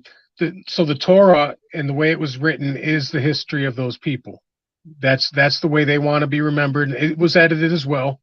Don't think for a second it's infallible. It's edited as well. But when the Crusades happened all throughout Europe, they grabbed all that history from all around the world and merged it into the Bible because they wanted the most perfect book of all world history. That's what the Crusades was about. But they had to kill a lot of Muslims and go through a lot of wars to get that knowledge because nobody was going to give them access to their libraries. So that's why the Romans didn't create the Jews. In fact, it's the other way around. the Jews infiltrated the Romans to destroy their empire, and they did it with Jesus Christ, and many of their emperors after Christ was persecuted and died. Well, that's interesting. Yeah, I mean, yeah. So I'm not anti-Semitic. I love Jewish people. So anybody on the internet that's going to turn me into a Kanye West bitch, I'm not into that bullshit. And Kanye West is onto something. He just worded things in the wrong way that got him a lot of heat. But what's going on is a group of non-religious, or you would call them secular Jews, are disguising themselves as Jews to be peaceful and to blend in. But they have a very sinister look on the world of owning it, pretty much. They want to be the centralized government. And they are working together with China to have the technology to be able to do it. So in the end, at the end of World War III, don't be surprised if Israel and China are the only nations still around after the giant collapse. And it was designed that way. So I'm just giving you a heads up. That's why, a lot of people hate me because I lived in, I ran away. I'm a traitor. My wife's Chinese. I lived in Shanghai for 12 years, but I'm a traitor according to some people. No. No. I was born for this age, and I've traveled the world, and It's all about speaking. Like they always say, think with your heart, but don't think too much with your heart, because then you'll ignore the logical side of your brain when you're thinking with your sentimental side, But you're just following your intuition. Something's wrong. You know exactly what the cause and the problem is, but it's hard to put the words. And you're not a traitor for pointing it out because everyone else knows something's wrong too. But yeah, in the United States, there's a reason why we give so much foreign aid to Israel more than any other country. It's because we're infiltrated, bro. And I could get in a lot of trouble just for saying that right now. But right now, this is a small platform. It's not going to go anywhere. I don't think Jeffrey's streaming. No, we're probably just going to be cut off of the. It's live. Shit. Oh, it still is. All right, whatever. Hey, we've been good. We've been good. But we ain't got to get into topics where we got to crack open a book. I just wanted to answer some questions you had about the human condition. Yeah, man. I love. I was born for this. I love what's going on right now. Oh God, I sound like one of those. I love it. I love it and I hate it at the same time. Because for one, it's unnecessary suffering. That's why I hate it. But I love it because it's opening up so many sleeping people to a world of knowledge that they miss. Did you ever think that, you and I don't know what about Jeff. No, Jeffrey calls himself an anarchist. But dude, I thought I was going to be like 68 years old, 70, 90, whatever. People are saying government's evil, like normal people. Like people are waking up to the fact that government, that's the crux of it. Government is lies. I've been saying your government hates you. Oh, you're Italian? Your government hates you. Oh, you live in Israel? Your government hates you. You live in China? Your government hates you. Thai people with your little king? Your king hates you. Okay? Your government hates you. It's true. It's true. But what do they hate? It's not the individual they hate, because we're all like too many people for them to hate our face and our personalities. They hate freedom. That's the answer. Freedom gives us too much control, and it gives them too much unpredictability over what's going to happen in the next decade. They want a leash on all mankind with a collar. So that's really what government hates. So until you surrender everything, even your birthright to procreate, that's when they'll finally start loving us again, because they want to domesticate us. They want to domesticate us just like they did with the donkey and the mule and all the other cows and chickens and horses, because when you have a domesticated animal, it actually agrees to the farmer's orders. You see what I mean? Farm. We're an animal farm. Right. And We're that is equal, but some are more equal than others. And I read that book. That was George Orwell. They wrote that one. If you're into Aldous Huxley, Brave New World is an exact mirror of what the future we're facing is coming. This technological advanced. I call it a technocracy mixed with oligarchy. It's horrible. So it's like, if we get stuck in this human farm, bro, and the rest of the world needs to wake up that it's happening first, because otherwise we won't get stuck in it if everybody resists. See what I mean? But if everybody submits and says, all right, I want to be a domesticated animal, what's the problem with that? We get everything fed to us. We get to be as gay as we want to be.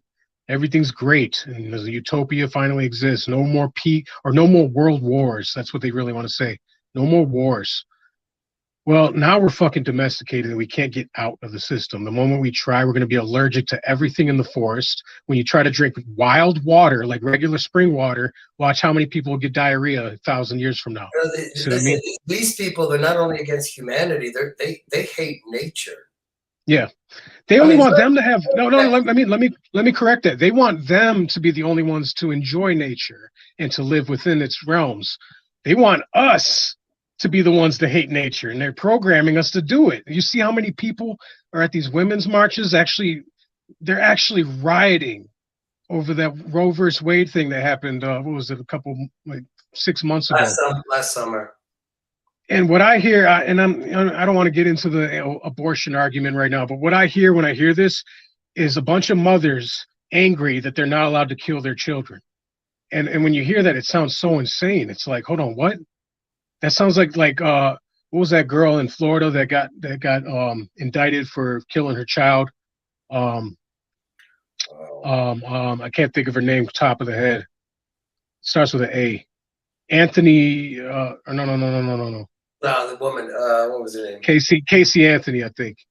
Right? Yeah, I think something Anthony. It was. I think it was either Casey Anthony or something, but it'd be like if she was the leader of the New World Order and just controlled all women's minds to think the way she did. If you don't want your kid at the moment, you don't want it, then just get rid of it. You see what I mean? Now, obviously, there's a righteous cause for abortion clinics. Otherwise, they wouldn't be here. They wouldn't have got in the door if they didn't have a righteous cause to slip in, and that's to help rape victims and incest victims to stop an unwanted pregnancy.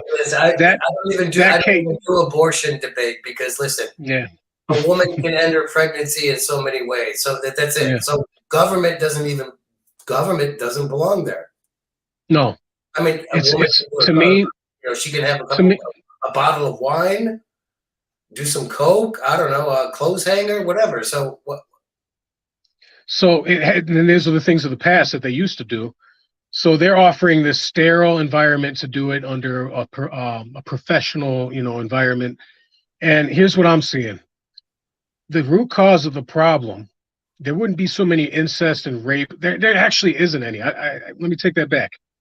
There are some, but they're so small of a rare case that the majority of abortions that happen in America, at least, are people that said, I don't want it right now. It's not convenient at this moment in my life.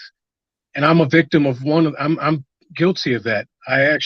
One of my ex-girlfriends, I don't want to air out any dirty laundry on the internet. I'm not going to say any names, but I paid for her abortion because she wanted to go to college, and that could have been my child at that moment. It's a lot of details I don't want to get into, but as far as I know, I had one early girlfriend in my 20s, got pregnant.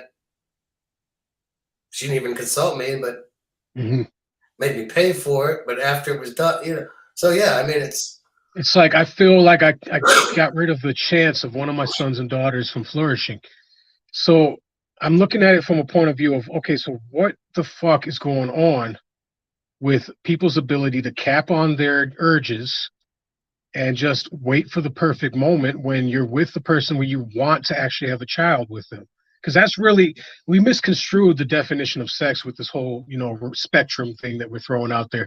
The real function of it, just like your nose is for smelling, your tongue is for tasting, your eyes are for seeing, your penis is for ejecting your seed into a birth canal. Because it's the only way that creatures on land.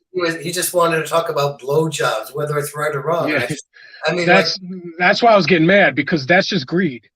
That's human greed. That's why I was bringing up the Bible again real quick. And I'm glad you brought that up, because I almost forgot this main point. The fall of man, when they talk about that in Genesis, they say it was the moment they ate this magical fruit, this forbidden fruit. But they never tell you what the fruit was, and most people think it's an apple because they're just stupid. They go with the common narrative. That was a metaphor because people didn't know how to talk about sex to kids in a temple's environment. So back when it was first written, the fruit was going down on somebody, oral sex. Now, was it truly forbidden from God's point of view? It was. Think of it from a mortal's point of view. We only want to do it because there's so much more you can do than just that one action, right? and it achieves different effects, right? It makes your bond with a person even stronger and things like that. But from God's point of view, it's useless because it doesn't do what it was supposed to do, which is to, you know, put the two parts that are between your legs together. So that's the point I'm trying to make, and I wasn't opposed to any oral sex. No, I'm not opposed either. I mean, we're all not innocent in that category, I promise you. But the fall of man, let me define what that means. Once you start thinking that God didn't have all the answers, now I discovered I was naked. I discovered I could go down on my girl and do all these different new things. You start creating sexualities. You start creating things that weren't originally there. And that's exactly how every empire has collapsed, from lust taking over their morality. And so moving back to that metaphor, when they called upon Adam and Eve to be the perfect humans and they were imperfect, God said, okay, well then learn the hard way. Because I tried to tell you that once you go down this path, it's inevitable that you're going to reinvent the whole idea of what sex means. And now here we are today with what's going on. So the idea is keep. I mean, you're the only guy that kind of get the point I was trying to make. People just. Most people don't get it because they don't read energy. That's why. When people read the Bible, they read literal words and literal truth, and they take it for literal interpretation, and that's not what it was made for. It was made to be a bunch of metaphors and symbols and parables to make you understand different aspects of wisdom. It's actually, the way I look at it, it's the actual science book / real law. Of the time. Yeah. Think about it like this. Back then, they didn't know what atoms were. They didn't know what DNA was. How could they know? Well, somebody knew. I mean, you got the Book of Enoch and shit. There was some. Now that's different. That's not the Sumerian religion and history. Their texts of connecting with the Anunnaki and all that. I think if there was a visitation to this planet, it only happened once, and it was during that civilization. And then now they're going to come back at the end to see how we did with this great big test of. The truth was given. It's like a game of telephone. The truth was given at the beginning of time. Let's see how construed it gets at the end of time. You see what I mean? And I think we're at that point where we're going to be revisited again. And who knows, maybe those were the angels that were referenced in the Bible. They were called beings of light that had wings. Maybe they used the word wings to say they can fly. Back then they didn't have airplanes, so how can they call it an airplane? You see what I mean? So I do get into the Sumerian thing, but just speaking specifically about the New King James version of the Bible, it's missing and lacking in astronomy, biology, genetics. You can't refer to it for science, but you can refer to it for history. Well, I mean, it's biological. When I say science, it's not heliocentric or flat, but there's a lot of biology. I mean, it's earth science, biology. Yeah, I'm with you there. Because those things could be proven. We can prove that, plate tectonics are on the move every year. We could prove that. We could prove the moon is drifting away from the earth an inch every single year. These are all facts that you can all agree with and say have no politicized agenda. But when you start telling kids that, hey, we were wrong about sex all along, and now we just discovered that there's this spectrum that you can choose from, and here's all these different identities you could pick, that right there is what I'm calling the question, because that's never existed in animal kingdom species, period, throughout all of history.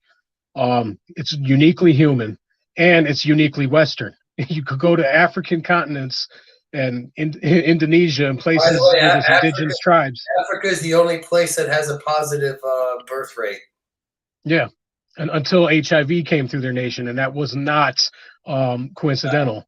There's eugenicists that hate black people, and they're after a certain group of people to survive this whole thing.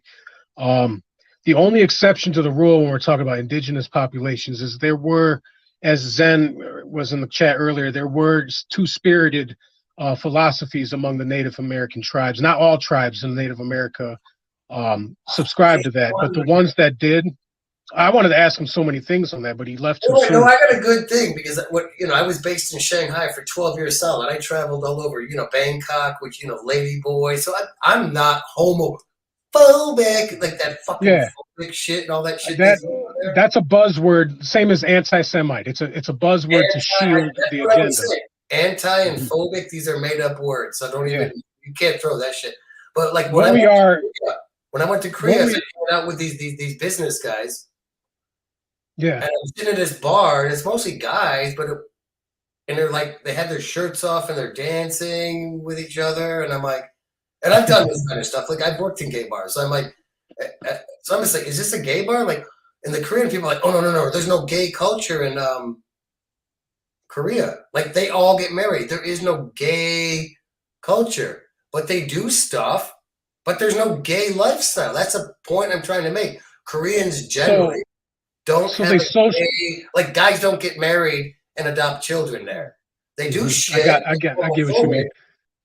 So we call that homophobic or not we call that homosexual behavior just by our bias from being in America. No, it's homosexual. They're dancing together and then they jerk each other off, but they're married. When it gets sexual, then it is.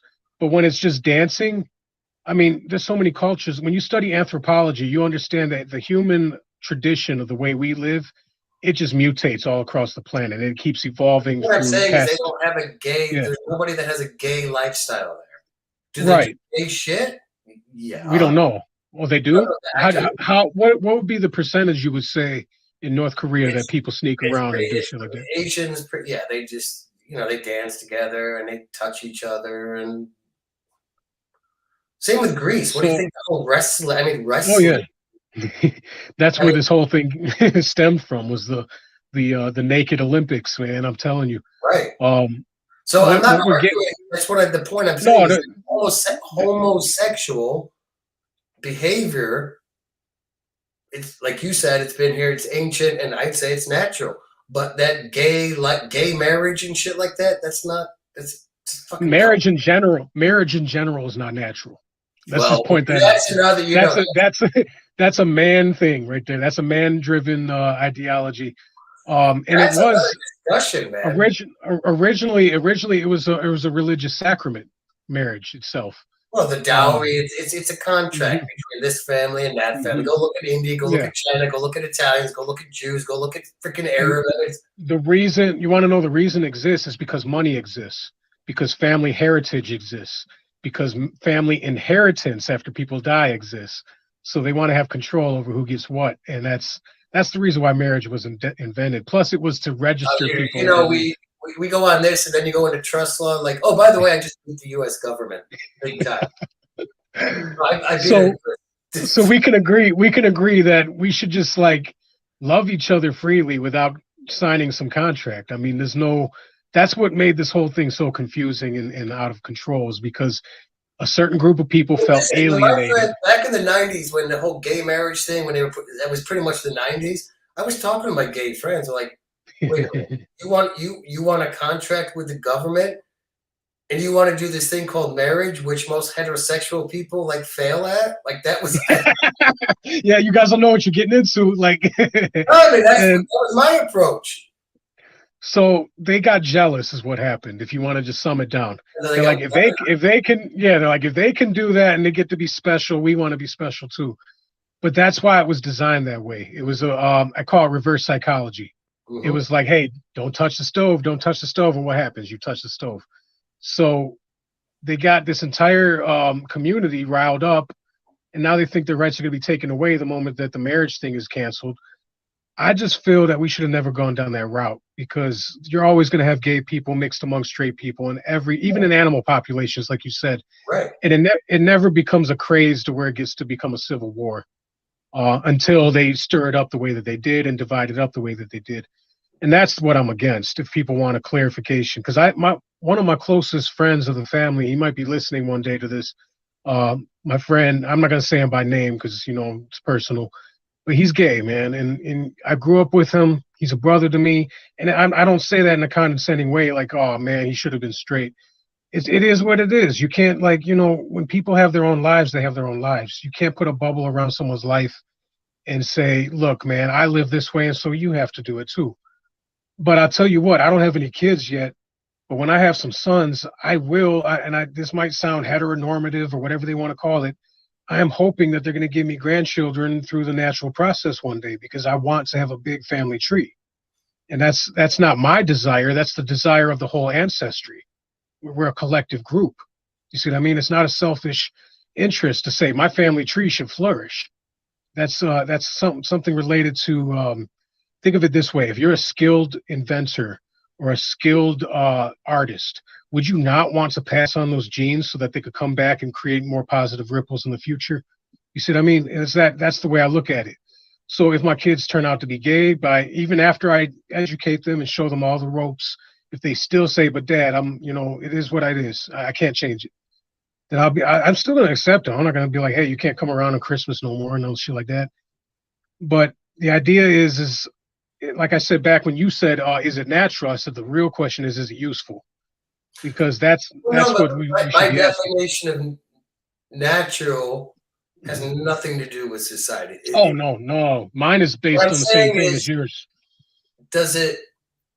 There are anomalies in nature even, but nature, it's procreate. I mean, that's monumental. Are there exceptions? Of course. You can't refute that as being false, because look at the rest of the animal kingdom, even plants. I loved when Cheryl said all the animals are male and female, and I wanted to add, that's what made me jump into the chat room, I was like, Cheryl, I gotta tell you something, but she was so busy, I couldn't send her a message. But plants are even male and female. That tells you a whole lot, man. The binary system works the best. And I remember when Zen, I think that's his name, said, but there are anomalies. Yeah, but that's such a rare, like hermaphrodites are so rare to happen. It doesn't mean that the rest of us are going to adopt to that ideology. It's just that they are. It's like pregnancy through rape. They use it, like, oh, we need abortion because rape.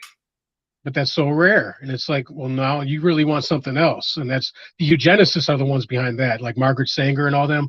They're the ones that created that. And their intention, if you really want to know the bitter truth, the reason why so many Planned Parenthoods are in the ghetto, especially in America, you're in Canada, right?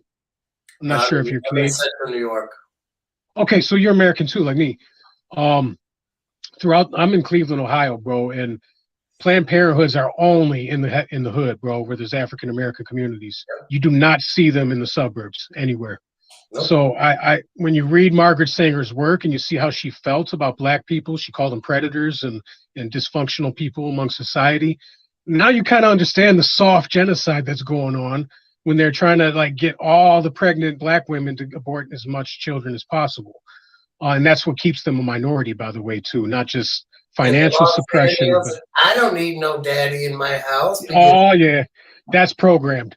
And I hope enough people from the inner city see this program to see and wake up, because think of why do you think they mock them with sitcoms with Bill Cosby or Family Matters? I want to focus on Family Matters because the title itself is mocking the Black community. It's saying, hey, you could have been like Bill Cosby, but instead you guys are beating each other's wives and running off. And it's not, we have the stereotype that all Black families are like that. And yes, it is on a ratio of 8 out of 10 dads in the hood are going to be overwhelmed and run away from the home system. And is it their fault? Sometimes it's not. Sometimes they're in prison over some bullshit, and that's what pulled them away. And sometimes it's financially related. Oftentimes that's the major case, is I can't afford to have a family. I got to slang drugs to try to keep up with shit, and it just pulled me away, And then you got the small cases where they just weren't good dads. They just weren't fit to be the part because they themselves didn't have dads to teach them that role. So it's a slippery slope where it creates a tradition of dysfunction, and that was why it was intended that way. In the ghetto, you're going to see more liquor stores and gun stores and Planned Parenthoods than any other neighborhood. And it's an extinction of the Black race. They want to get rid of them by their own hands. They want them to do it to themselves and call it something else later. But that's another topic. But going back to what you said about fertility and nature, these things need to be redefined again, because human beings have disconnected from nature for so goddamn long. Hey, listen, when I was working in Shanghai, I was at a Chinese university sponsored by the UN Sustainable Development, and I got fired pretty quick because I was like, what the hell is this man-made versus nature? Marketing, oh, this is natural. Oh, but that's man-made. I'm like, But is man not a part of nature? Dad got fired with that question. So I see this argument all the time. And question: is man a part of nature? Yes or no? I got fired with that. That question. It is. The answer is yes. It's very solid and very clear. We're a growing organism. We're not a synthetic machine. And that's what I was going to get at when Audrey, or I think his name was Andre, when he was talking, he was arguing, what is nature? What is nature even anyways? And here's what it is, if you want the simplest answer to that. The phone that you're holding in your hand is man-made. The hand that's holding the phone is nature. And you might say, well, wait a minute. And I hear this argument so many times. People will say the electricity that's running through my phone is natural, so that must mean the phone is natural too. No, you're mixing two forces together and not defining the difference between the other. The plastic and the casing of your phone was manufactured by man. That's what we mean by man-made. The electricity might be natural, but it was also manufactured and harnessed and harvested by man. So what we're doing is we're trying to get people, especially of this generation, to understand that nature has rules. We're not living in a video game simulation where you can just come in and create your own character at the beginning, like you know how you do in most video games. You can be whatever gender you want and have no consequence to it. This is a physical reality. And in a physical reality, bad consequences equals a bad circumstance, right? Bad ideas on top of bad ideas equals the end. So what I'm getting at is if too many children fall into this gender ideology, and this I think is like the bottom line of this whole topic, I think, is if ever we reach a point in the future, let's say 1,000 years from now, we have a city that's similar to the movie Logan's Run, where they live inside of a dome.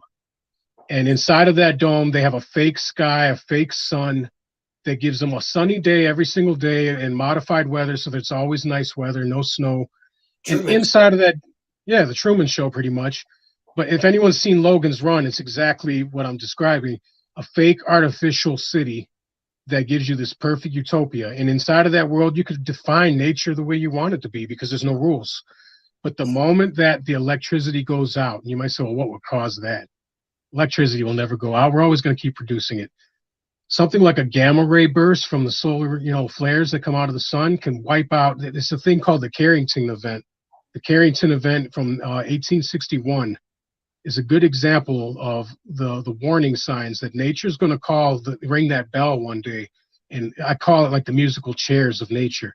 You're walking around these chairs and one day the music is going to stop. And if you don't have a chair to sit down in, you're out of the game.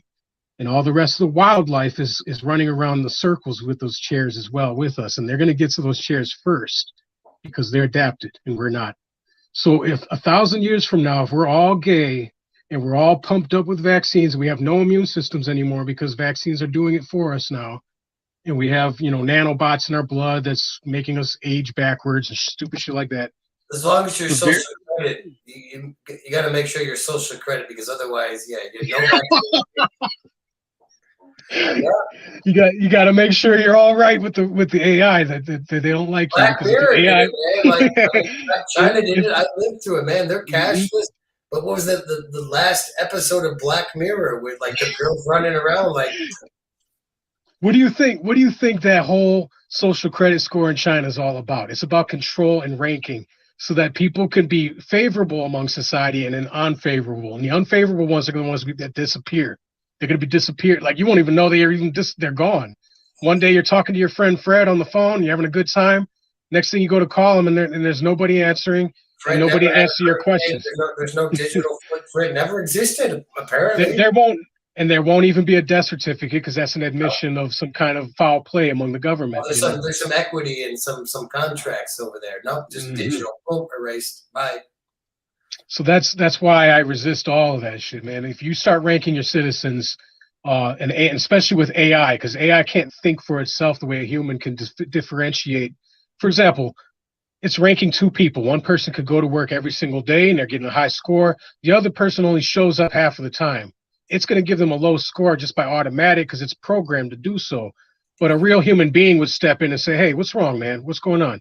And he might say, hey, man, I'm having these stomach cramps every single morning and I can't like like what I was describing earlier when I was like saying bathroom problems, saying I can't get it out and I'm fucking late to work every day because of it. I'm going to tell you, so you might kill someone for no good reason. It'll never work for people like me because not only am I an anarchist, but I know a shit about law and economics and equity. So social credit system, okay, that's fine. You want to push it? Fine, do it. Yeah, a little problem. There's two sides of the ledger here. So you got the social credit. See, that's the pitfall. People, you know what I'm saying? It's like it's biased, and when it's biased, that's when it's going to be unfair. Hey, yin yang, bagua, the yin yang. So I mean, I'm not going to fear the social credit thing that much. It's the AI. It's the AI we should be pushing back against, because why do we want robots to be our leaders? Who thought that was a good idea? Even Elon Musk is afraid of it, and that dude is one of the top billionaires that agree with. Whoever directed the movie iRobot. Yeah, and I just feel it's a mistake. It's a disaster ready to fall apart. Just like the whole, and the whole, like, I think the topic of today, what was it? Drag queens in school. That could be summarized as this. It's not wrong if they're reading Mary Poppins books and freaking, Mary Had a Little Lamb. But when they're reading books about caterpillars turning into butterflies and then they're pointing at themselves at the end of it, that is called indoctrination, motherfucker. Like, the other guy said. He's like, so you have a problem with guys in wigs and dresses reading something? Half of the time, and actually more than half of the time, the children in the audience will just see a woman. They're not even going to know that that's actually a man if they pass well enough. And even if they don't pass, they'll just think that's an ugly woman or an older woman. You see what I mean? The idea is they keep drawing it back to their personalized viewpoints of, hey, we're here, we're queer, and we're not going away. And there's nothing wrong with existing, but there's everything wrong with trying to recruit more people to your army. And starting with kids is the lowest. That's why I brought up the whole thing that the right wing, the first people that started to, because it used to be illegal in this country. You could not let third parties go in and teach your kids, But it was the U.S. military that did it first. Wow. It was. So that tells you a whole lot about our ranks and military, that they're infiltrated, just like politicians. And that's not surprising. I mean, who would be surprised by that? But you're right, though, bro. The biggest rape. Everyone talks about the church, but man, I was in the U.S. military. That's where the real dangerous homosexual. I mean, these are hardcore Marines, whatever. Navy SEALs. They're the guys. These are the kind of. I was in it. They will rip your head off and literally butt fuck you with headless. There's some sickos in the U.S. military, man, and they got muscles and they're married. You want to know something crazy, bro? And I'll probably catch a lot of slack from this one too, like the anti-Semite comment I made. Even though everyone should know when you say you love Jewish people, but just not their leaders, there's a differentiation there. You know what I mean? But just as you described in the military, that kind of shit has been happening in sports too, in the locker rooms. With it's like they're trying to force athletes and celebrities. They're trying to open people's minds and bridge over this gap between the resistance and the normalcy of it. And I don't think that's by just chance or coincidence that's happening. They want as many celebrities as possible to be waving that flag. So it's like, in order to do it, you have to make them commit the crime themselves. I don't want to call it a crime because we're not in Middle East or anything like that. But you get what I'm saying. They want them to own up to the same thing that they're doing so that they don't feel guilty either, Well, think about it. When I'm in Paris Island, I'm thrown in a shower with 50 other naked guys. We're literally dick to ass. I mean, I'm sitting there thinking, like, and I got beat up because I'm like, this is fucking gay, man. What the hell? Yeah. Oh, and all these macho guys are like, you saying gay? I'm like, we're in a shower, dick to butt. Yeah. I mean, I don't know, but you don't see it. I mean, but I just thought it was gay. I like that you brought that up, because I always use an analogy when people are asking, why does this harm you so much? Why does this feel like it's against you? Like this whole inclusion thing. the inclusion thing is more than just gay lifestyle. They want to include pedophiles one day in that LGBT alphabet. It's just, it needs a little work to get there. They're not going to do it overnight. But once they get it to the point where even incest in the future is normal, I'd hate to see that. But if they get it, I mean, why not necrophilia? Throw that in there. It could get really weird, bro. And once it gets to that point, that's when they can slip it in the door, because all the weird shit is already normal. So it's like, hey, there's a new one. So that's society. Bestiality. That's, I mean, man, I'm telling you. 1980s, conservative Central New York. We stumbled upon some pornos of my one of my best buddies' dad's stash. Dogs, horses. And it's funny to me because it doesn't feel real, but I know what you mean. It is real. There's girls on the internet that are fucking their dogs on camera and getting viral views because of it. I'm serious. They're sucking their dogs off and getting fucked by them. And when that becomes, instead of funny and taboo, when it becomes normal, that's when that's when the pedophiles will be like, yo, now's our chance, now or never. And honestly, they don't even have to wait for that period. Like, let me get you hip to something. I don't think we have much viewers left watching anymore, but just for the record, I guess, they already have an invention called the artificial womb that's in the lineup to come out in 2033. So they could do this a whole lot sooner than waiting thousands of years of moral degradation. They could just invent through genetic modification a new human being that already is these traits. And then they'll just start society off with that. And then slowly wean out the old with the new coming in.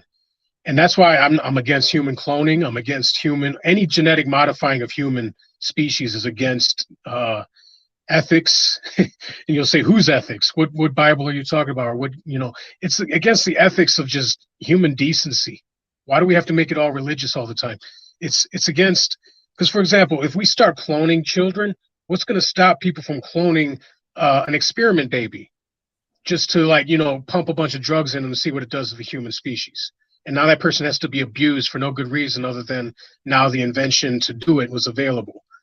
They'll treat humans as like test subjects. And the corporations already got that locked down because they've got the intellectual property on it. They're already doing it. The fucking vaccine is part of that, testing the human population as we speak.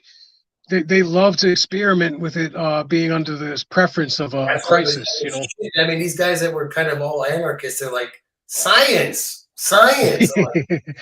Yeah, because science can be your enemy sometimes. All the victims of the Holocaust can tell you that.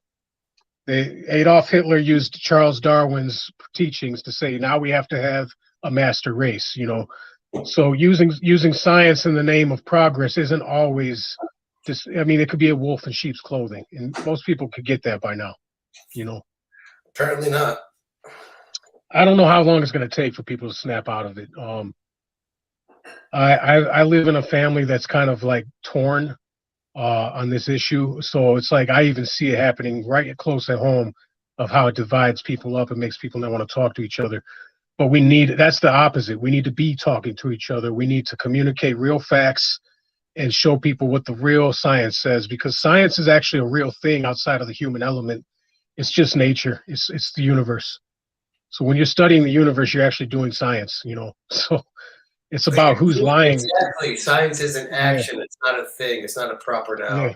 And it's not a preferred pronoun either. It's a thing, action. Like Cheryl was speaking about it, the root word of it means knowledge or to know. So if you want to know things, I think you were listening since the beginning. If you want to know things, or do science, if you want to call it that, you have to test if something is true. And that's what the process is called. In fact, I hate incriminating myself. Oh, well, fuck it. We already went this far. I had samples of the vaccine given to me by a trusted member that actually works at a pharmacy. And I also have a optical microscope. That's called science. When you put it into your own hands and you put it into your own eyes and you see what the fuck is really in it. And I found graphene oxide all up in that bitch. So all the news media that's saying, no, that's conspiracy theory, that's fake, that ain't real, that's propaganda, because there's graphene oxide in that bitch. And I mixed it with my own blood to see what it does to human blood, and it coagulated it very rapidly, instantly. It made it turn into clumps of like crumbs instead of fluid and liquid.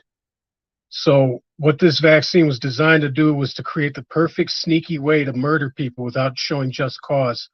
Because when you have a sudden heart attack that caused from something you got 3 years ago, they'll never point to the thing from 3 years ago. They'll point to what you've been eating or your alcohol habits or whatever. So it's scary what's happening, man, because a lot of friends of mine got vaccinated and I'm watching them closely. Just to give you tabs, my best friend, who's the same age as me, and we're young people, we should have young hearts, healthy hearts. He's under treatment right now for a heart condition. He's got a murmur. It's not beating regularly. And he's on blood thinners to try to correct for that. Simultaneously, my father got the vaccine at the same exact month, the same exact week that my best friend did. He also has heart murmurs in the same time period that my friend said he had to go to the doctor for that. So this is like a blind study where there's a wall between the two subjects. Nobody knew of the other, and they both came back reporting the same symptoms. And I won't doubt for a second that their arteries, or at least their capillaries, are blocked with blood clots. And that's what causes blood pressure to rise, you know. So, and pulmonary embolisms, that's another condition, but similar. It's another diagnosis for a similar cause because it's another blood clot related disease. Same thing with brain strokes, another blood clot related disease. So obviously blood clots can affect the lung, heart, and brain instantly or through a period of time. But every human body is different. So that's why you're seeing different effects. It's not happening the same way for each person. It's just whoever's got similar, you want to call them comorbidities. Whoever has similar comorbidities will have the same symptoms. But those that are healthier, especially athletes, you shouldn't be seeing this many athletes dropping in the field. It's never happened like this in all of history. This is a record-breaking thing. And you'll never see it in the Guinness Book of World Records or anything like that because all these platforms are hijacked to control narratives. But it should be in Guinness Book of World Records on the tragic side of events of history that something happened in 2020 and 2021 that caused young people across the planet to start dropping. And for those that got the vaccine and they're like, I'm fine. I don't have any symptoms and I'm healthy as can be. We're not trying to scare nobody and say it's only a matter of time that's going to get you next. You might be lucky. You might have slipped through the cracks where you peed a lot of that shit out and you're back to normal again. You know what I'm saying? But for all the others that got these blood clots, man, it's really tripping them up. It's fucking up their health, man. So it's not universal. And I saw this one video that made good sense of why it's not universal. They said the way it's administered when they inject the vaccine is not a one-size-fits-all. For example, these are not trained physicians. These are just regular pharmacy techs and pharmacists that are putting it in the deltoid muscle in the arm.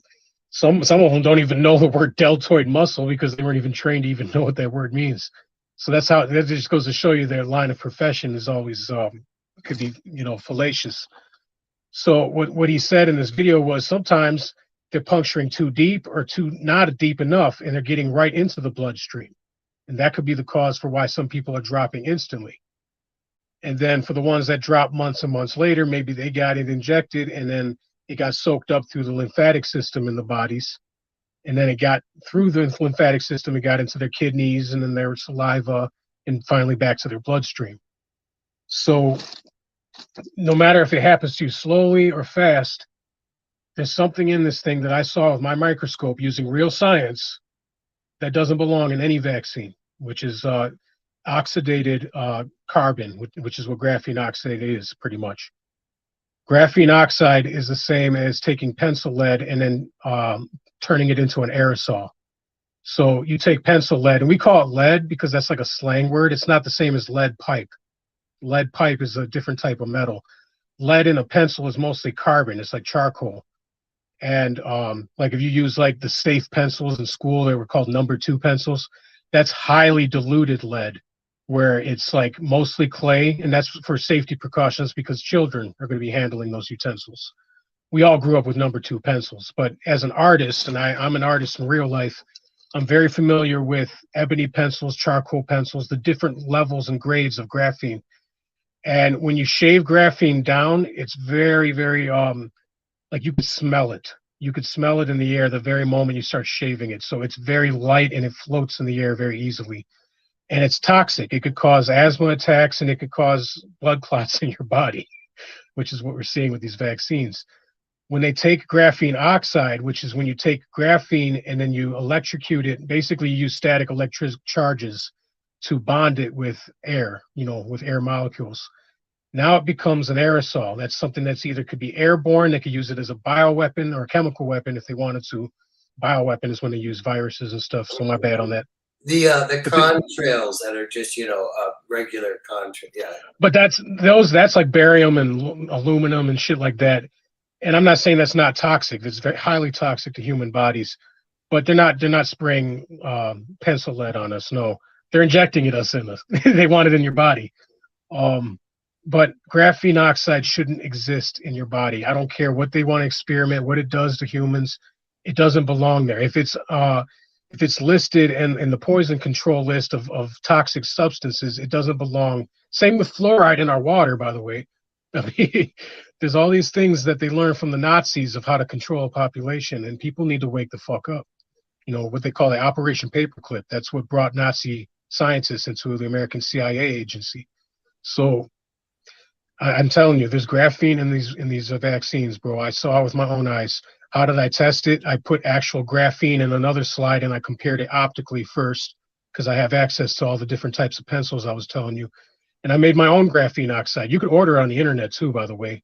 They don't suggest you do because it's not a controlled substance, but it's something they want control over one day because it is something you could kill someone with. It's a poison. So, but you can order it if you just type in graphene oxide. You can get a whole bucket of it. But I didn't have to because I got these graphene pencils that are actually a number 9 on their scale. That means that they're as close to pure graphene as possible, and that's where you get these nice, really dark lines. That's what you use them for, so you don't have to scribble too many times on the same line. And what happens is if you take Scotch tape on just a little smudge that you made on a piece of paper and you just rip it off of it like 3 times, that's enough static electricity to create that bond. So then I put it under my slide and I saw the exact same thing. I wish I could throw it up on the screen for you to see. It looks like twins of each other. You're like, okay, this one is the vaccine and this one is just regular graphene. You're like, tell me which one is which, and you won't be able to. So it's like, I'm sad because we've come to this point now where science is now being compromised. And that's something that I used to be faithful to without questioning. Now I'm questioning. And I think everybody else should too, because it affects your life, it affects your politics, it affects your nation. This is how they brought the Roman Empire down. I heard Zen talking about he mentioned like 2 things that he know for sure brought it down, but it was a combination of things. It was a combination of overspending, going to war with every single neighboring nation and not being able to afford it, killing off your soldiers through the war, and the economy crashing in effect of that. But on top of that, there was a lot of pedophilia towards the end of the Roman Empire happening that most people don't talk about. They made a movie with a good actor from Clockwork Orange. I forget the guy's name. Caligula. I think I know what you're talking about. Yeah. Caligula. It was like made by whoever, Caligula, the Roman Empire. Eating their grapes, wearing their togas.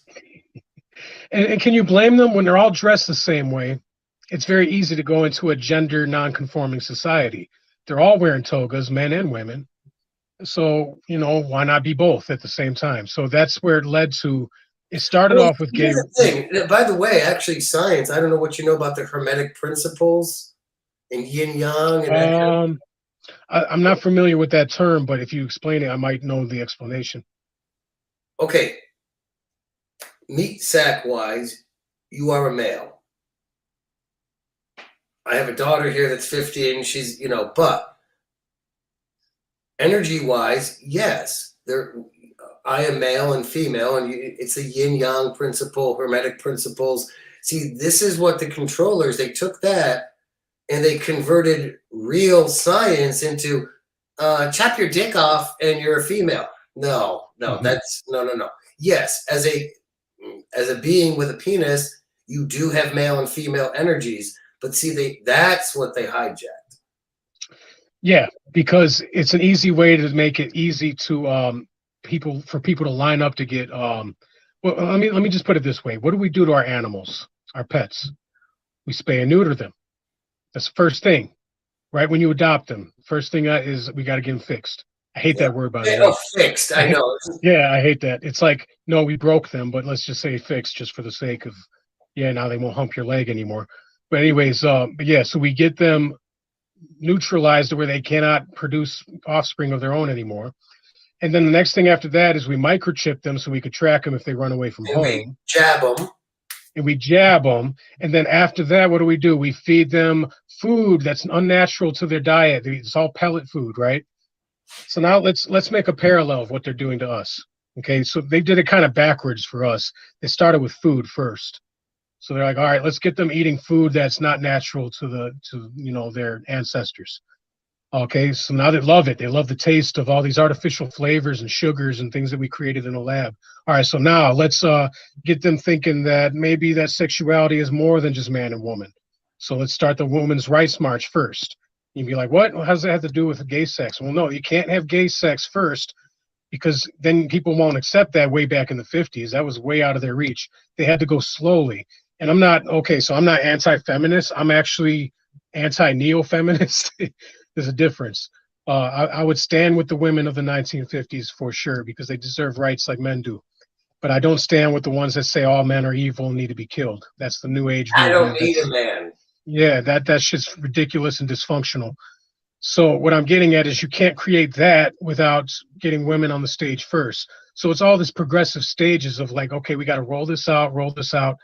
And it was all done with intention to get this outcome. And that's why, like, you got Zen. It's like, put the facts in the box below, bro. He's like, put your sights down there. You can't cite a hidden conspiracy. There is no article to show it. It's about intuition and energy. You have to connect the dots and be like, yo, they want to do this. So in order to do that extreme thing, they have to bridge these two things together that already exist in order to make it normal. So next thing you know, now we're talking that sex doesn't have anything to do with procreation anymore. We're actually at that point right now. People are actually arguing that it's recreational more than it is procreational. It's like, that's why the guy brought up the. I just shut up when he said blowjobs. I'm like, really? Yeah, like that's when I was like, all right, we're losing the conversation because it's losing its value. Because when you bring up blowjobs or bring up orgies and things that are like excess like that, that's a reflection of the human condition of boredom and not having anything to do with their time and not having any competition. That's that mice utopia experiment that Lou was talking about. Yeah. Literally running out of shit to do, and because you're horny, you're just like, fuck, there's got to be other things to do than just find a girl, Let's fuck her face. Oh, let's do this next. Let's fuck her in the ass. Oh, let's fuck my boyfriend. You see what I mean? It goes crazy. And I'm not saying that homosexuality is not contagious in the way that like coronavirus or like the flu or anything that's airborne. Don't ever that's stupid. We're not like Alex Jones when he was saying that they're making the frogs gay and shit like that. It's not like that. You can't turn someone gay overnight. You can get them curious of it overnight if you program it in their brain since they're a child, but you'll never get them to engage in it unless the desire is actually there. You see what I mean? But they're increasing the probability of that desire to be there when they're taking away all competition. When there's no more competition, we're not thinking natural selves anymore. We're not thinking about survival anymore. We're just thinking about how to get off with the next, thrill or the next lift we could get. And that's not healthy for any society in general. Even a heterosexual society should never be lustful in its nature, because it takes away the sacredness of family life and just what we're doing here as a species. You get it. You get it. I mean, listen, there's a lot of dysfunctional men and women that actually have heterosexual families and maybe one or two or three kids, but they're engaged in orgies. And again, I'm not saying it's right or wrong, but it's narcissistic. It's self-driven. if you think of it that way. Because why can't you commit to one person? Well, because I have other interests. Well, that's going back to you again, right? Now, I'm not saying, like you said, I'm not saying that it's wrong either. We're not going to call it a sin or go to hell for it. It's your life. You could live it as free. You could destroy yourself all you want. You could smoke cigarettes all the way till you're dead of lung cancer. But the idea is the idea is functionality as a whole. When you step back and look at our society from the sky looking down, are we operating in a way that's actually going to preserve the species in the future, or are we doing something that's going to need a crutch?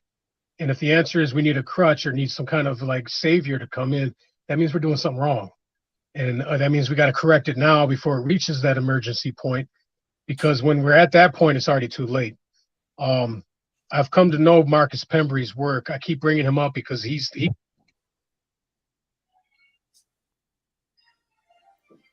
Your mic is gone. Oh, that's good. Fuck. That's good. No, it's good. Can you hear me now? Yeah. What was the last word you heard me say so I can repeat? You said Marcus Pembury because, and then you went. Oh, I was saying Dr. Marcus Pembury should be the hero of the hour, and he should be interviewed on this channel because, or any big channel really. This isn't really the biggest channel in the world, but the largest debates in science, especially in genetics, needs to have Marcus Pembury at the circle, because he discovered that everything you're doing to your body, everything you eat, all this, even the stress hormones you produce during moments of fear, gets transferred into your children and their behavior. There's somebody else. I mean, there's other people talking about it. Like basically, this is very severe. 4 generations genetic. Like my great. And I'm seeing evidence of it. Let me bring up one of his many examples in his documentaries that like he was able to prove. He found out that some of the children under his care that had dietary deficiencies, they were like allergic to milks and almonds and all these different fruits, that he couldn't feed them because they would have like anaphylactic shock, pretty much to the reaction of it. He researched their family trees all the way back to the 1800s, and he found out that their great grandparents had to go through a famine and survived it. So they literally. Who's the Japanese guy that did the whole water has memory? So if the human body is what? That's Emoji, Dr. Emoji. Right. So wait a minute, it lines up because. Oh yeah, because everything's connected. Water has memory. So does DNA. The human body is what? Yeah. 70. It's all water, mostly water. Right. Like. So it lines up. This guy's. But it's not just the water. It's the DNA molecule that's reassigning itself to new chemistry that's coming more in. Complex, but what I'm saying is it just lines up perfectly that body memory and genetics and. So what Marcus discovered was basically that these people in the 1800s that had no choice but to live through a famine, because it was like the Dust Bowl era, where it's just dried up, and who knows what caused that. But we're not going to get into. We're not going to say everything's a conspiracy, but they just lived through a hard time, right? And so that means they only ate like rice and grains and shit like that for like decades. You know what I mean? Your body can't sustain itself on just that, one diet. So the diseases that were created in those grandparents from that struggle got passed on. And this is back when they were parents, when they were young. This is back when they created children. Because obviously, once you reach menopause, once you're, too old to produce sperm, which for men, honestly, I got to correct you on that. Men can produce sperm all the way to the last day they're alive. we produce sperm all the way through. I was wondering how you could lay on top of a woman and actually do the back. It's about can you keep it up at 90 years old or not? No, I mean that's one thing. I've tried to bring up that whole thing. What's the discrepancy between a man can, but a woman. Mm-hmm. I've even looked like scientific studies that explain it. Like, nobody even touched that topic. They act like they were all the same, and it's not. Men and women are like Cheryl said, sexually dimorphic, and there's a good reason for that. Because we have a symbiotic relationship to procreate. That's why we're sexually dimorphic. Symbiotic relationship, for those that think that that's like some big jargon term, just means being in harmonious relationship. That's a word that most people understand. Symbiosis is like, for example, bees and flowers have a symbiotic relationship to procreate each other. You know what I'm saying? The bees get food from it, which helps produce a hive because they need food to grow their hive. And the flowers get a little bit of pollination from it, from crossbreeding from one flower to the other. So that's called symbiosis. And man and woman are symbiotic currently, but in the future, if we don't know what the fuck what is what from the other, they won't be symbiotic. And that means that we'll be infertile and we'll need machines to reproduce us with stem cells or some kind of cloning technology, which is horrible.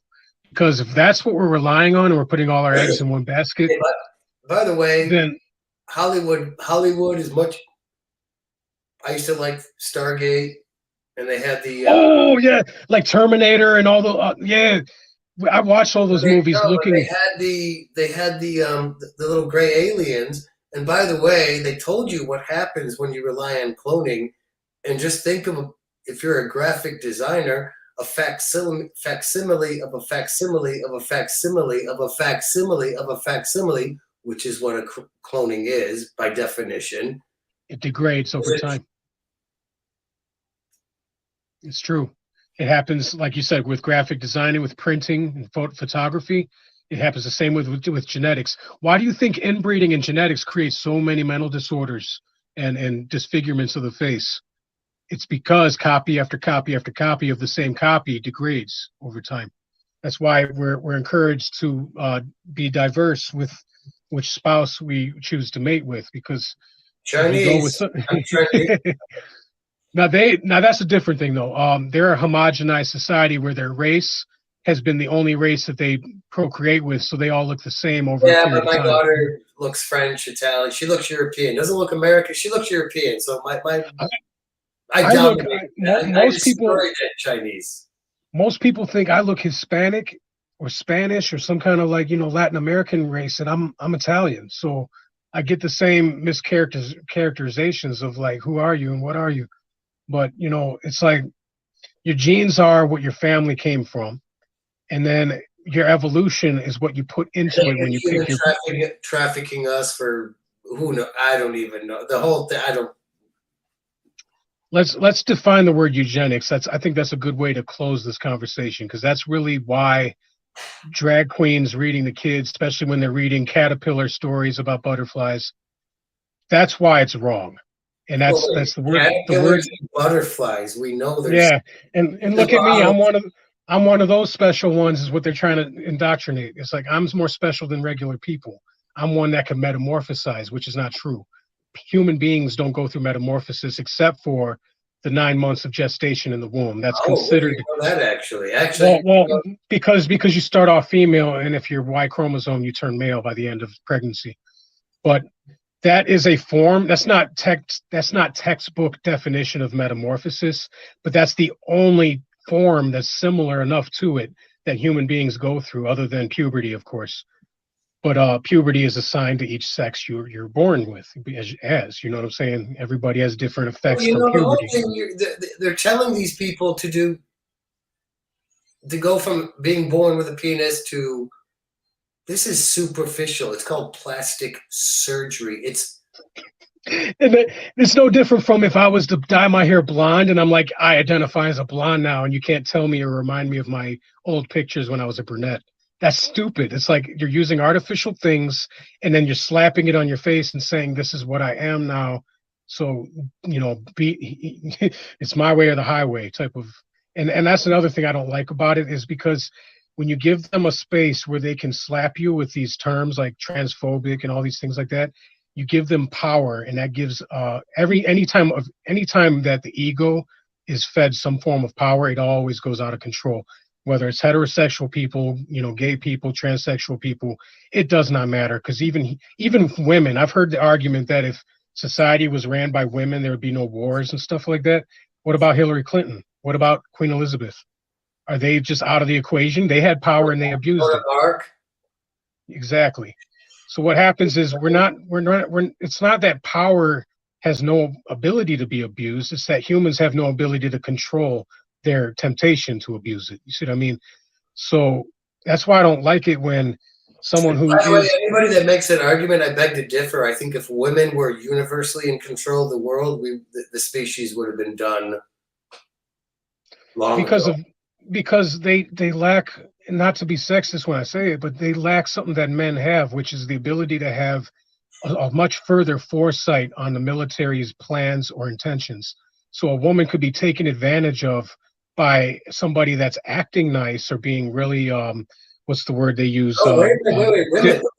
Look at look at East Asian history where you got the little emperor, the dynasties. Who's the thing behind the throne? It's usually mommy telling little 8-year-old to go freaking really. And then women. So it's like so women are safer, right? You know, and same thing with the queens and of middle-aged Europe. You know, they all ran with the same tyranny. You never saw a queen running to the king and saying, "Hey, stop! This is wrong."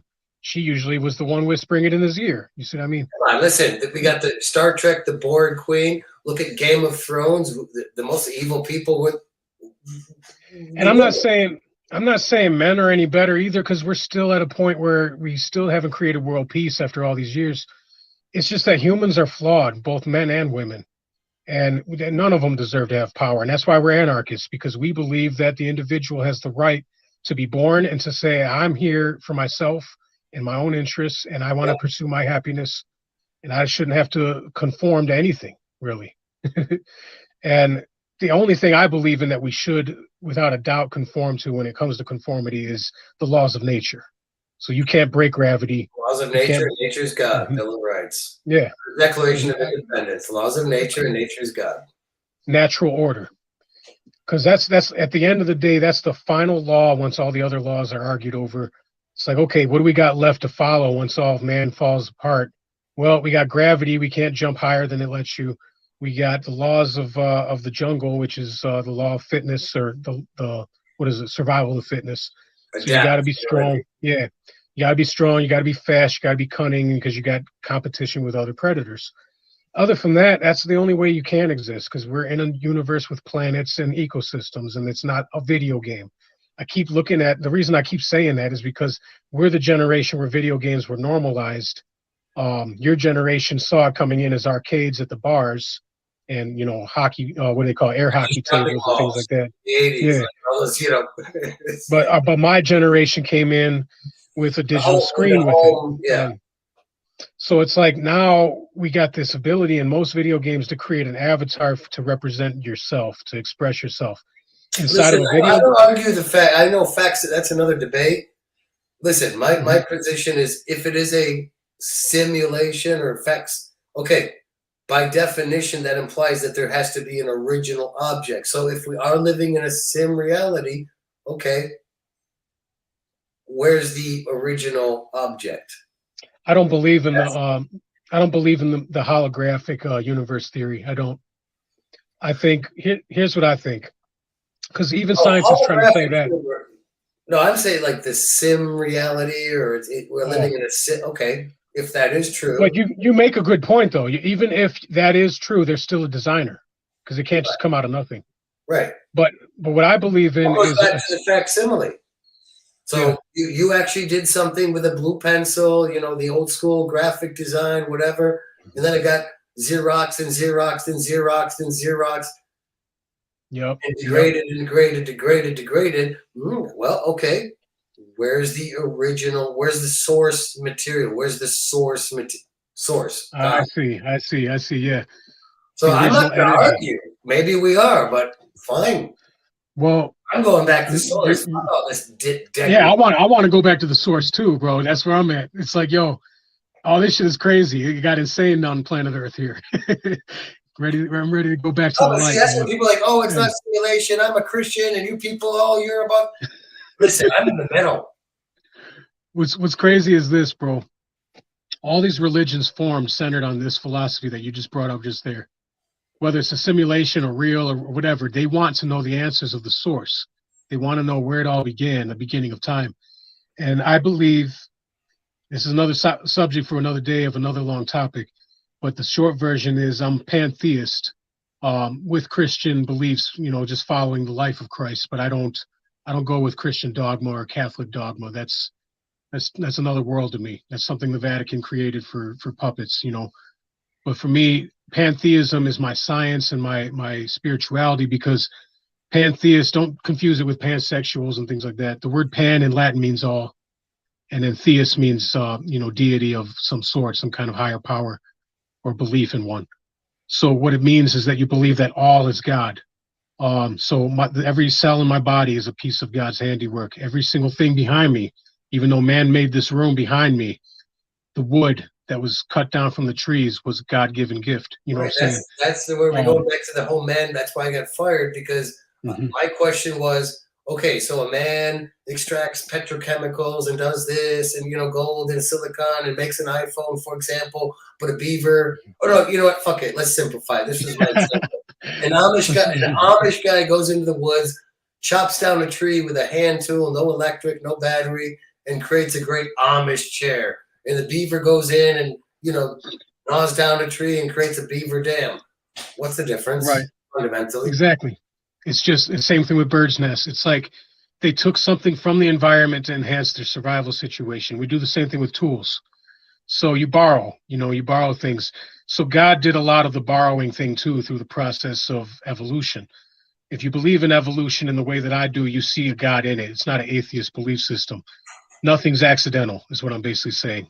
So I'm a stupid asshole. So we got this term that's very trendy in the economics, and it's, we got man-made. So why don't we have a term called bird-made? Like you said, a bird's nest. Well, that's bird-made.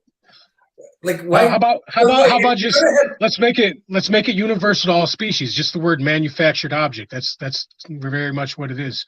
A manufactured object is something that was manipulated and worked out to be something different. Every sentient mammal, and I think fish do it as well. No, let's stick to the land. I think dolphins would be doing it too, bro, if they have hands. If dolphins had thumbs and hands, they'd be doing it too. Man, those motherfuckers probably have some shit under. I mean, they're smart motherfuckers. I swear with dolphins. They have a language. And that's what's scary. They can talk about you. It's probably better than English or Chinese or fucking Arabic or Sanskrit or anything. It's scary to think that an animal species could actually be conspiring against us. They're probably like, how are we going to get out of the water so we could take over the planet? But yeah, bro, going back to nature versus synthetic, it's very easy to define. It's only hard for people that have been removed from Mother Nature for so long, because they don't. It's foreign to them. So you take a generation that's been stuck in their phone through most of their childhood and adolescence, and everything around them has always been related to their job or related to their cars, related. Yeah. So all of that man-made shit is a pollution of the mind. I'm not saying it's not useful, because it does create a society like America back when it was at its greatest, economically. But when you start losing grips of what nature is, that's when that effect with the mouse, utopia symptom comes in. You start forgetting about why you have to procreate, if it even is something important. You start forgetting the difference between man-made objects and natural objects. You're like, well, everything's nature, so just call it all nature. Like plastic surgery to some people is still nature, and it's not. It's just not. Especially when like people like Kim Kardashian are getting all these. She's got psoriasis all across her skin, and she hides it with makeup. And I have 100% belief that it has everything to do with all the injections, the Botox, all the butt implants. Dude, listen. I was a DJ in New York City, Miami Beach. Okay, I freaking gay pride in Berlin. Love parade and all that. I got no problem with it. But I'm telling you, the few trannies I knew, most of the gay community, I mean, they sit there, but nobody identifies with them. We're all friends because it's trendy. Well, it's not just trendy. They're trying to stand up for something. They think that they're actually in a cause, like the new civil rights of our era. You know what I mean? So it's a wave. It's a movement. But on top of that, bro, let's call the kettle black for what it actually is. These are people that are looking for purpose, and in a world where they hate their own race, because in America we're being taught that being white just in general is being racist, as it is. Critical race theory shit. When you hate yourself, you're going to start looking outward towards others to have like a community, to feel like you love yourself somewhere else. So that's why so many white millennials, so many Caucasian millennials won't even tell you what their ancestry is if you ask them. And I hate it, because it's like, that's self-destructive. Think about it like this. I know that I'm Italian because I have an Italian mother. You know what I mean? But there's some white liberals out there with the you know them when you see them. They have the purple and green hair, and they usually look like they haven't been eating pretty well. Not stereotypically, but you could see them and you can probably guess that they're gray skin. They don't go outside. They're just they're in their phones all the time, and they have they're always social justice warriors, like insurance company, complaining about everything. But when you address the issue and you say, okay, well, what are you? Do you have any pride in your family tree? What was your grandmother? They won't even know half of the time, and this is scary to me. They won't even know because they didn't ask those questions because they weren't interested, because they thought that'd be racist to know those answers. And that's not, you can't slap that glove on everybody. Some people know their ancestry, but they just deny it because they don't want to be white. If they hate their own race. Don't even get me started on the racist thing, because living in Asia, you want to listen. 12 years in China, I speak pretty good Chinese. I married a Chinese. Oh, that's awesome, bro. But in Asia, not just China, Thailand, whatever, because you don't look like this, you're never going to be Chinese. And that's why people are like, how could you live in China? Because as an anarchist, I'm like, wait, I don't have to be part of the collective, because the masses, you don't have borders. Right. But what I'm trying to say is this whole mix, like, oh, my daughter's mixed race. Dude, there is no fucking black people. The thing is race as an evolutionary discussion. It exists because the areas of the world have different okay, so I'm not a flat earther. Let me just put that out there first. I am, though, kind of. I'm not. Wait. No, I'm not a flat earther, but I'm not a baller either. I know you were kind of selling it, but so you're on the fence. You could be convinced either way at this point. I don't care. I think there's more other shit. Well, I'm not going to get into the debate of what the shape of the earth is, but you kind of have to already know that to understand why there's so many different races, and that's why it's related. So the earth is a sphere, and whether you believe that or not, I'm not going to push that on you, but I know it for myself from the data that I've gone through, the things that I would read to you out if you wanted to know. I don't know jack. I don't know much of anything since I was born into this weird matrix. Education in America is so shot that this is why this problem exists, bro. There's still illiterate people. I just don't care. I don't care. There's other things, I'm more important things. Yeah. I actually know how to beat the government. U.S. judges, like you're right. You spent your life reading law, and that in itself is its own category of knowledge that reserves memory space for us. So I respect you for that, bro, because it takes a lot of patience, and you have to cram a lot of shit in your head, and it there's a lot of passion involved too if you want to keep to it when you're in the beginning stages. Well, I have to, because I'm an anarchist, and so I can't be like it's the antithesis, supposedly fictitious. So as a real anarchist, not one of these, sorry Jeffrey, but these ANCAPs and all these, whatever. I'm just a fucking anarchist. In order to question the law, you have to know the law. So I get where you're at. I totally understand it, bro. And I was the same way when I first started. Real anarchists do believe. I almost said believe. Real anarchists actually know the law. Yes, yeah, they should at least. Otherwise, they're a blind leading blind, community. That's how I look at it, and I spent 20 plus years at that. And as much time as you spent in that field right there, I spent just about that same period. It was 13 years for me, going on 14, studying fossils. You might say, how does that relate to anything, man? Like we're not even talking about, evolution and science right now in that category, at least. But I'm so, like, when I first started, I didn't know how to pronounce these Latin words. They're so big, there's so many syllables, and they've designed it that way so they could keep a secular group only isolated to understanding this knowledge, so that the simpletons can remain simpletons, you know what I mean? But once I got past the jargon, and I was like, this is just words, man. Just pretend you're learning a new language to live in a new country. Same thing with you when you went to China. I'm sure you learned Mandarin, or what's the other language? Cantonese. Right. Mandarin. Yeah. Mandarin. So you're just forced to, right? And I wanted to perform in the academic field in science, specifically biology. So it was like, all right, well, I got to learn this shit. So, and that's what I was saying in my introduction. I couldn't afford schooling. I'm a poor boy, man. I wish I had money. But without that access to schooling, I was like, well, I don't want to be stupid either. You know what I'm saying? Because being stupid is worse than being poor, in my opinion. So I got all these. Here's my collection, but this is not even this is the peak of the iceberg. Well, in law, you know, they say ignorance is no excuse. Right. And I read every single one of these titles that you see passing in front of you. But this is just the beginning of my collection. My first one was when I was a kid. This is a passion that started when I was like I want to say 9 years old, maybe at the earliest 6, because I grew tadpoles right from egg stage, from their larvae stage or whatever you want to call that stage, and when they first hatch. I grew them from that all the way to frogs, and that was my big science project of the day when I was 6 years old. It was like, hey, I want to breed these frogs. But after that, I just cracked open these biology books, and it's just been nonstop since then. So, and I thank my mother for that, because before I was born, she was going door to door, like a door to door salesman, selling Time Life books. That was back during the Avon calling days, and they allowed her to keep a lot of the textbooks, for her own collection. When those books were actually contained some truth, I don't even know. I couldn't even imagine what time is now. Oh yeah, it was all about anatomy, gardening, world history.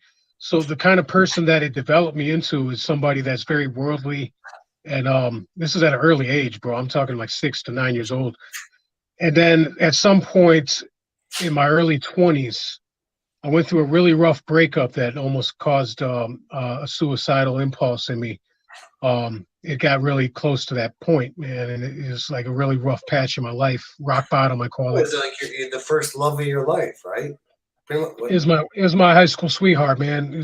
I went to prom with her, and I just visualized the perfect marriage with her. You know what I'm saying? Yeah, that was by the way, that was Disney doing that to both you and. But no. Let me correct you. That Disney propped it up, but inside of me I'm a Cancer, bro, and I do believe in zodiacs having an influence on your personality. I'm a deeply romantic I'm a Leo, person, by the way. Yeah, so I'm very powerful. I mean, but we're big ego on the surface, but we're sensitive as hell. Yeah, cancers love real deep, man. They'll give their last limb for their lover, and so it's like when I found the one that I was willing to give it all to, I gave it all, and it ended up being a waste of my time. So just to connect that to how this relates is that my suicidal impulses made me search for purpose. You know what I mean? Like I needed to have something to give me reason to be here. So I went back. So I went back to my childhood passion, which was fossils and dinosaurs, man. I was like, yo, I didn't really understand the subject as much as I thought I did back then. So let's really get an expert level at it, So here's how it connects to this subject of today's topic, is that if you don't understand biology, you make up your own rules. How do you understand biology? Well, for one, you could study the present existing living systems around us and study DNA and how it replicates and how, the laws of inheritance. Gregor Mendel, the monk, the monastery monk from, I think he was in Germany, he discovered the 3 laws of inheritance that have been untouched to this day. Nobody can break them down and say that they've been poking at them for many years to see if they can find any holes in the theory, and it stands just as much as Newton's 3 laws of motion. So it was through those types of sciences that I was like, all right, I want to become, I don't know, not necessarily for a career or any type of occupation that I wanted to take on. I just wanted to be well-versed in understanding life, because from a religious and spiritual point of view, I look at all life forms. Like just the other day, I smacked a centipede on the wall because it was just in my kitchen. And then I felt guilty afterwards because I was like, that guy deserved the rest of his life. There was a spider that crawled out while I was sweeping, and I was like, my instinct was to kill it. I'm like, no, I'll just put it in the dustpan. I threw him out. And usually I do, but it's those moments where they catch me off guard where I'm like, I don't have the time to go and grab this. And you just don't want them in your space. And you're like, well, little guy, you would have starved to death in here with all the doors closed and windows locked anyways, because there's not that many insects to eat in here, So is it a long death do you want, a slow, painful one, or do you want this book to slap against you? And it's pretty amazing. I mean, I'm anal retentive. Like my house is clean. Some and people what's funny is going back on the vegan thing, because that was in the title of today's topic too, and it just never got touched on. So how can I be a meat eater if I feel guilty from just killing a centipede, right? That goes back to my understanding of biology. When I said earlier that the herbivores are the first ones to go extinct.